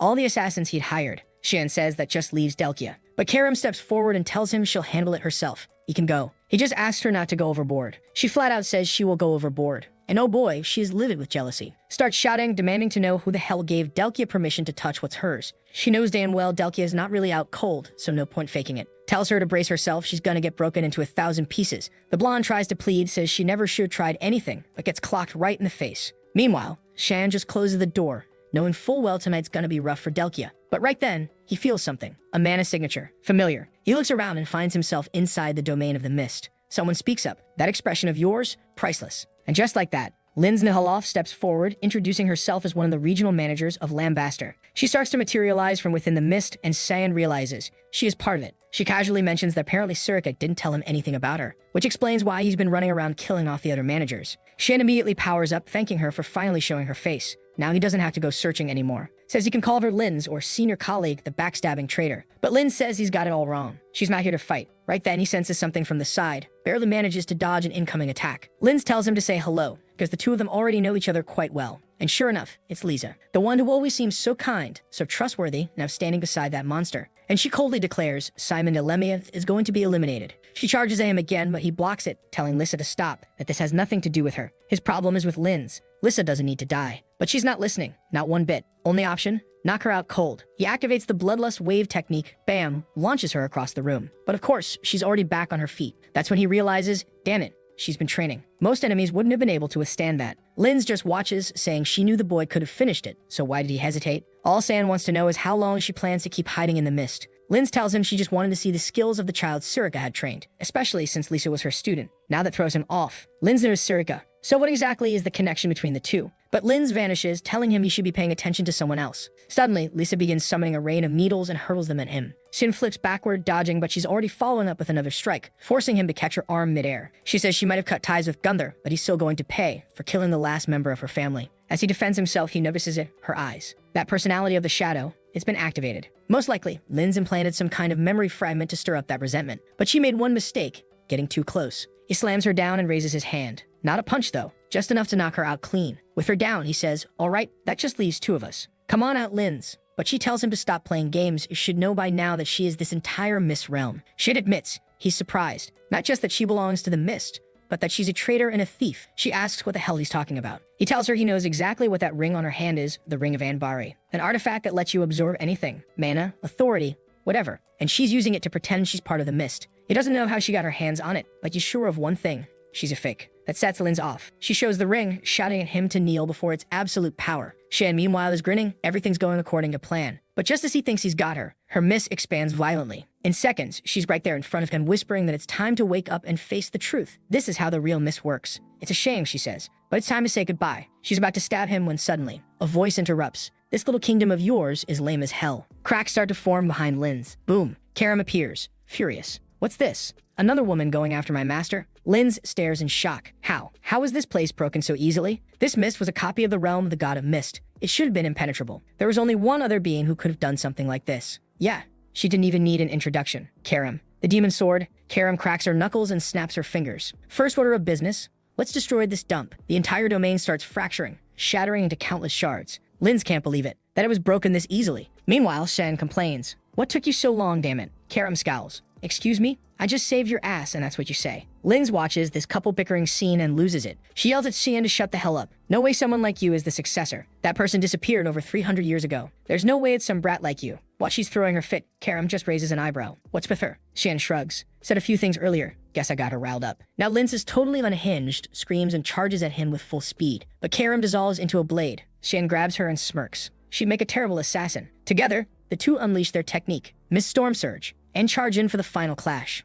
Of course, Linz, fake as ever, goes flying across the ground like a ragdoll. Meanwhile, Shan's just standing there cool as hell, dripping with swag, saying it's about time he showed her the true power of divine authority. As soon as Linz manages to get back on her feet, he activates the Mist of Adamant, and bam, a giant orb appears behind him. He's in full demon mode now, face darkened, voice chilling, daring her. Go on, try to block this with that little ring of yours. And then he swings. The cut flies toward her and she knows. She knows. She doesn't stand a chance. Cut to a long time ago. Back inside the Temple of Black Mist. Sirika asks where Linz thinks she's going. Linz says she's tired of sitting around, waiting for some supposed successor to show up. She fires back, you planning to kill me now or what? But Sirika calmly answers, there's already too many awful people out there to deal with. Why would I bother with you? Though if Linz ever turned corrupted, then yeah, she'd be hunted down and purified. And when that day came, Sirika would take back the item Linz stole. So she tells her, think real hard before walking away. That's how Linz left. She walked out of a group that had real power, but stayed hidden in the shadows. To go build her own group that had no power, but at least it existed out in the open. She was sick of waiting, sick of hiding. She really thought she'd made it. But back in the present, Shan's attack tears through her, rips into her side and arm. She was beautiful. She was strong. But what a shame, she went up against him. Now he just walks up and asks for her last words. I hate when these stories end all sad. She says, tell Sirika, she was wrong after all. And then she begs him to finish it. It hurts too much. Shin just sets her ablaze. No hesitation. Because he knows, nobody ever sees the moment they'll be defeated. And that includes him too. As soon as the domain starts to unravel, he sees he's already right in front of the hotel, which saves him time. Lissa shows up and says she tried to kill him and knows about the mist. So there's really no reason you should be letting her live. He asks if she's going to tell anyone. She says no, and he goes, all right then, it's fine. But she herself doesn't really know what she's going to do. Right then, Lewis comes running out of the hotel calling for the manager, asking if she's okay, saying she was worried because she suddenly disappeared. Lisa, looking a little shaken, asks if Lewis is all right, tells her to stop worrying about her, and says she's not going to let her leave this place anymore. She was the kindest person she ever met, and there's no way she was going to just let her go like that. Lisa says she understands now, and that's when our guide chimes in, saying it looks like she's already found her purpose. It'd be good for her to manage the whole place now, especially since all the other regional managers are gone. And she should make sure Lewis doesn't end up like Gunther. She agrees, and our boy gives her a pat on the head. Of course, Lewis is sad he's leaving, but he says, unfortunately, his stay here is over. He waves goodbye, saying he'll come back someday. Lissa yells after him, saying he definitely has to come back. As he turns to leave, he thinks to himself that he hopes to return, but not to see a scene like the one from the past. Holding the dagger, someone says he was successful in purifying Lin's Nihalov. Then Sirika, looking kind of pissed, says it must have been really tough. He asks why she sent him if she already knew it was going to be that hard. She just tells him to go ahead and ask what he's dying to know, because she knows he's curious. So he asks what her connection is to Lin's, if she was part of the Mist. Sirika says yeah, they trained together, but it seems she wasn't too fond of the future it laid out for Linz and ended up leaving. And when she did, she took the ring that was only supposed to be passed down among the masters. Cheyenne shows it to her, and she says that's exactly the one that should have been hers, but now she's leaving it with him. He finds it strange, after all, that thing's only meant for masters, but she replies that she doesn't need that anymore because she's already strong enough. A little confused, he says he doesn't get it. He thought the mission was to retrieve that thing. That's when the other Gothic one pops up out of nowhere, saying there must be some beef between the two of them, and that's why he got sent in the first place. Sirika turns and says it was just part of her promise, but now that it's settled, the ring doesn't matter. Shin already knows she's trying to see if he'll be tempted by the power the ring offers, and so he asks if she's not going to say that usual thing. If you fall victim to the ring, I'll have to purify you. But she replies that she's more curious to know whether he's a disaster for humanity or a hero. And sure, a simple commercial test wouldn't be a big deal, but she still thinks Karam might have made the wrong choice. Kiram's clearly biting her tongue, and our guy says it's obvious Sirika cares a lot about him. Then the scene cuts to the principal's office. He's saying that after Nella disappeared, student anxiety has skyrocketed. He knows this is going to be a heavy burden for him, but now that he's been appointed, he believes in himself. And here comes that bastard Boris, saying he's an understanding guy who gets the student's situation, and he'll do his best. The principal thanks him, and the bastard says he's going to take a stroll around the academy. Honestly, that principal's asking for trouble. He's already noticed the guy has some really strange mana. Right then, Sirika shows up asking if the principal called for her. But the moment Boris introduces himself, her expression totally changes. He says he's the newly appointed instructor. Nice to meet her. As he walks past, he said that they'll see each other soon, while Sirika just picks up on the fact that he reeks of blood. It's clear this guy's seriously dangerous.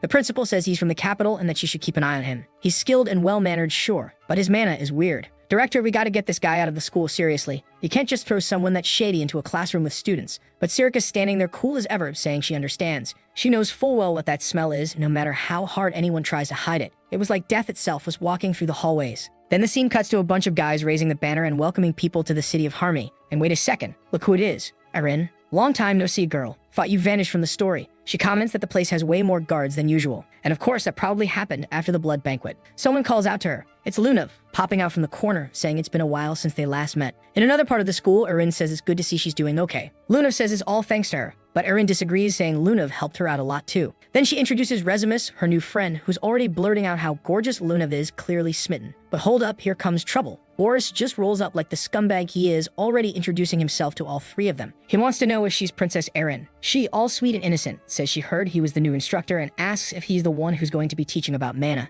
He says he's honored that she already knows who he is and asks if she has a moment to talk. She's a little confused and asks if he means right now, and he says yes. It's nothing important. He's just going around checking out the students' mana rankings and wants to take a look at her mana sphere. She shows him immediately, without a second of hesitation, and he says that's exactly what he was hoping to see. Lunav, though, tells him to stop right there, saying she's got a bad feeling about this. Erin finds that odd. Wasn't it just a mana evaluation? What could go wrong? And then he raises his hand and says she doesn't need to worry. This will all be over soon. Look, I don't know what exactly he was planning to do, but I do know our boy showed up just in time, gave him that death glare, and demanded to know what the hell that bastard was doing in Lewin. Then the next chapter jumps back in time, like way back, 2002 years before the founding of everything. The soldiers are raising their shields, shouting that the creatures are approaching. And holy hell, the thing is massive. Like, what even is that? Yeah, no surprise, the poor guy got blown to bits right there, splattered into a puddle of blood. The troops in the back are yelling to hold formation, saying if the monsters keep advancing, everything's going to collapse. Then one of them shouts that someone is coming. And here he comes, striding in with swagger from above, slicing red arcs through the air, just mowing everything down. The soldiers cheer, saying the rumors were true.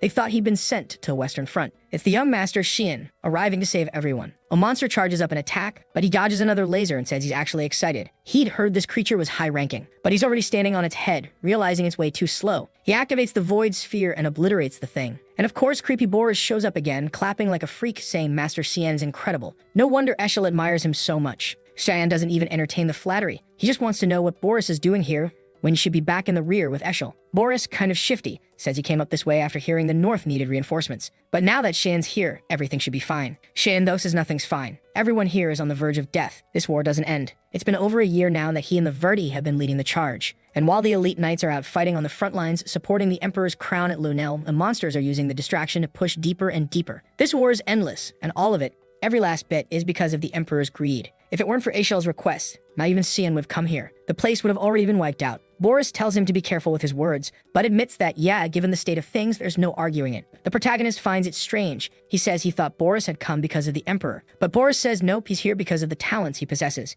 It's just that his personality lines up a bit more with Mr. Eshel's. Our guy tells him to go ahead and show what kind of talent he's talking about. Right then, Boris pulls in a misty kind of mana into his hand. He says that all he can really do is gather traces of the mana someone's used and compress them into a sphere like us to store it. Then, locking eyes with him, he comments that Shan's mana is extremely unique. He can sense that the kid has great potential and might just be the person he's been looking for. At that moment, Shan realizes maybe this was when the hunt for him actually began. Back in the present, Eren asks what's going on. But there's no way our protagonist is making the same mistake twice. He knows the worst idea right now would be to hand over different types of mana to this guy. And wow, Boris doesn't even know who Shan is yet. This is literally the first time he's seen the Vert Boy. Rezimus asks why Shan's acting like that and why he's pulling on Eren's arm. Boris, all flustered, says it must be a misunderstanding. He was just assessing the student's abilities, as an instructor. But Shan immediately shoots back that he's never heard of any kind of evaluation requiring something like this. And right away he realizes this bastard's been appointed as an instructor. Boris, still trying to play it cool, says Shan doesn't need to feel pressured. It was nothing serious. He wasn't even going to feel uncomfortable. Shan says he accepts the apology, but it'd be best if Boris left now before everyone starts feeling even more uncomfortable.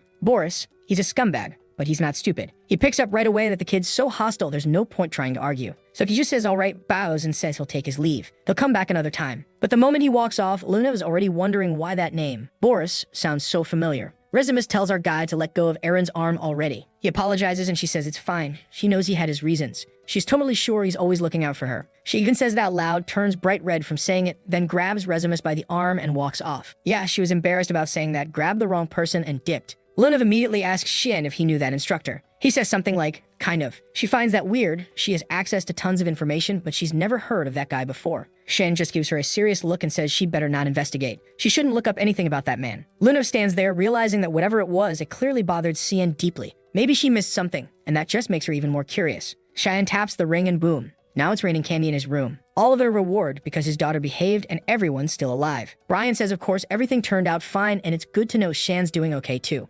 Meanwhile, Emily complains that life's been tough. Brian won't let her cook even once. Shan asks why that bothers her. Last he checked, she liked it when people cooked for her. She says yeah, that's true, but now it feels like someone took her job away. So Shan says alright, time for him and Brian to go train. Brian tries to get out of it, but our guy tells him to hurry up and follow. The scene shifts to the academy's training grounds. Turns out someone's already there practicing. Looks like it's Rezimus, though not totally sure. Might be someone else. Ryan's impressed. Whoever it is, she's wielding a massive claymore like it's nothing. Shin says of course it looks easy. She's going to be named the best swordswoman on the continent one day. Then he grabs a sword, saying it's time to see how much she's improved. She's caught off guard, asking what this is all about. She just came out for a chill evening. But he tells her nope, not tonight, come at him. Rezimus hesitates, makes sense. She's holding a real sword and he's only got a wooden one. She's worried the poor guy might actually get hurt. But before she can even finish the sentence, bam, he almost smacks her right in the face. She manages to duck and block just in time, then compliments the move. Still, she can't believe that was a blow from a wooden sword. She deflects his attack and comes at him full force, saying she's not going to go easy on him anymore. He parries one of her strikes and praises her movements.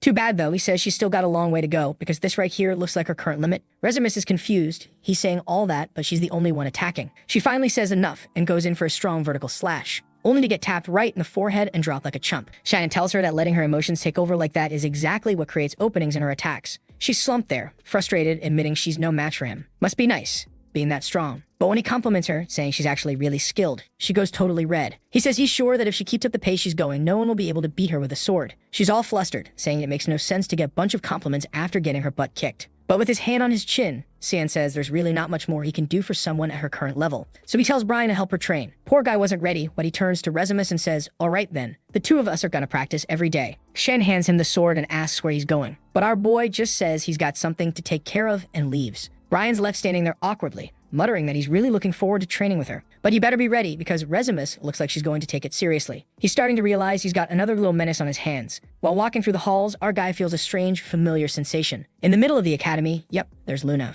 As curious and sneaky as ever, that menace. So he walks up, wanting to know what she's looking at. She says it's the research lab of Instructor Boris. Shan already knows she's definitely trying to sneak in. She asks when he got to know her so well. Says she's just looking, that's all. But he tells her to cut to the point. What is she trying to do? She says she's just super curious. She's never heard of that guy's name before, not even from the Garan Association. And yet the man's supposedly an 8-circle mage. How could someone be that powerful and still have zero information out there about him? Shen's clearly over it. This girl just got out of one mess and she's already trying to dive into another. She asked if he's not going to help and he says he doesn't want to get involved. She stares at him, saying he sure sounds like someone who knows this guy pretty well. Almost like he already hates him. Poor Xian, once again being dragged into a problem he didn't ask for. He probably should have just walked away, huh? But no, here he is, standing in front of the lab, saying he doesn't sense anyone inside. He tells her to stay behind, he's going in first. He grabs the doorknob, activates a mist ability, and opens the door. Turns out, It's more of a library than a lab. All that's inside are scrolls and handwritten books. Looking around, Lunav comments that it's all about ancient magic. And right at that moment, Karam suddenly steps out from Sian. He asks where she's going. She says she's just checking the rooftop and tells him to keep doing what he's doing. He's a little confused. Why is she heading to the roof? But whatever. Lunav calls him over, saying she found a text that looks super old. But Cheyenne, he realizes what it actually is. That armor. That's Boris of Armor, the one known as Hearthcree. Oh boy, even the name sounds cursed. Up on the rooftop, Karam mutters that this smell, it's sickening. No matter how many times she catches it, it never stops being disgusting. And he better show up soon. Oh, she's talking directly to that Hearthcree guy. Right then, too bad. Someone appears and says it's been a while since he last saw her. An angel shows up, asking how she's doing after waking up from a 300-year nap. From a high-up angle, Karam says she was doing just fine until he showed up and ruined everything. Hearthcree replies, your personality hasn't changed a bit. I guess that's why you chose that master out of all the other options. Karam's already getting ready to fight, but he asks her to calm down. He's not here to fight. She demands to know what he's doing there, and he says this is just a little chat. But Karam isn't buying it and tells him to cut the act and say what he's planning. Meanwhile, back in the library, Lunav says she's never seen magic texts like these. It's almost like some weird history book. But all the texts are written in a kind of code, so it's going to take a while to decode. From what she's been able to make out, that's all she can understand for now. On a page with a strange sun, she says it looks incomplete, and she really wants to know what it means. A sun, black clouds, mist, what else? Suddenly, Sam closes the book and says they need to destroy all of it. She wants to know why. That's what caused the blood banquet along with a lot of the other disasters. Then boom, someone shows up and says it's a shame, but he can't let that happen. Right away, Shan recognizes Boris's voice and wonders how he didn't sense his presence. The book starts glowing gold and suddenly materializes in Boris' hand. And that's when Boris says he was actually thinking about having a talk with the boy. What an incredible coincidence that he happened to show up there. Too bad it had to happen in such an unpleasant way, getting spied on and all. He raises his hand and asks Miss Lunav to excuse them. Poor thing, he's already flung her out the window, sending her all the way to the dorms. And now the two of them need to have a little conversation. He's very interested in the boy, specifically in the version of him he doesn't show the public. Shun's already figured out this isn't good. It'd be great if he could just kill this guy. But Hearthcree is a major problem. Not to mention, Karam suddenly vanished from his side. She's up on the rooftop, lying back all calm, wanting to know what the bastard's even talking about. Hearthcree says the person her master serves is someone chosen by the gods, and basically they're playing a game they already lost. Karam says she doesn't care. A demonic spawn like her would never ally with Lumindal. The angel says there are other ways. For example, she could take over her master's body. Surely that wouldn't be so difficult. Karam demands to know what the hell he's trying to pull. And now, the chapter shifts again. This time, it's about good and evil, light and darkness, creation and destruction. Two opposing forces always at war. And in these epic tales, light always wins. It's been 3 centuries since the Great War ended and the demon died. The surface world seemed to be thriving, but little by little, people were forgetting about them. Looks like we're seeing things from the angel's point of view. One of them says it's getting harder to find the fear and reverence people once had for them. So they came to a conclusion.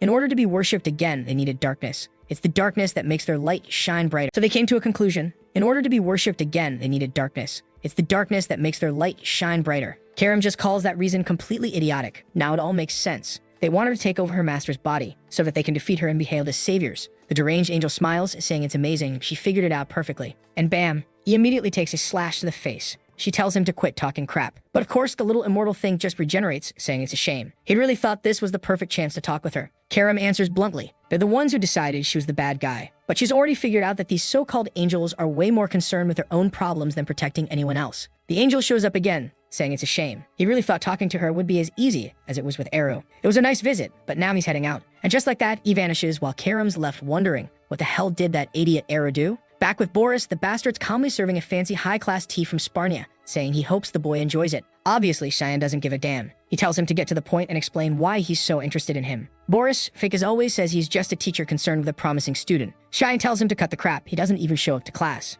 Boris wants to know why, and Cheyenne flat out says it. He's got nothing to learn from them. Now Boris is curious. He wonders if the headmaster knows about that. Cheyenne just tells him, for the love of all that's holy, to stop stalling and talk. So Boris gets a little more direct and asks Cheyenne if he knows who he is. Shannon asks why he's even asking that. Boris says he felt it immediately. Shannon hated him the moment they met. The way the kid looked at him, it was like he already wanted him dead. But Boris swears he's never seen Shan before in his life, so how could he have known about him already? Shan stirs the tea a little and says what's even weirder is that no one's ever heard of an 8-circle mage. Boris replies that he likes to live a quiet life, and Syan tells him to just say where he's from. Of course, the bastard claims he's from some super rural village, nothing but cows and lumber out there. No way Shan would know it. Both of them know the other's lying. Obviously, Boris wasn't going to spill anything. Even in his past life, the guy kept everything hidden. And now he asks if Shan has any other questions. Shan says no. Boris says good. It's gotten late, and they can talk more another time. Sometime later, staring down at the book, Boris says now he understands why Ishel felt so threatened. That kid, he must be the one helping Princess Erin. He's speaking with that Dan Hearthcree. who says it's ironic that the younger brother of the so-called savior is the one wielding the demon blade. Fate's got a funny way of working. It also seemed like Karam might just be the darkness they've been searching for all this time. And if he's right, that boy might be the perfect opportunity to make Isho shine brighter than ever. That's just like it was foretold in the black mist that hides the sun. Boris closes the book and declares, the rebirth of the savior is about to begin. Cut to Karam in the Hall of the Black Mist. Someone says it's surprising she came all the way there on her own. It's Eru. He wants to know what brings her. Karam says it's funny he's even asking. You should already know. She just met with Hearthcree and didn't realize the two of them were so close. Eru asks if Hearthcree tried anything, but Karam cuts him off. Just tell her why he didn't do anything. Apparently, he'd forgotten the reason he was kicked out. Eru says there's no lower place than where he already is, which means he's got nothing left to fear. Karam tells him he's got to be joking. These people are trying to use both her and Sion. The Lord asks if her wish is really to protect Xian. If that's the case, he can help her make that wish come true. All she needs to do is take this decree, and all the mist will support her and the boy. She takes it, but she's already figured it out. He's just handing that over so he doesn't have to do anything himself. Exactly like what happened with Lumindal. Eru tells her to quit nagging. He insists he already made the best decision for her sake. But Karam walks off, telling him to stop making pathetic excuses, and says she hopes he stays trapped in that place forever. The scene cuts to a statue of an angel, where a man in front of it says he intends to bless it for acting in accordance with the representations of Lumindal's light. What she needs to figure out is whether she truly intends to become the ray of light that'll save this world from darkness, and if she swears to stand on the front lines and die on the battlefield. Whoa, Alice Vert swears that she does. She accepts the will of the god of light, Lumindal. I almost forgot our boy had a turbocharged sister. She made the vow, but she's still wondering if this really is the right path. Lately, the Empire's been gathering up talented individuals for the Knights of Light and sending them all to the front lines. That's why, during the disaster of the Blood Banquet, there were no royal guards around to help. Still, helping the Knights of Light has always been her dream. What she doesn't get is, what exactly is she supposed to be protecting out there on the front lines? Right then, someone congratulates her. She turns and sees it's Cecilia, who says Alice finally achieved her big dream. Alice says it's nothing, she just became a rookie knight. But Cecilia tells her there's no need to be so formal anymore. They're equals now. Weirdly, this lunatic drops to the ground and says, no way, I can't do that. You'll always be my senior. Sometime later, it looks like Alice confided her worries.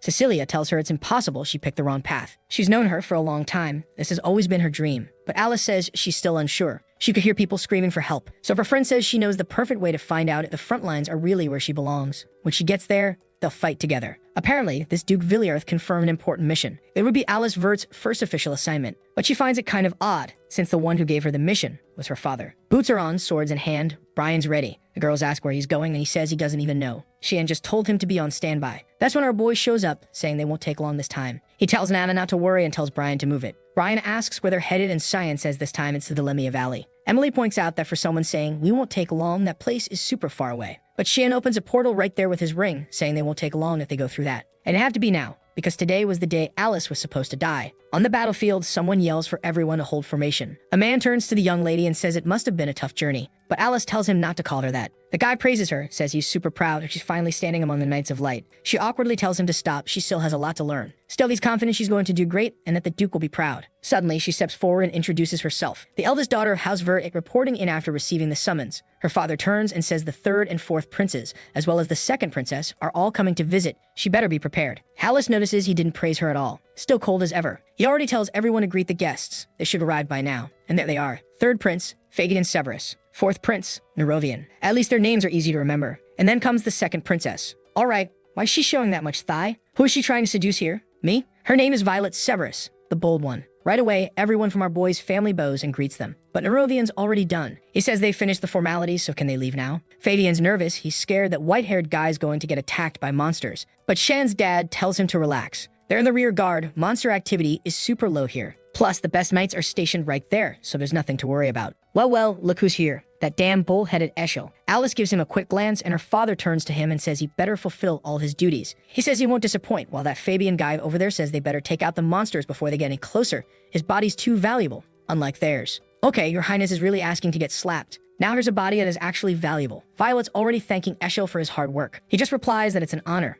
and she wants to know, where's Lunel? He's not the type to miss formal events like this. Eshel explains that Lunel had an important matter to attend and couldn't make it. She side-eyes that answer, saying it's good to have him as a bodyguard. Wait, what's going on here? Did something already happen between these two or what? Everyone's in formation and Alice is getting a weird feeling. Eshel always protects the first prince. That's just how it is. But now he's here with the twins and the second princess. What is this? A coincidence or something else entirely? Eshel then mentions he heard she joined the knights as the top of her class and congratulates her. But it didn't sound sincere at all. She immediately recognizes that familiar look in his eyes, and we flash back to her 9th birthday. He patted her head, congratulated her. That day, Eshel gave her a magic scroll. A 4-star spell scroll she couldn't even use yet. The idea was for her to one day get strong enough to finally use it. Years later, she did reach 4 stars, and finally it was time to activate the scroll. But the moment she started, someone grabbed her hand and told her to stop. It was Cecilia. She asked what was going on. Her friend explained that scroll would summon a mid-level monster. They could have died if it actually went through. What the hell, man? Eshel planted a live bomb when she was 9 years old. He's the king of Counter-Strike. Now here she is staring him down, wondering if he really gave her that scroll on purpose.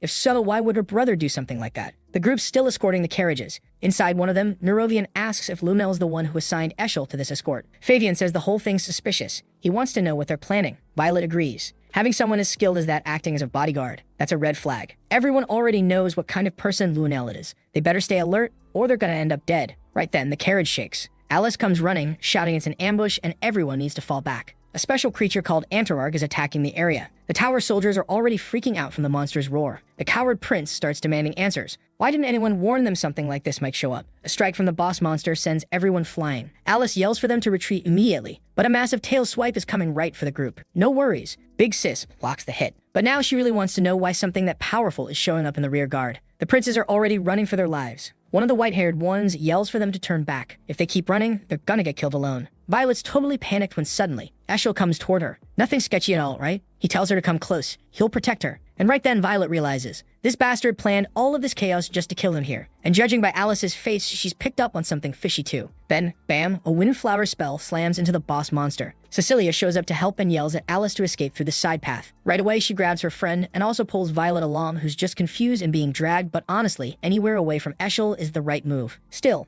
Alice's gut is telling her something seriously wrong. She felt an overwhelming bloodlust coming from her own brother, and when she looked back, she saw the monster about to land a clean hit straight at his neck. But then, out of nowhere, a strange barrier blocked the strike. Alice's head is spinning. What's going on here? But Cecilia just shouts at her to move. The monster is still flying, going in for another attack on Eshel. But more troops show up nearby and yell for everyone to get back in formation. She glances to the side and realizes the 3 damn girls are gone. Meanwhile, the soldiers are shouting not to let that creature, Antararch, get anywhere near the royal hairs. The monster starts charging up another purple energy blast, and Eshel looks like he's losing it, growling that this thing's really starting to piss him off. Then a golden light bursts out from his back, and he orders everyone to stand down. Boom! Massive explosion. Did that deal with the monster? Maybe. Or maybe not. Everyone's still standing back, squinting to see what's going on. And there's Violet, that sneaky brat, just randomly trips like an idiot. Alice runs over, asking if she's alright. Violet says she's not, but she's not dying that easily. Then what the hell? Cecilia just smacks Alice on the back. Alice stumbles, looking shocked. What the hell is this? And now she's on the ground in pain. What the hell? The two of them are just standing there staring her down. They really got us with this plot twist. Didn't see that one coming. And that damn Violet just glares and says,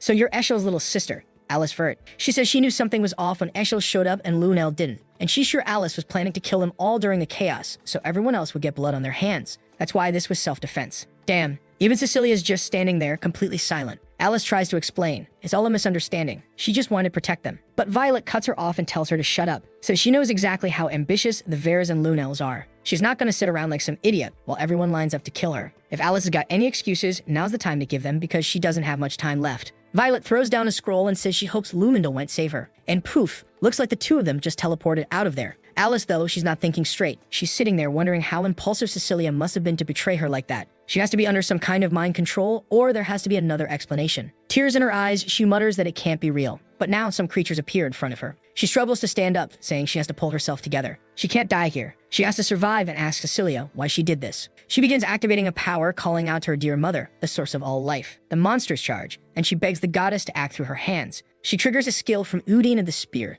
sending blasts flying in every direction. Meanwhile, over at the Varda hideout, yep, it's the two traitors, Violet and Cecilia, just lounging. Violet throws herself onto the bed, saying that was disgusting. Cecilia agrees, sitting quietly, thinking about little Alice from her childhood. She closes her eyes, maybe a little conflicted. Then Violet asks, "Why'd you let Alice live? You could have killed her right then and there." "Girl, close those toothpick legs, you're acting weird." Cecilia, a bit hesitant, says, "She'll die soon anyway. The monsters there will finish her off for sure." Meanwhile, Alice is still out there, flinging spears left and right, but she's exhausted. And honestly, this is the perfect moment for our boy to show up like a total Chad. She's drained. She mumbles that she has to get back. Problem is, what is she even going to tell the knights? That Princess Violet tried to assassinate her? That Cecilia tried to kill her? Who's going to believe that? That's why her best bet now is just to get the hell out of there. But more and more monsters keep closing in. And not just any monsters, high-ranked ones, salamanders. She tries to come up with a plan anyway to escape alive. But those beasts are already charging up their fiery breath, slobbering all over the place. She knows there's no way she can dodge it. The monster comes in close, but its aim's off. Good thing. Still, Alice knows if she takes that hit head-on, there's no surviving it. But hey, Big Sis is a beast. So don't worry, because little bro just showed up. Our boy slices right through it, and Alice immediately looks up, trying to figure out who it is. Before she can even process what's happening, someone grabs her by the shoulder, apologizes, and takes off with her. It's Brian coming in clutch to save her. And the moment she sees him, she realizes if Brian's here, then that must mean he's here too. Those salamanders were still creating a sea of fire. Brian and Alice were hiding nearby, and he told her to just hold on a little longer. But she knew that holding on wasn't going to cut it. Those things were closing in fast, and they were going to catch up any second. That's when, bam, Karam drops right in front of them. Off in the distance, an explosion lights up the sky. The creatures all turn toward it, staring. And Karam, of course, shows up saying those damn things must have eaten something poisoned. Why else were they spewing out everything inside them like that? She tells Shan to hurry up and finish the job already. Alice hears the name and is visibly confused. Shan, did she hear that right? And then, there he comes. Third form of the descent of mist. The monsters shoot out their flames, but he cuts straight through, rips one's head in half, explodes the body, unleashes a bunch of void orbs. Yeah, looks like he wiped everything out. Not long after, Brian's carrying Alice away from the battlefield. She spots the boy in the distance and walks closer, thinking to herself that she always had a hunch about who was behind that mask. The mask hits the ground. She starts crying. And who is it? Come on, you already know. It's Xian. Of course it is. He looks at her and says, I hope I wasn't too late. Later, as she's being healed, things finally click. Cecilia had always been Violet's spy. She feels like a fool, thinking she was carrying on her family's will and trusting someone like her. But Shan says it's not her fault. The blame lies with that damn Cecilia, with the princess. And obviously, with Eshel too. Alice wants to know, was it all planned by their brother? Does Shan know something about it? It's weird because the mission orders came from her father. Shan tells her that the only reason the mission even happened was because Eshel suggested it. And of course, her father does everything that guy says. She wants to know why. Shan says it's because that bastard wants to be the only one who carries on the family legacy. Alice scowls, saying that apparently he's even willing to kill his own sister for that. Though the tough act doesn't last long, she collapses to her knees, completely drained. Still, she wants to know, does Shan really believe that about Eshel? Is he sure? He just stares at her and says, of course I do. What? You think I'm joking? Alice admits she always felt something was off, and it looks like Shan did too. What she can't understand is, how did no one else see it? Why did her father and everyone around them not notice anything? It's like Eshel has something she doesn't, some invisible power. And during the battle, she felt it too. Something was protecting him. When he should have been hit by that deadly strike, something blocked it. Shan remembers that moment clearly. He knew the dagger had landed right on the guy's neck, but something strange stopped it. And even now, he still doesn't know what that was. Something powerful enough to block even the demon blade. As far as he can tell, there's only one possible explanation. Alice says they need to tell their father, but Shan just goes, what? Girl, please. That's an illusion. He's not going to listen to us. Alice insists if it's just her, maybe not. But if they go together, maybe there's a chance. Shan sighs and tells her she needs to start trusting him more. If they go through with this plan and it fails, all the Knights of Light will turn on them. Alice is confused. Why would that happen? But Shan remembers. In his past life, Eshel was always the center of attention. Everyone adored him. Everyone trusted him. He was the great savior. Even Shan himself had been a fanboy. He was the hero. There was never a doubt in anyone's mind. Looking back, it was strange. He wasn't just a knight. He felt like a religious figure. Even their father, who was sharp and observant, died trusting him. The Emperor, Lunel, ambitious as hell, also trusted him. Boris, a man obsessed with truth and sharp as a blade, he trusted Eshel too, without question. Even the idiot version of Shan didn't stop trusting until he was lying dead on the ground. But in that final moment, one question echoed in his mind. Why did I trust Eshel? There could only be one explanation. Shan says Eshel was the ultimate figure who inherited the authority of the most powerful god, Lumindal himself. The authority he received, the role of world's savior. Back on the battlefield, it's total chaos.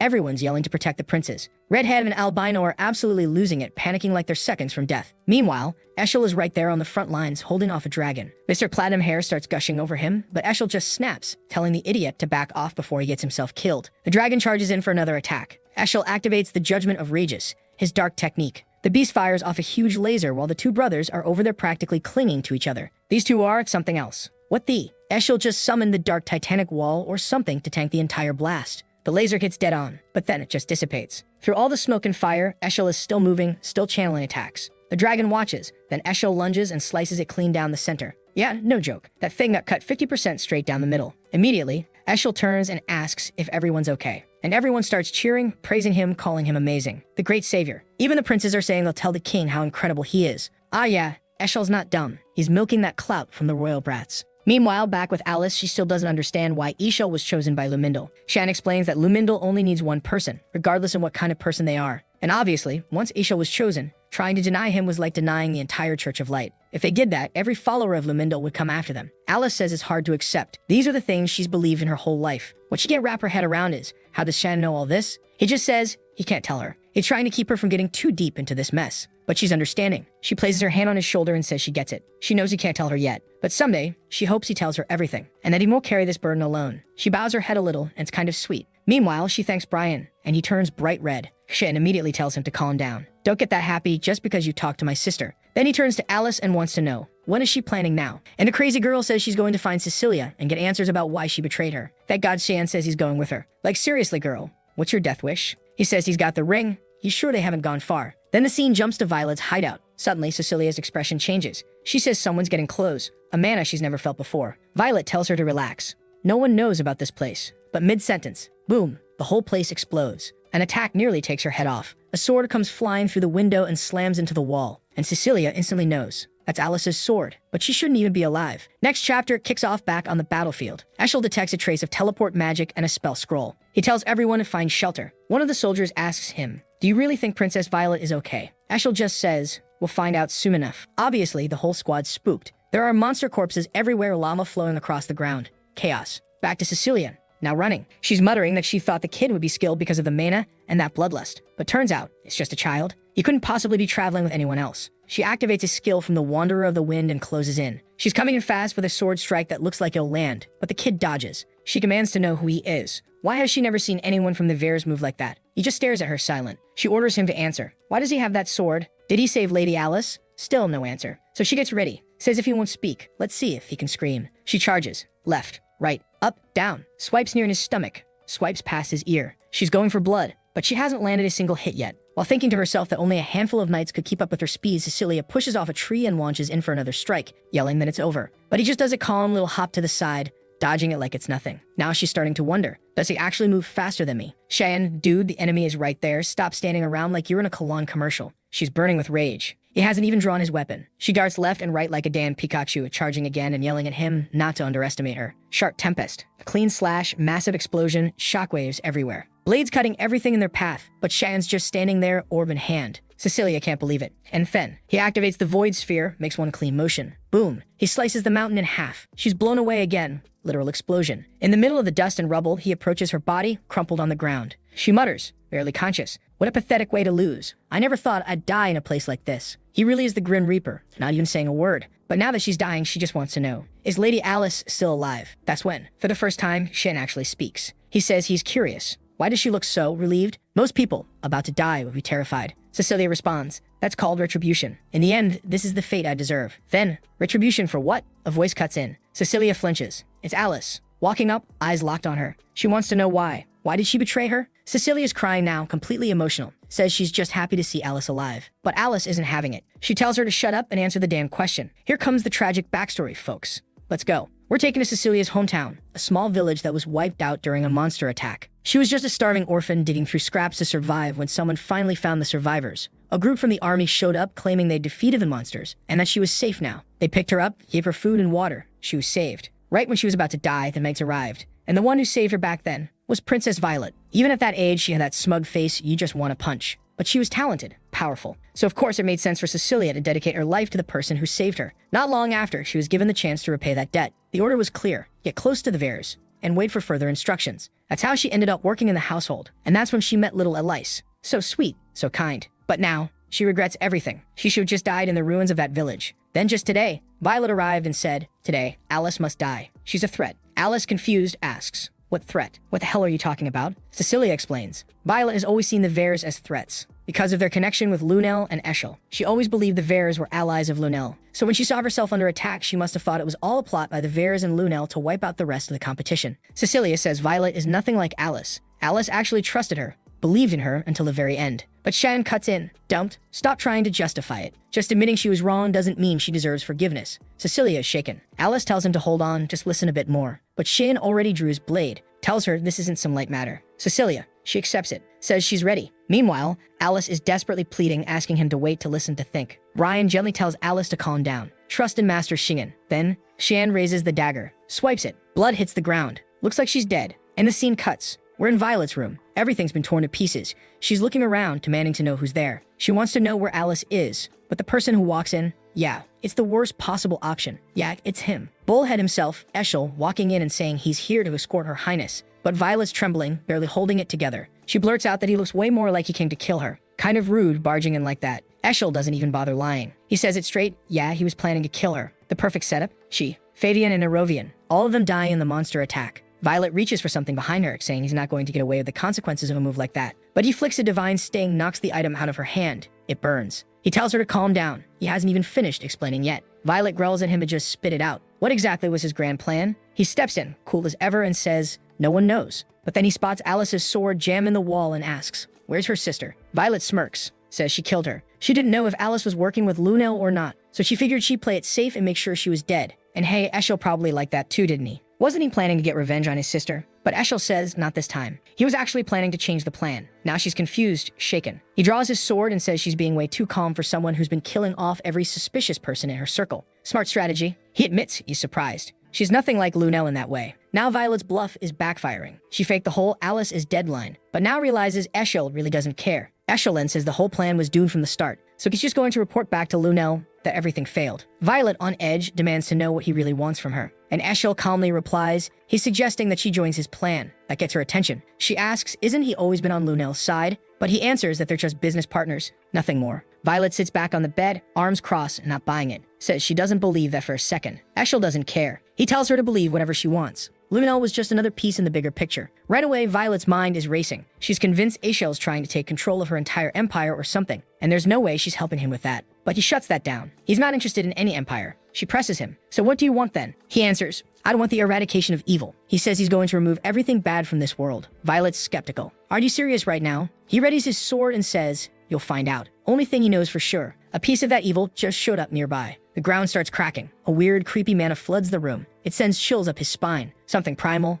hungry, something he's never felt before. Suddenly, boom, one of Shan's summoning orbs comes crashing through. From a distance, a blood-red star flares in the sky. Oh yeah, our boy's going in. Shan flies in toward Big Bro, ready to throw hands. Eshel shouts, who are you? Shan answers, I'm the evil you've been looking for. And just like that, he unleashes the 8 floating piddles. Blades flying in every direction. Eshel scrambles to defend, casts a barrier, and yeah, he manages to protect the blonde one. She's flung to safety, sobbing because her little princess hideout is getting obliterated. Girl, your whole castle's going to the moon. Eshel gets blasted back. She asks if he's okay. He tells her to get out of there. He's still under attack. Another blood-red bomb comes flying toward him. She activates her Askelin skill, slashes the blast in half. It splits clean through and wipes out the area around it. But Shan's not done. He teleports out of thin air and strikes again. And this time, he lands it. A blind spot. But no good. Eshel's got this broken barrier that nothing seems to pierce. Shan realizes it. There's no opening. He gets knocked back hard. Eshel stares at him and thinks, whoever this is, he's not normal. But he's confident. In the end, he'll win. And there's Violet,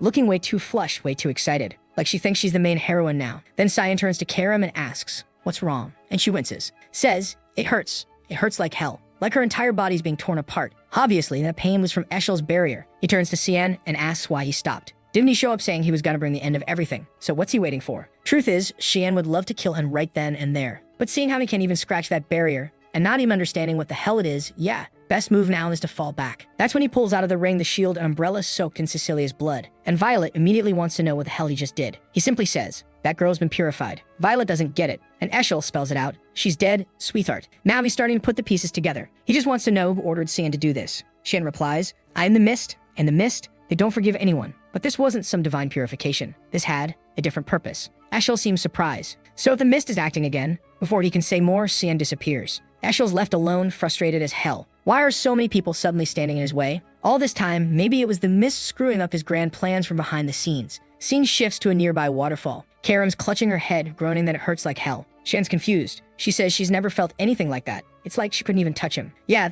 the situation's way worse than they expected. But Shen has got a possible solution. A Durin Dark elemental stone, a crystal of divine purity. It's just a theory, but he believes they can beat Eshel with it. That's when Karim grabs his arm and begs him not to do it. That item could straight up kill him. Just then, Alice shows up. Cyan shrugs it off for now and says they'll talk later. Right now, he's got people to protect. He's not repeating the mistakes of his past life. Also, seriously, why didn't he just kill Cecilia already? Forgiving that traitor? But no, he swore if the enemy's stronger than expected, he just has to get stronger himself. Sounds like a solid plan to me. A while later, Alice hands him something. It's the symbol of Marion. Normally, no one's allowed into the spiritual realm, but with this, he can enter a place called Fruina. She tells him to be careful. Oh, for the love off. I thought the hooded figure was Xian again, but nope, it's Cecilia, crying her eyes out, whispering thank yous. Alice turns her back and says she hasn't forgiven her, and she better not show her face again. Cecilia says she understands and walks off. Up on a rock, Karim watches the whole thing and asks, are we really just letting that girl go? Maybe we should have just killed her. But Cheyenne says he already did kill her in his past life, and thinking back, there was no need to kill her then either. When he found her, she was already broken, crushed by guilt for murdering his sister. All he did this time was lighten her burden. Maybe one day, she'll pay that debt.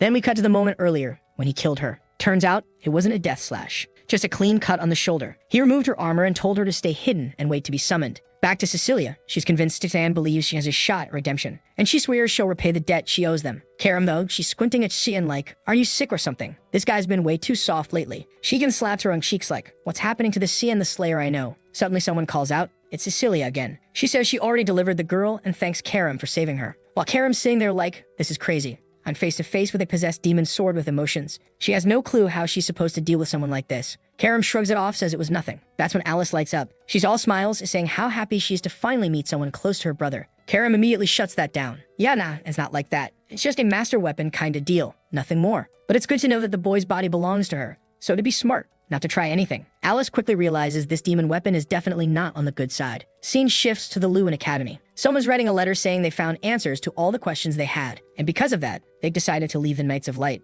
Ah, it's Alice, of course. She says those people have strayed from the path of righteousness. The ones they're trying to protect aren't the ones who should be protected. And the conscience of her own household is being corrupted by all this. Even her father is letting it happen. She says she'll be visiting him soon because there's something she wants to talk about regarding her brother Eshel and Prince Lunel. But for now, she just asks him to take good care of Cian. The headmaster sighs, thinking how messed up all these noble families are lately. One thing that hasn't changed, though, Alice worrying about her brother, like always. At least he can pretend he'll look after the kid like she's always asking. He then apologizes for making Boris wait. Boris says it's fine. The director asks how things are going at the academy, and the bastard calmly says he's adjusting just fine. Then the old man hits him with the real question. So when were you planning to tell me you're working for Prince Lunel? And why the hell he's been keeping it a secret? Boris, totally stone-faced, says he never hid it. No one asked. Besides, it's got nothing to do with his job there. The director now wants to know the real reason he's even at the academy. Boris says he was looking for someone. The director, did you find them? Boris, yes. And boom, he's fired on the spot. The director says if the person he found is who he thinks it is, Boris needs to get out before he tries anything else.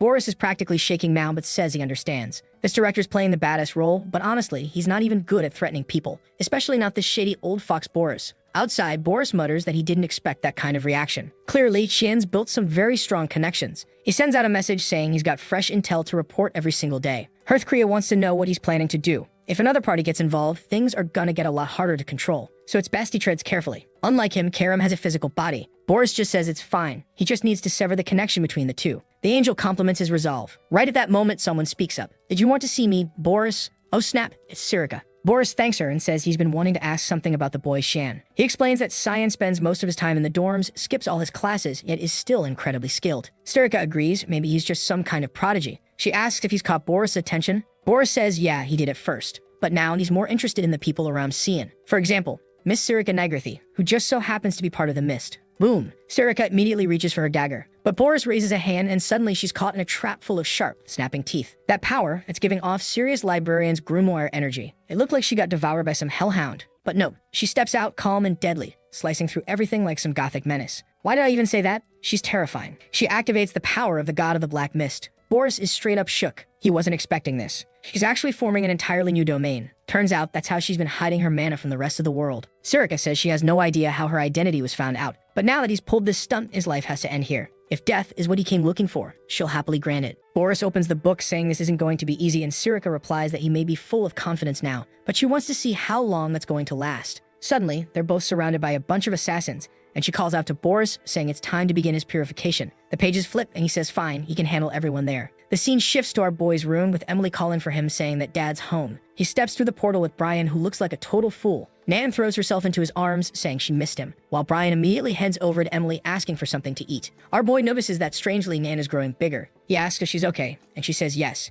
She's been getting along with Sirica just like he asked. He realizes that her training with Sirica must be going well then. Some time ago, he asked Sirica to start training Nan so she could learn to control her emotional collapses. He didn't want a repeat of what happened at the blood banquet. Sirica's training obviously isn't easy, but when it comes to controlling instincts, she's the best. He compliments Nan, telling her she's really putting in the effort. She agrees, but says that today, Sirica told her there wouldn't be training because she had other plans. San is already curious. What plan? Karam says it's probably a purification. That's because, well, Karam was the one who requested Boris be purified. Shan looks confused, and she explains that Boris is working here as an instructor. And of course, it'd be easy for Sirica to get close to him since they work in the same place. Shan responds that there's no way Eru would have allowed something like that. Didn't he know who she was fighting against? Karam asks if he's talking about the scripture, like Sirika and Misty couldn't handle that. Then right away, our boy says she must already know about Hearthcree too. And it looks like he didn't realize she didn't know because now both of them are confused. Honestly, I thought everyone was already in on everything. She's standing there looking all dazed and half asleep, saying she thought it wouldn't be necessary. Sometimes we forget she doesn't really know he can see the future. He's hiding it, she's hiding stuff too, but they're still on the same side. It's a whole mess. So he says they don't have time to waste. That guy's bloodline is the real threat. Then he tells Brian and Nan that he's heading out. But when he sees Brian eating that poison Emily made, he has to ask why. Poor Brian says he was just too hungry and asks if Shion wants him to come along. Our boy says no, he's only taking Karam. And strangely, he's amazed Brian is still alive after eating that. He tells him to take Nan and Emily to Brno. Nan, confused, asks if Dad is already leaving. He says unfortunately, yes, it's too dangerous for them to stay here right now. They don't need to worry though, he'll take care of it. He leaves them in Brian's care. Cut back to Sirika, who says the more she looks at Boris, the more disgusting he seems. Seeing the number of zombies around, she suspects the blood banquet might have been his doing. Those puppets all give off the same aura. Smiling, Boris asks if she's already getting tired. Strange, since that was just the appetizer. The main course was on its way, with dessert. Sirika dodges another attack, but she's surrounded on all sides. She activates the Raging Mist Tempest skill, and every skill in this series is a whole mess of slashes flying everywhere. She unleashes 8 fluttering petals along with Bloodthirst Surge, but even then, Boris is still just floating there calmly, casting Lance of Judgment as the clueless ones run for their lives. She notices, strangely, that he's using a ton of high-level skills, and she doesn't even have time to breathe. One more puppet sneaks up behind her, and she has to dodge its grab by stepping up onto a pillar. Oh my god, the girl doesn't get a single second to breathe. She can't even pull off another skill. She uses something called Nedusting and boom, explosions everywhere, sweeping through the sky. She can't understand how each one of those puppets had that much mana inside. Clearly, that's not normal at all. Whoa, the whole area just got vaporized. You're not killing my little purple goth like that, Boris. I'll come after you myself. But it seems the bastard doesn't care because he just says it's time for her to die and activates his war hammer. The attack lands straight on Sirika. It looks like she got crushed and Boris comes down. She says now she understands how those puppets work. Apparently they can track an opponent's mana, different from the usual kind. And probably that book he's holding is the source of all their power. At the very least, it's something incredible, judging by the mana she's sensing. Probably a weapon of the gods. Boris claps his hands, saying her battle sense and vast knowledge are truly impressive. But none of that matters right now. Suddenly, he activates a skill called Imaginarium. The puppets start acting weird, either coming out of the ground or glitching. It's hard to tell what's going on. But Boris warns her that he still has plenty more of those to play with, so she might as well give up. Come on, Sirika, don't give up, my goth queen. She gets up and says she's not throwing in the towel just yet, activating a secret technique of expansion, total jujutsu style. Out of nowhere, there's some Shikamaru-like move from behind. Summon the familiar? Man, she pulls out a full-on demon. This is new to me. Mammon, god of greed, sounds almost like Mamora, but not quite.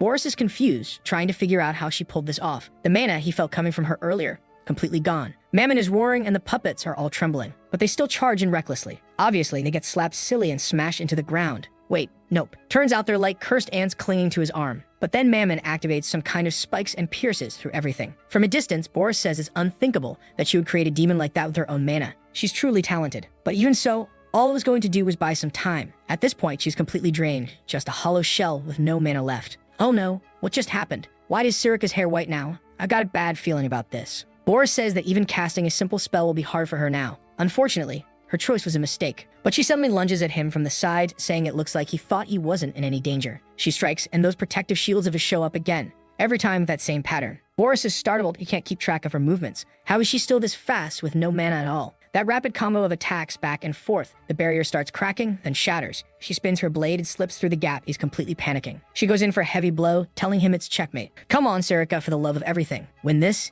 If you die now, I'll be seriously heartbroken. She swings her huge hand down toward his face, about to slam him into the ground. Boris realizes he doesn't have enough time to cast anything. She's ready to finish him off, but he prepares a spell in his hand, saying he'll at least try to cast it without chanting. He summons a mine right beneath himself, and the explosion launches Sirika away. Then he comes right back with those lances of judgment clearly exhausted. But the badass drops and instantly dashes back in at full speed. The guy's definitely not great at handling close combat. She's dodging everything he throws, closes the distance, and spins into a wild move. Even I'm getting confused trying to follow what's happening. She's upside down, kicks down from the sky with a Rock Lee-style flying strike. There's no way he's getting up from that one. Then suddenly someone says, that's enough for today, Boris. She was coming down to finish him off from above when a strange golden barrier appears. He calls out to Lord Hearthcree. Right away, Sirika realizes that's the divine weapon protecting him. The book then states that it had no information on this girl. It thought she was just some low-level servant of Eru. But with skills like hers, at the very least, she got to be a high-ranking officer. And in his current condition, Boris didn't stand a chance. Holy hell, good to know, but now I'm worried. Sirika's staring him down, and she notices that black blood is leaking out of Boris. She asks if he's a member of the Black Blood tribe. She thought they were extinct. Wiping his face, he says that's exactly why he avoids getting injured. It was really unfortunate that she figured it out. The puppets at the blood banquet, the stunned stones. All of it came from the Black Blood tribe. And now Sirika is sure he was the one responsible for that massacre. Boris, totally unbothered, says that, well, it looks like the secret's out. It's going to be hard to keep working around here now. What a shame. Sirika charges at him again, telling him to shut up, but he simply activates the book, saying they'll meet again some other time. But she's not letting him go that easy. The demon comes up from behind and smashes both him and the book. The double strike hits dead on, and even the book groans that she's such an annoying woman. Boris looks up and says he completely forgot that this damn monster had been summoned, and all of his puppets had already been used as sacrifices. Meanwhile, Sirika notices her dagger isn't making it through the shield. Suddenly, the space she created starts cracking open behind her. She assumes someone's arriving to back up Boris. But hang on, it's Shan showing up. Boris is already stunned, trying to figure out what the hell that brat is doing here. The kid walks in silently, Karam in hand, and lands a solid blow right on the shield. Shatters it. Explosions and lights bursting everywhere. Karam appears, saying the whole scene makes her feel sick. Clearly talking to that bastard Hearthcree, who wants to know how she found him and how the two of them even got there so fast. Karam just replies that she has good instincts, and she can smell the stench of hypocrites like him a mile away, especially the kind that reek with such vile energy. Hearthcree answers that he warned her. She picked the wrong side in this fight. Her expression shifts, and the guy morphs into some glowing egg covered in glyphs and wings, activating the authority of the Seraph god. At the same time, the book is glowing right in front of our boy and Sirika. The creature lets out a blast, energy expands outward. And my god, this damn Boris still won't die seriously. Sirika calls out to Sian, and man, he's holding the line, not backing down one bit. The kid's resisting divine authority, but she can't understand what kind of power could even pull something like that off. The demon sword alone shouldn't be enough. As he pushes forward, Sian says that Eru had been hiding something way more dangerous than they thought. Then Boris speaks up, saying he'll help Hearthcree after all. Because, well, the wielder of the demon's sword they were supposed to eliminate was standing right in front of him. Hearthcree, however, tells Boris to stop and not interfere, because they weren't strong enough. Looks like something's already taking over him, battling with his mind. Suddenly, the book senses something strange. A dagger slices through it. Wait, did Shan just tear through the book? And then he stabs Boris right in the chest. Boris can't even comprehend how that brat managed to break through Hearthcree's protection. Now he's sure that cursed fog covering the sun, that was the symbol of Sian Vert. That boy is the blade destined to be pointed at Eshel in the future, and he has to get rid of him now. From afar, Sirika can tell by the amount of mana he's using that Shan won't last much longer. She has to act before it's too late, and she's clearly getting pissed, teetering on the edge of horns coming out, going full rage mode. I don't even know what's happening anymore. Our boy's got the knife lodged in the idiot's chest. The guy's trying to push him back, no idea who's overpowering who right now. But Shan activates the unshakable roots of the great tree. Boris clenches his teeth and sends a hellhound lunging in for the bite, but Sirika jumps in to save him. Look at her activating the unified demonic human form. Our boy is stunned, then suddenly, he sees that strange egg-shaped thing again, covered in glyphs and wings. The mana just keeps growing and the whole area is exploding around them. Right then, Sirika realizes her mist domain has been completely overridden, and in the blink of an eye, they're back in the forest. It failed the purification. Shan instantly gets up, demanding to know why the hell she stopped him. She just replies, obviously, that she saved his life. All dizzy, he tells her that in the end, he was the one who saved her. Then he asks how Karam is doing. She simply answers that she's going to need a nap. Just like in the fight against Eshel, she's exhausted after dealing with that barrier. And our boy is convinced this battle was inevitable, and he's not going to have a choice anymore. He'll have to use that. What is it? No clue. You don't know either because he's hiding it from us. The scene then shifts to Brynhild, a trade city located near Lewin. Is that Lunov? Probably not. But a blue-haired girl shows up, saying she doubted he'd come, but the bastard really did. Now that I realize it, I might be losing my mind. And Alice, yeah, our boy's sister, has gone to meet with the useless school director. They're having the most obvious conversation ever. She doesn't go to school, and the old man doesn't lead the school. But he says he's there because of the letter she sent. Sounded like a serious matter. She assumes it's about her leaving the Order of Knights, but he replies that he figured she'd eventually follow her own path. What the family wants doesn't matter. It's what she said about Eshel and Luenel that really caught his attention. Alice grabs her glass and wants to know if he has any information on Eshel. The old man says no, but asks what she thinks would happen if Eshel became the family's leader. Alice says plenty of talented people join the Knights of Light, so he'd probably become the leader of the Empire's strongest army. The director agrees and says Luenel would side with him and would also lead the Knights of Light. Alice says that's exactly what worries her most and wants to know what the old man thinks. He tells her about that time when Sian asked him what was more important, the Empire's prosperity or the family's honor. It was almost like the kid already knew what was going to happen. And now he realizes he hadn't been careful enough about what they might have already done. Alice questions what he means by Shan knowing the future. He stands up, saying he's not certain. But for now, she should leave the Empire. She doesn't understand why. He just says a major disaster is about to fall on this place. He'll do what he can to set things right, but there are no guarantees. She's still confused, and he brings up the possibility of a coup d'etat. He's starting to see signs of internal power struggles for the throne. Back in the trade city of Brno, our boy's daughter is all emotional, going on about strange fruits, weird people, and things she's never seen before. Brian has to keep apologizing to everyone who looks ready to hit the girl, telling her she can't just point at people and call them weird. On top of that, he reminds her that they're supposed to keep a low profile here. The priority is to reach the shelter safely. Emily agrees and says that for now, everyone's going to assume they're just a normal family. Right then, the boy's face turns tomato red and he tells them to hurry up and follow him. Emily starts running after them, but of course, the troublemaker runs the other way instead. At the window, Alice remembers what the director said about a possible coup. She hadn't imagined Eschel and Lunel were planning something like that. Maybe she forgot they literally tried to kill her, huh? What she doesn't understand is how both the headmaster and Xian already know about it. Right at that moment, the door behind her starts to open and someone calls out to Alice. It's Emily and Brian saying it's been a long time since they last saw her. Alice immediately realizes those two must have been living with Xian at the academy. And she's already doing the math, figuring the kid's been surrounded by women this whole time. Then Brian says that the young master had urgent business to take care of and sent the three of them instead. Alice asks who the third one is since obviously there's no one else there with them. Only now do they notice the dragon girl's gone missing. Ryan's just standing there like it's no big deal, saying that literally a second ago she was right there. Alice puts her hands on her hips and says if she's someone important to Xian, she's going to help find her. Cut to the port of Bruneo. Some guy closes the door and says they're ready to set sail, and at this time the payment's gonna be good. They'll deliver the messages, but suddenly they spot that same kid from before. Wait, what is Nana doing on someone else's boat? They start wondering if the child isn't scared to be walking around alone like that. One of the men at the front calls out to her, asking where her parents are, but she just points toward the ship and says she smells a strange but familiar scent coming from in there. The two men look at each other, seeing a perfect opportunity for easy money. They turn back and say there's lots of yummy food on board. She asks if it's sweet. Of course the guy says yes, thinking to himself that this girl is way too old to fall for the candy trick. He has no idea who she is, but she's clearly not all there. Nana asks if she can have some. The two guys say of course, they're nice people, trustworthy even, and she can have as much as she wants. But then she remembers what Sayan told her about people offering her sweets. Seems like she remembers, but just doesn't care because she walks straight toward the ship while they tell her to go on in. It's full of tasty stuff. She also remembers Cian warning her never to go into random places, especially if they're dark and closed off. And yet there she is, stepping right in, while the guy's thinking to himself that she really is an idiot. In her memory, we see the moment they kick the door shut, and one of the thugs says they got another prize. Today's their lucky day. Inside, Nana sees a bunch of cells. She asks where the candy is, but all she sees are a bunch of kids. That's when it hits her. She stares at the door, realizing she got lied to. The poor thing starts crying, apologizing to San, saying she got tricked even after all his advice. But then her nose picks something up again, something familiar. She heads to the back of the room, finds a cage, and when she pulls the cloth off, she sees a high-ranking monster, a red null. The monster is raging with fury, but she gently pets it, and suddenly it's acting all soft and sweet. She wants to know how it ended up there, and decides she's going to let it out. With the wag of its tail, she opens the cage by hand, telling him he's free now. Then someone calls out to her, and it's the other kids in the cells asking to be freed too. And of course, she's going to go around freeing every last one of them. The scene shifts back to the guys who kidnapped her. They're meeting with the captain, saying everything's ready. A chubby guy named Tolino says all right then, it's time to set sail. The dwarf on the crew wants to know if they're going to negotiate with their own kind. The guy says yeah, Morris has disappeared out of nowhere and the Grey Merchant Union is done for. Now that they don't have to pay taxes to anyone, all that money's going straight into their pockets, especially since the Garen Association pays extra for young children. The dwarf, though, is already sensing danger. Chaos is coming. This whole situation with merchant unions getting wiped out left and right, definitely not a good sign. Is that what they call women's intuition?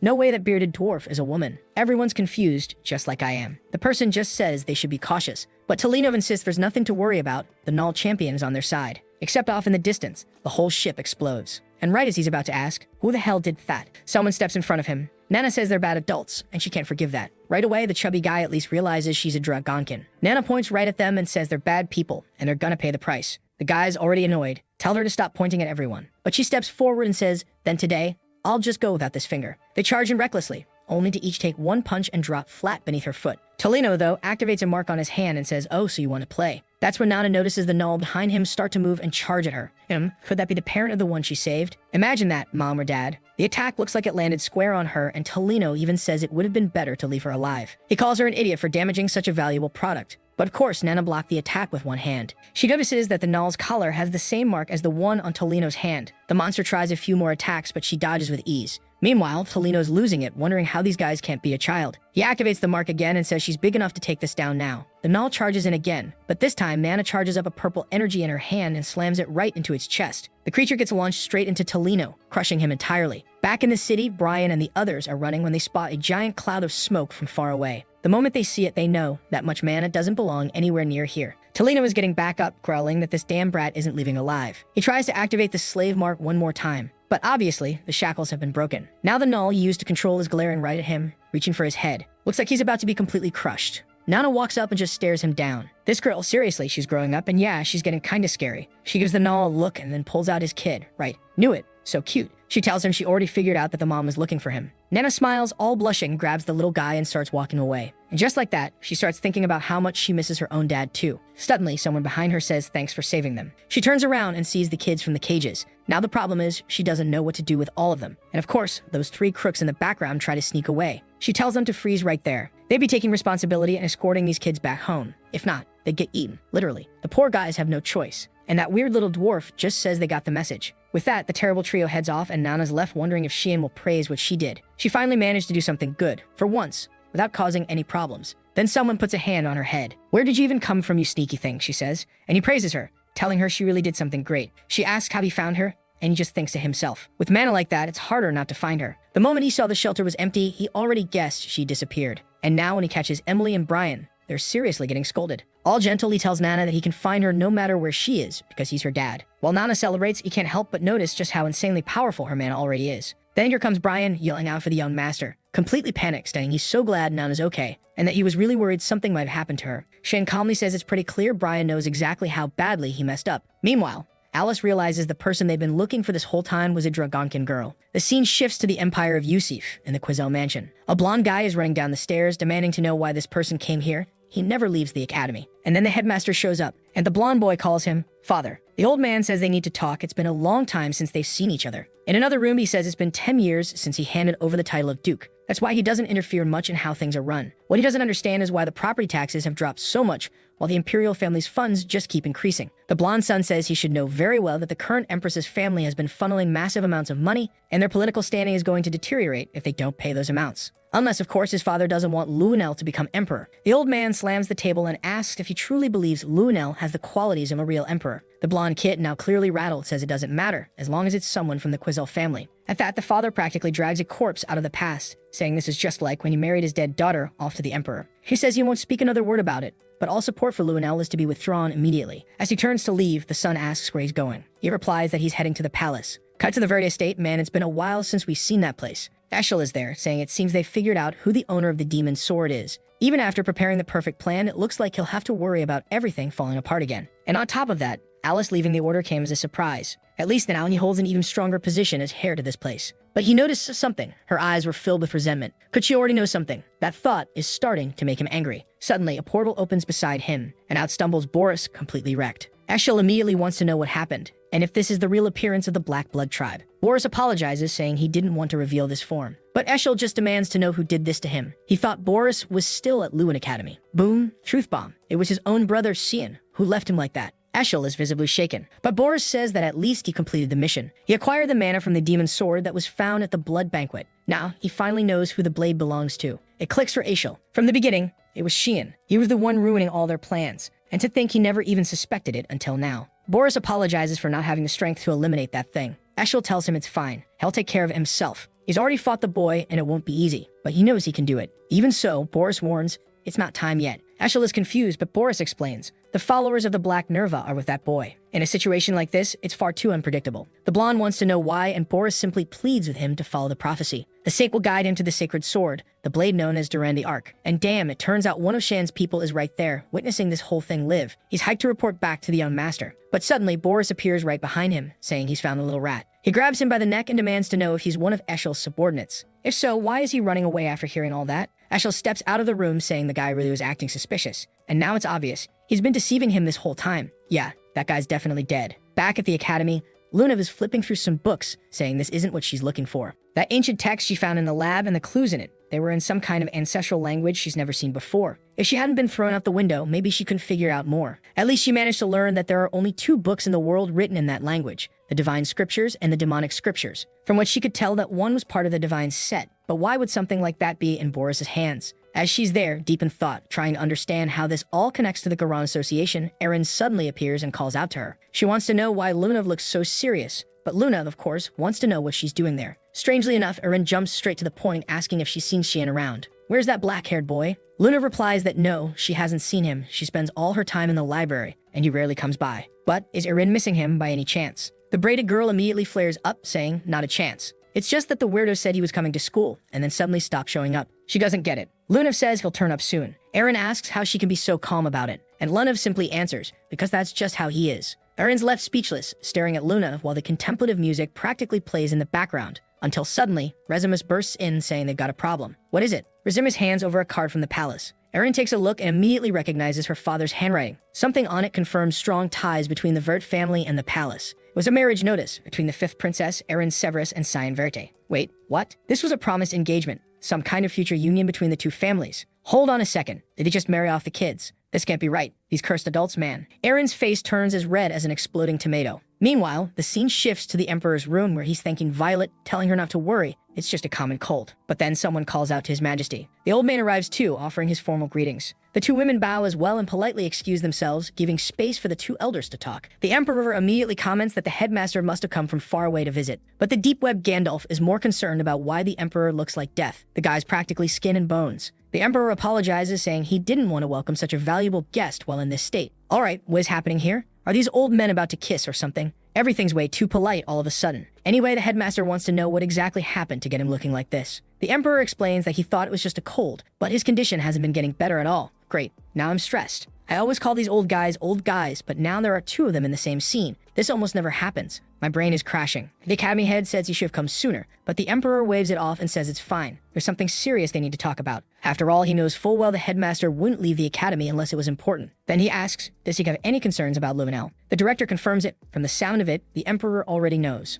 At first, the headmaster didn't think it was that big a deal, but things are definitely serious now. The Emperor starts forming a little energy sphere in his hand, saying that as long as he's alive, that boy won't cause any problems. Yeah, well, you're forgetting the part where you're basically dying in bed, aren't you? And the Academy director notices that too. The Emperor's mana, while still strong, is wildly unstable. It's not just his appearance that's decayed. But then the Emperor brings up something else that's been bothering him. He wants to know how Princess Eren's been doing at the Academy. The headmaster says she was Eshel's student. Not only did she work hard, but she had real talent too. He's confident that before long, she'll become a true princess, and that the Emperor has nothing to worry about. The father lets out a relieved breath, saying she was always such a crybaby, and used to worry so much about what would become of her. But it looks like she's changed a lot ever since meeting a certain boy. Obviously, right? It's the black-haired kid. And yep, now the Emperor says he's decided to marry her off to him. Just like that. Doesn't even care. Strangely enough, the headmaster just sighs. The Emperor picks up on that. He sees the guy isn't surprised at all. Then he coughs and says, well, it does feel like an obvious plan. Especially since he was the one who recommended the royal dorms to Cyan in the first place, right? The Emperor asks what he thinks of the boy. And without hesitation, the headmaster says he's terrible.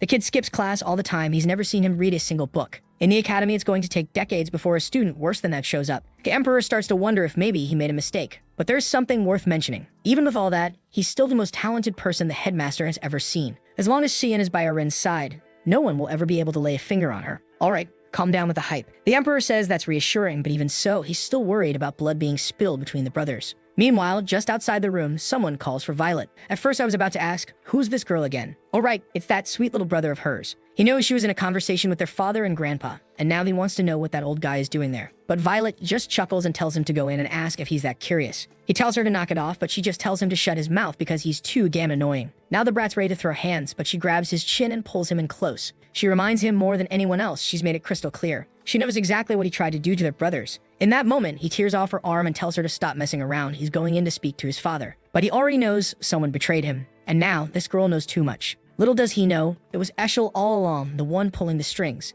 Violet, still looking beautiful as ever, just stares him down. You're my enemy now. Back with Eren, who's still basically a melted tomato at this point, completely confused about the whole marriage to Cyan thing. Her father can't just make a decision that important without her. Lunav tells her not to worry, it's simple. Just say no. But Eren, face still buried in the desk, says maybe it's not so bad. It's not the worst idea she's ever heard. Allied families do grow stronger together after all. Resamis, though, jumps up and stomps on the table, shouting that she fully supports this marriage. It would be amazing. She's witnessed everything they've gone through. This is fate, or the will of the gods. She's already going off about what she'll have to wear to the wedding, until Eren grabs her and tells her to snap out of it. Then suddenly, someone walks into the room asking what all the yelling's about. It's Cyan, telling them to keep it down. The princess looks super uncomfortable. Then, out of nowhere, she grabs those two and disappears from the room. He's left standing there, confused. Lunav looks at him and asks if he likes Eren. He immediately throws out a no. Of course not, right? A guy acts like he's 40. To him, she's just a kid. A head pat, nothing more. Lunav looks off to the side and says, all right then, I get it.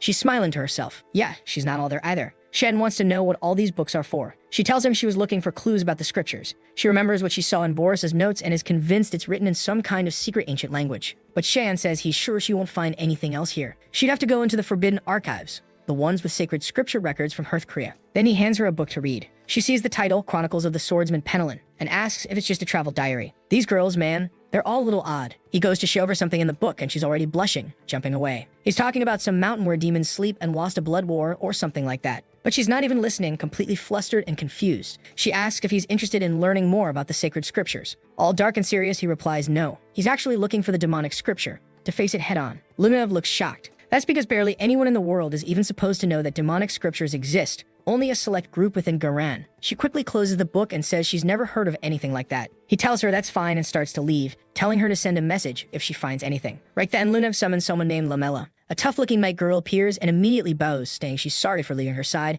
and that she should never have been left alone. But Lunev knows this woman is here more to spy on her than to protect or help. She then asks how many people in the Garan Association know the names Hearthcreate and Lemharam. Lamela warns her to be careful. Very few people know those names, and they're considered forbidden to prevent the spread of that knowledge. Lunev asks her to check the records related to Lemharam, who she suspects is the demonic god. Lamela hesitates and says that if she's caught, she'll be executed. But Lunev reminds her that Regins, her father, will be furious depending on what she tells him about Lamela, so she better cooperate. The poor knight just turns around and says she understands. Now Lunev is determined to figure out how Cian even knows all of this. Her top priority now is to get closer to that boy. He's definitely hiding something. Meanwhile, as Xian walks through the hallways, he's surprised that Lunev really didn't know any of this. It looks like he'll have to investigate things on his own. Oh boy, look who's still waiting in front of his room. This guy doesn't give up. He tells Xian to open up and talk about whatever's bothering him. He's emotionally perceptive and can tell the kid is worried. Xian's just standing there, wondering if this guy has completely lost it, and what the hell he's even doing here. He walks past him, saying it's a shame, but now's not the time to play around. The guy asks him to wait. He has lots of advice and might actually be able to help. But Xian figures this musclehead must be ridiculously dumb.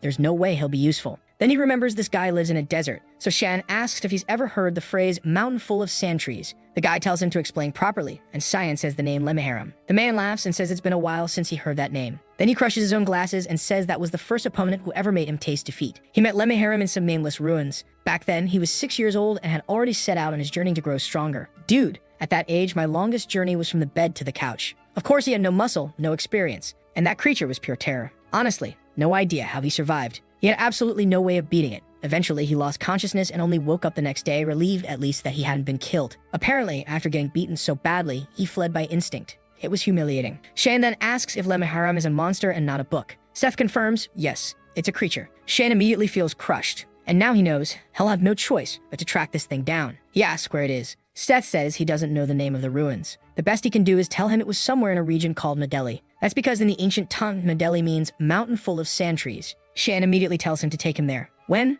Seth asks. Right now, Cyan replies. Seth hesitates, but then remembers calling for his mom as a kid. This guy was basically born with abs. He explains that his friends always run off because whenever he invites them to spar, they almost die. His mother tells him not to worry. One day, he'll meet a friend as strong as him, someone who'll like him for who he is. Instead of telling him to stop beating up his friends, great job, Mom. Truly raising a model citizen. But she reassures him again. One day, they'll grow up and find someone to go on adventures with. And now here's another lunatic, face bright red, yelling that it's fine. Sanvert, he's getting ready, and they're heading out right now. Shan, however, is confused. Something about this guy doesn't sit right. He's too excited, so much so he could run through a wall. Nearby, Luna is sneaking around, listening to everything. As soon as Cyan steps into his room, Emily and Brian are both startled, saying an interesting letter from the palace arrived, and they didn't know he was already so advanced. He snatches the letter out of their hands and tells them to stop reading his stuff. He opens it, and right away they blurt out he's getting married. Shan, confused, asks to who. Emily says it's obvious, Princess Erin. Our boy doesn't even look surprised. Now here's why Lunav asked that weird question earlier. Still,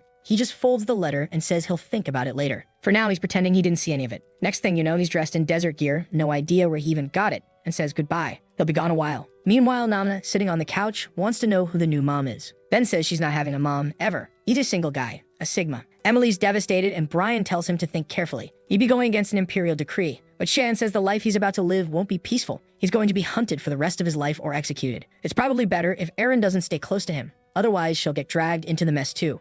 He slams the door behind him, leaving everyone in this super sad, heady silence. Emily gets emotional, saying it's hard to watch him live like that, especially when it's Eshel who's behind all the evil. But Brian places a hand on her shoulder and says not to worry. They won't let anything bad happen. They're going to do everything they can to support the young master. Nana adds that she'll help too. But something seems off when they turn around. They see she's basically transformed into Cian 2.0. Scene cuts to the kingdom of Isparnia, deep in the southeastern part of New Delhi. Oh boy, they're all riding on a flying carpet like Aladdin. Our boy's loving it, saying this thing's awesome. Seth says, yeah, it's insanely fast for traveling around here. What Shin wants to know is, does Seth actually know where they're going? Seth tells him not to worry. His memory is perfect. All they have to do is cross this tiny sandstorm. The only problem is, this is Isparnia's sandstorm. Apparently, it didn't go so well. Shin opens his eyes to find they already made it through. He's collapsed on the ground. Seth immediately tells him to get up and asks why he fainted. He's totally fine. Our boy tells him to shut up and demands to know how much longer they're staying in this desert. They've been flying on this carpet forever and still haven't arrived. Just as Seth is about to respond, San says he finally sees something. Off in the distance, he can make out the ruins. Seth says Shin might be one of the only people besides himself to ever step foot there. But Shan doesn't agree. Seth picks up on it. Looks like Shan's noticed someone else. He announces it. Someone got there right before them. And sure enough, there are some people on camels already near the ruins. The white-haired guy tells everyone to stay sharp. They don't know what's inside, so it's best to be cautious. As they watch the entrance, San says they'll need to stay hidden for now. But suddenly, Seth jumps out. He almost throws a punch, but the guy dodges it. But one attack doesn't even recognize Seth, and our boy's just standing there, wondering what the hell this lunatic is doing now. At first, Sam thought they knew each other, but the loudest guy suddenly shouts out that he's Seth the Chaharkin and demands to know who's in the Isparnia region. And just so they know, he's not alone. His buddy Cian Verti is right behind that rock. Strangely, the guy seems to recognize the name Cian Vert, and immediately, our boy realizes the situation just got complicated. Even so, the guy says he doesn't care if the troublemaker and the youngest member of the Vert family are there. Now that they know about this place, they're not allowed to leave. He activates some sort of volt surge and slashes forward. It looked like a direct hit, but obviously Seth just used a sand construct to block the attack and countered with a punch. Fast exchanges, like it's Tyson in his prime, crash into the wall. Turns out the strike didn't really land. It only scratched the guy's face. Snowhair is starting to realize he overestimated both of them. Meanwhile, Seth's more upset that he missed than concerned about the fight. The guy yells at him to stop being arrogant. This is serious. He could die here. Then he glances back, only to see Shan had already dealt with his team. Our boy went full Dragon Ball Z, flared his aura, and declared they wouldn't be forgiven. But suddenly, another voice tells him to stay where he is. He glances to the side, and what the hell? There's Lamella growing stronger beside Lunav. Yeah, it's safe to say Shan might actually have a shot with this one. Lunav calmly tells the guy, rings for it to lower his sword. She says both of them are with her. He immediately apologizes, bows his head, and is turning red as a beet. Why? No idea. But it kinda looks like he's flustered. He's clearly into her. Weird guy. Lunav turns all cheerful and asks how Shan's doing. He just replies that he's fine, but he doesn't understand what she's doing here. And strangely, the weirdo responds by saying she found him because he smells nice. Q Karen fuming with jealousy. Yep, it's obvious now. He likes Lunav. Better call the FBI on this oddball. Something ain't right. Back to Nana, who's now using Polymorph to become Xian 2.0. Sirikit is standing in front of her, saying this proves she's entering the age where she'll become a true dragon. The transformation wasn't perfect yet, but soon, it would start to stabilize. Of course, that's a basic ability for dragons, hiding their true forms. What she finds odd is that Nana somehow activated this ability on her own without ever having seen a real dragon. Brian starts squitting bullets. He's not about to admit that actually she has seen one. In fact, Xian already killed two. Sirika wants to know exactly where that black-haired brat is. Brian says he has no idea. He just said he was stepping out. Sirika huffs, saying she gets it. He's always disappearing, the damn kid. She slams the door and the two of them sigh in relief. Back in the desert, obviously everyone wants to enter the ruins now. But Karen Rainsker says this place is way too dangerous for just the three of them, even for Lunav. She, however, tells him she's never heard of anyone coming back alive from this place. And if that's the case, it's better that they all go in together. If they go one at a time, they'll just end up dead. She says she trusts the two of them, but they insist it's not worth the risk. That's because they're already above the 7th star. With them here, things change drastically. That's when Seth raises his hand and says he's already been in there and made it out alive. The others doubt him, saying that's impossible. There are no records of such a thing. But Seth says that once they go in, he can prove it. They'll see a bunch of lizard men near the entrance. Shan knows those creatures are high level, and it's odd to see them right at the beginning. Oh, and there's another problem. They broke the entrance open earlier, meaning one of those lizard men is about to come out. Cyan tells everyone to get ready. Whatever they were expecting to find inside is already on its way out. Our wonderful Lamella instantly draws her sword, declaring she'll protect Lunav. The others charge in too, shouting that they'll help. One guy fires off a perfect lightning strike. Lamella unleashes a blinding slash, and Lunav starts freezing everything in sight. But the creatures just keep coming, until someone suddenly pulls a sphere out of the void. Is this guy trying to be Gojo? Look at this guy conjuring a bunch of purple void orbs and launching them, ripping those monsters to shreds. Now the same people who were acting all tough are practically trembling, trying to figure out what the hell they just saw. Countless high-ranking monsters were erased in a single skill. The two of them are standing there ice cold. Someone finally asks how he pulled that off. Of course it's Seth, mad as hell, yelling for him to stop using those overpowered abilities. He was just about to shine, damn it. Shin simply walks ahead, saying he'll clear everything out himself. He's not their tour guide. Lamella says this place doesn't feel like a regular ruin. Lunav agrees, places like this don't usually have defense systems like that. You could tell the entire environment was held together by mana. As they venture deeper, the outer door slams shut behind them. The problem? The one in front of them isn't moving. Michael's over there trying to act like Mr. Robot, but nothing's working. None of his skills are hacking a damn thing. Karen tells him to move aside. His solution is always blow it up, but his lightning strike gets completely nullified. Now he's wondering if this place is sealed with some sort of suppressor. Seth just laughs at him, calling him a total idiot for saying that out loud while doing absolutely nothing. He calmly walks up, places his hand on the door, and it opens. He tells them to go on in, but no one seems to notice there's a giant monster right behind him. A minotaur is already snorting aggressively, and Shan points out there might be one of those things guarding each gate. Seth turns back and says, yep, and that's the fun part. He fires up a sand cannon, and its fists flying. With that, they continue on deeper into the dungeon. Not only are they running into monsters, but there are traps everywhere. They even encounter a creature made entirely of mana, something Shan has never seen before. And somehow, every door can be opened by Seth. After a while, someone wonders if the ruins are responding to his royal bloodline. Luna says that's likely. The Chaharkan family's family may have been the ones who built this place. He asks why she never told him that. She blushes and admits she only found out recently from some forbidden texts. She'd never hide something like that from him. She doesn't lie to the people she likes. Yeah, okay, gaslight queen over here. Not only did she lie straight to his face, but now she's trying to make it cute. Shameless. Shen just says he doesn't trust emotional attachments that don't make sense. So she says, all right then, and finally confesses. The Garen Association has been researching the sacred and demonic scriptures for a long time. They believe that the divine armor would help the kingdom flourish. To her grandfather, it was basically a religious belief. He thought the divine armor was necessary to achieve dominion over this world. Shen, however, disagrees. He says nothing good will ever come from that armor. Everyone around him would die just because of it. Lunav wants to know then why is he so interested in the demonic scriptures. Shan laughs and says his plan is to ruin them completely. Instead of waiting for someone else to come along and make a stupid plan with it, they'll just erase its existence entirely. That's when Lunav says she'll help. With a glowing little smile, she says she'll help him get the book and stay by his side. But Cheyenne sees her all radiant and cheerful and tells her to go to sleep and stop being annoying. She says she's not in the mood for sleep. He stands up and says goodbye, then starts wondering why all the girls in this kingdom act so weird. Meanwhile, that lunatic Karen, who the FBI seriously needs to arrest immediately, is burning up with jealousy in the background. That Lunav girl's like 12 years old, clearly. You, on the other hand? Yeah, no way you're that young. Finally, they're standing in front of the last gate. Seth says it's been a long time since he came this far. As he touches the wall, it begins to dissolve, and in the center of the room, there's a strange skeleton surrounded by a powerful aura. Obviously, that thing must be Lemmaharam. Seth warns them to be careful. The skull didn't look anything like what the demonic scripture described. Karan says he'll go first since everyone else looks scared out of their minds. The moment he steps forward, the skeleton reacts. Lunav warns him. There's a massive mana spike incoming. A shadow starts to form, and then the creature appears. A giant bafflement. Immediately, everyone's teleported to another space. Shan realizes the monster has the ability to create separate realms. Maybe this was the creature from the demonic scripture. The monster lunges in with its first attack, and Karen barely manages to dodge. He starts wondering how something that huge can even exist. He fires off a lightning bolt straight at the creature's head. It looks like a solid hit, even zoomed in with one-hand cam style. But of course, it doesn't leave a scratch. Cue the support squad all yelling, "We've got your back," just to accomplish absolutely nothing and look like three clowns. They throw a barrage of attacks that seem precise, and boom, the monster stumbles a bit. Luna freezes its feet, announcing she'll paralyze it, then calls for Lamella to finish the job. Lamella comes in from behind, using a light-based skill and slashing right at its neck. But the creature reacts, backhands her, and sends her flying. Right then, Seth steps in, slams a chunk of sand into the ground, triggering a tornado around the monster. He declares that Lemmaharam better be ready, because after all this time, he's come back to finish where he started. The tornado rises, and in the distance, Luna spots Lamella smash into the ground. Oh no, please don't kill off the blonde. There aren't many girls over 18 in this story. Luna breathes a sigh of relief. At least she's not dead. But she feels something off. It seems like they can win, but at the same time, it all feels way too easy. Inside the whirlwind, the monster glares and cancels the ability. Both Seth and Cian were expecting that. The boss charges, Seth steps forward too, all serious, activating his sand cannon and bracing for the clash. But then here comes the Black Orb King activating Abscission. What is that? He doesn't even need to fight anymore. He just activates his skill and cuts the monster clean in half. The creature collapses to the ground, completely helpless. Even Lunav stands frozen, saying that was way too easy. Karen's just sitting there shaken again, wondering how the hell that boy handled the monster like it was nothing. He can't tell who the real monster in that room is anymore. For him, it's genuinely disturbing to see someone like Xian so close to Lunav.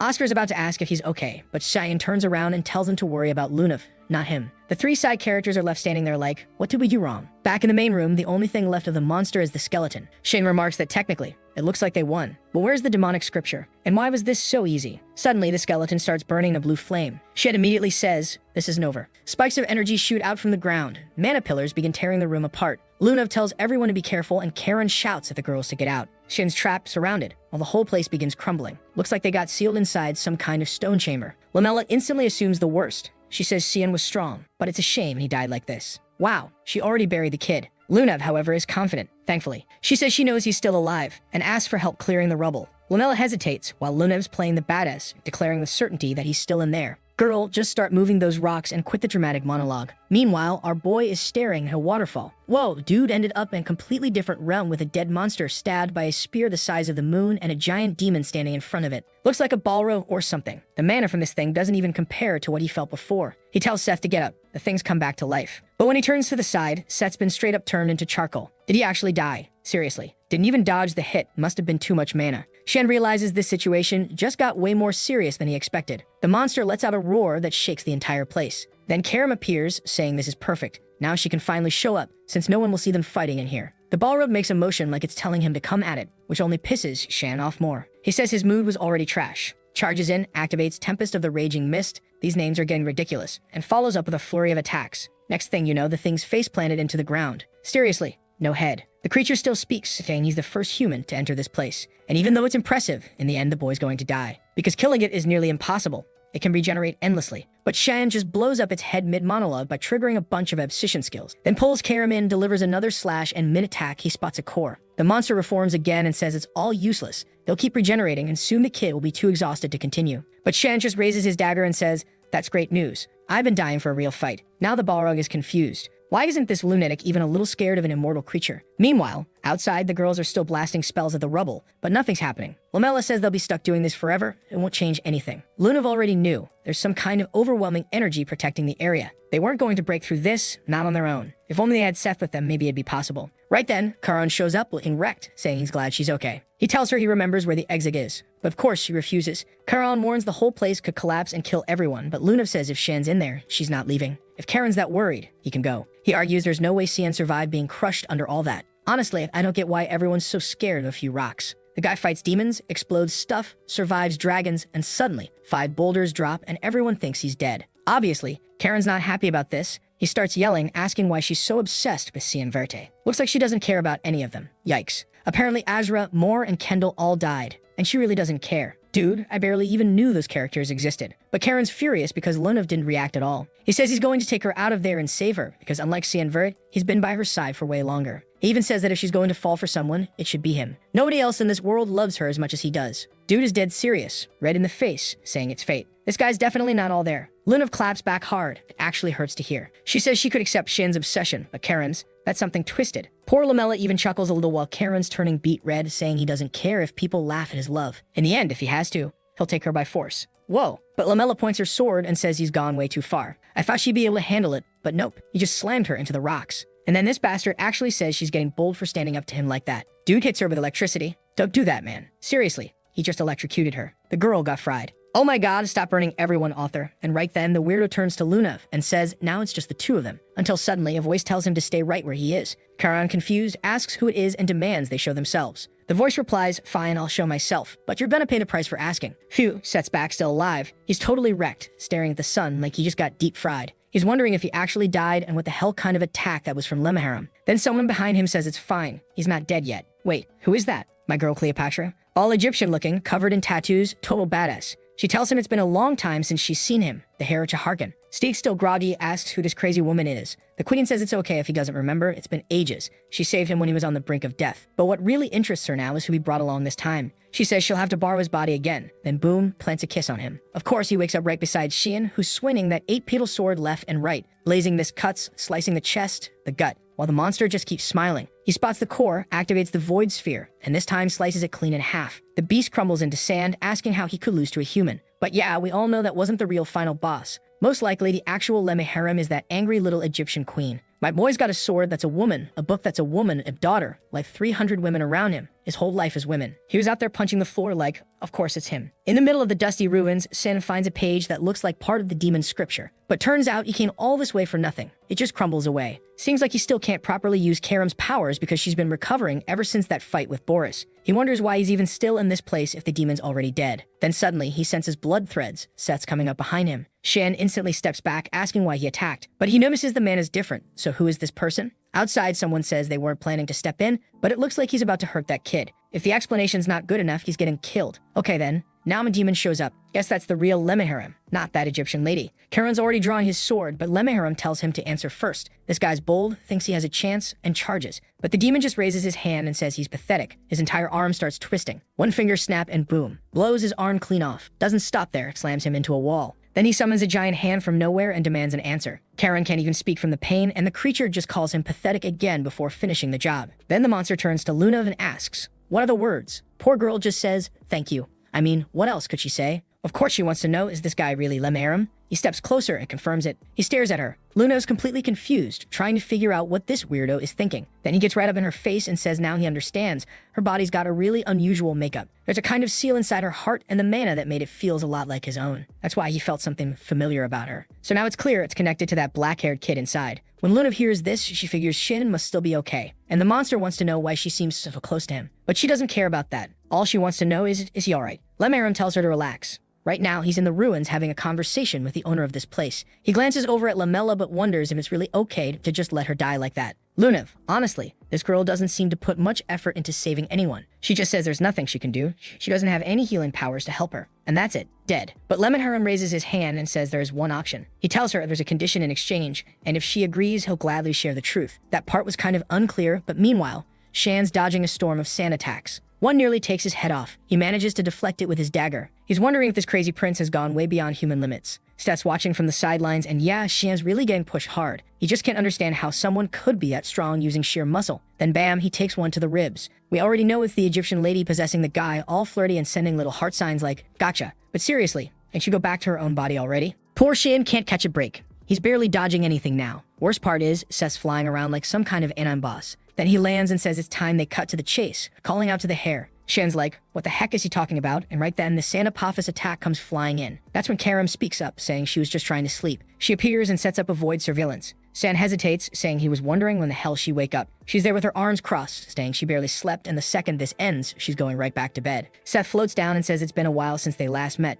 Their last encounter was during the war between the gods and the demons. Kiram shoots back, telling Sabulum, the goddess of sand, to quit pretending to be her friend after attacking her master. But Sabulum shows the symbol on her chest and says it marks her servants. That's why she has to get involved. Besides, she's just having a little fun messing with the boy. Shan's not having it. He wants to know why the goddess of sand was guarding the demon's scriptures. Sabulum explains she's just renting the place. The dungeon was built by the tribe she once served, and after the war between gods and demons, she allowed Lemminharem to take shelter there. All of it was to stop the divine armor from falling into the wrong hands. Now she wants to know, why is he here to get Lemminharem? And San, being straightforward, just says, there's a human I want to kill. I need the demon's scriptures to do it. She asks if that's really all, and he nods. Yep, that's it. But if she tries to stop him, she'll be killed too. She laughs, saying it's hilarious to hear a human threaten to kill a goddess. At this rate, he'll probably say he wants to kill the supreme god next. But his boldness actually intrigues her. She says fine. She'll observe his journey using Seth's body. Of course, Cyan tells her to let go of Seth's body. That thing's taken, girl. She winks and tells him not to worry. She'll only use it when necessary.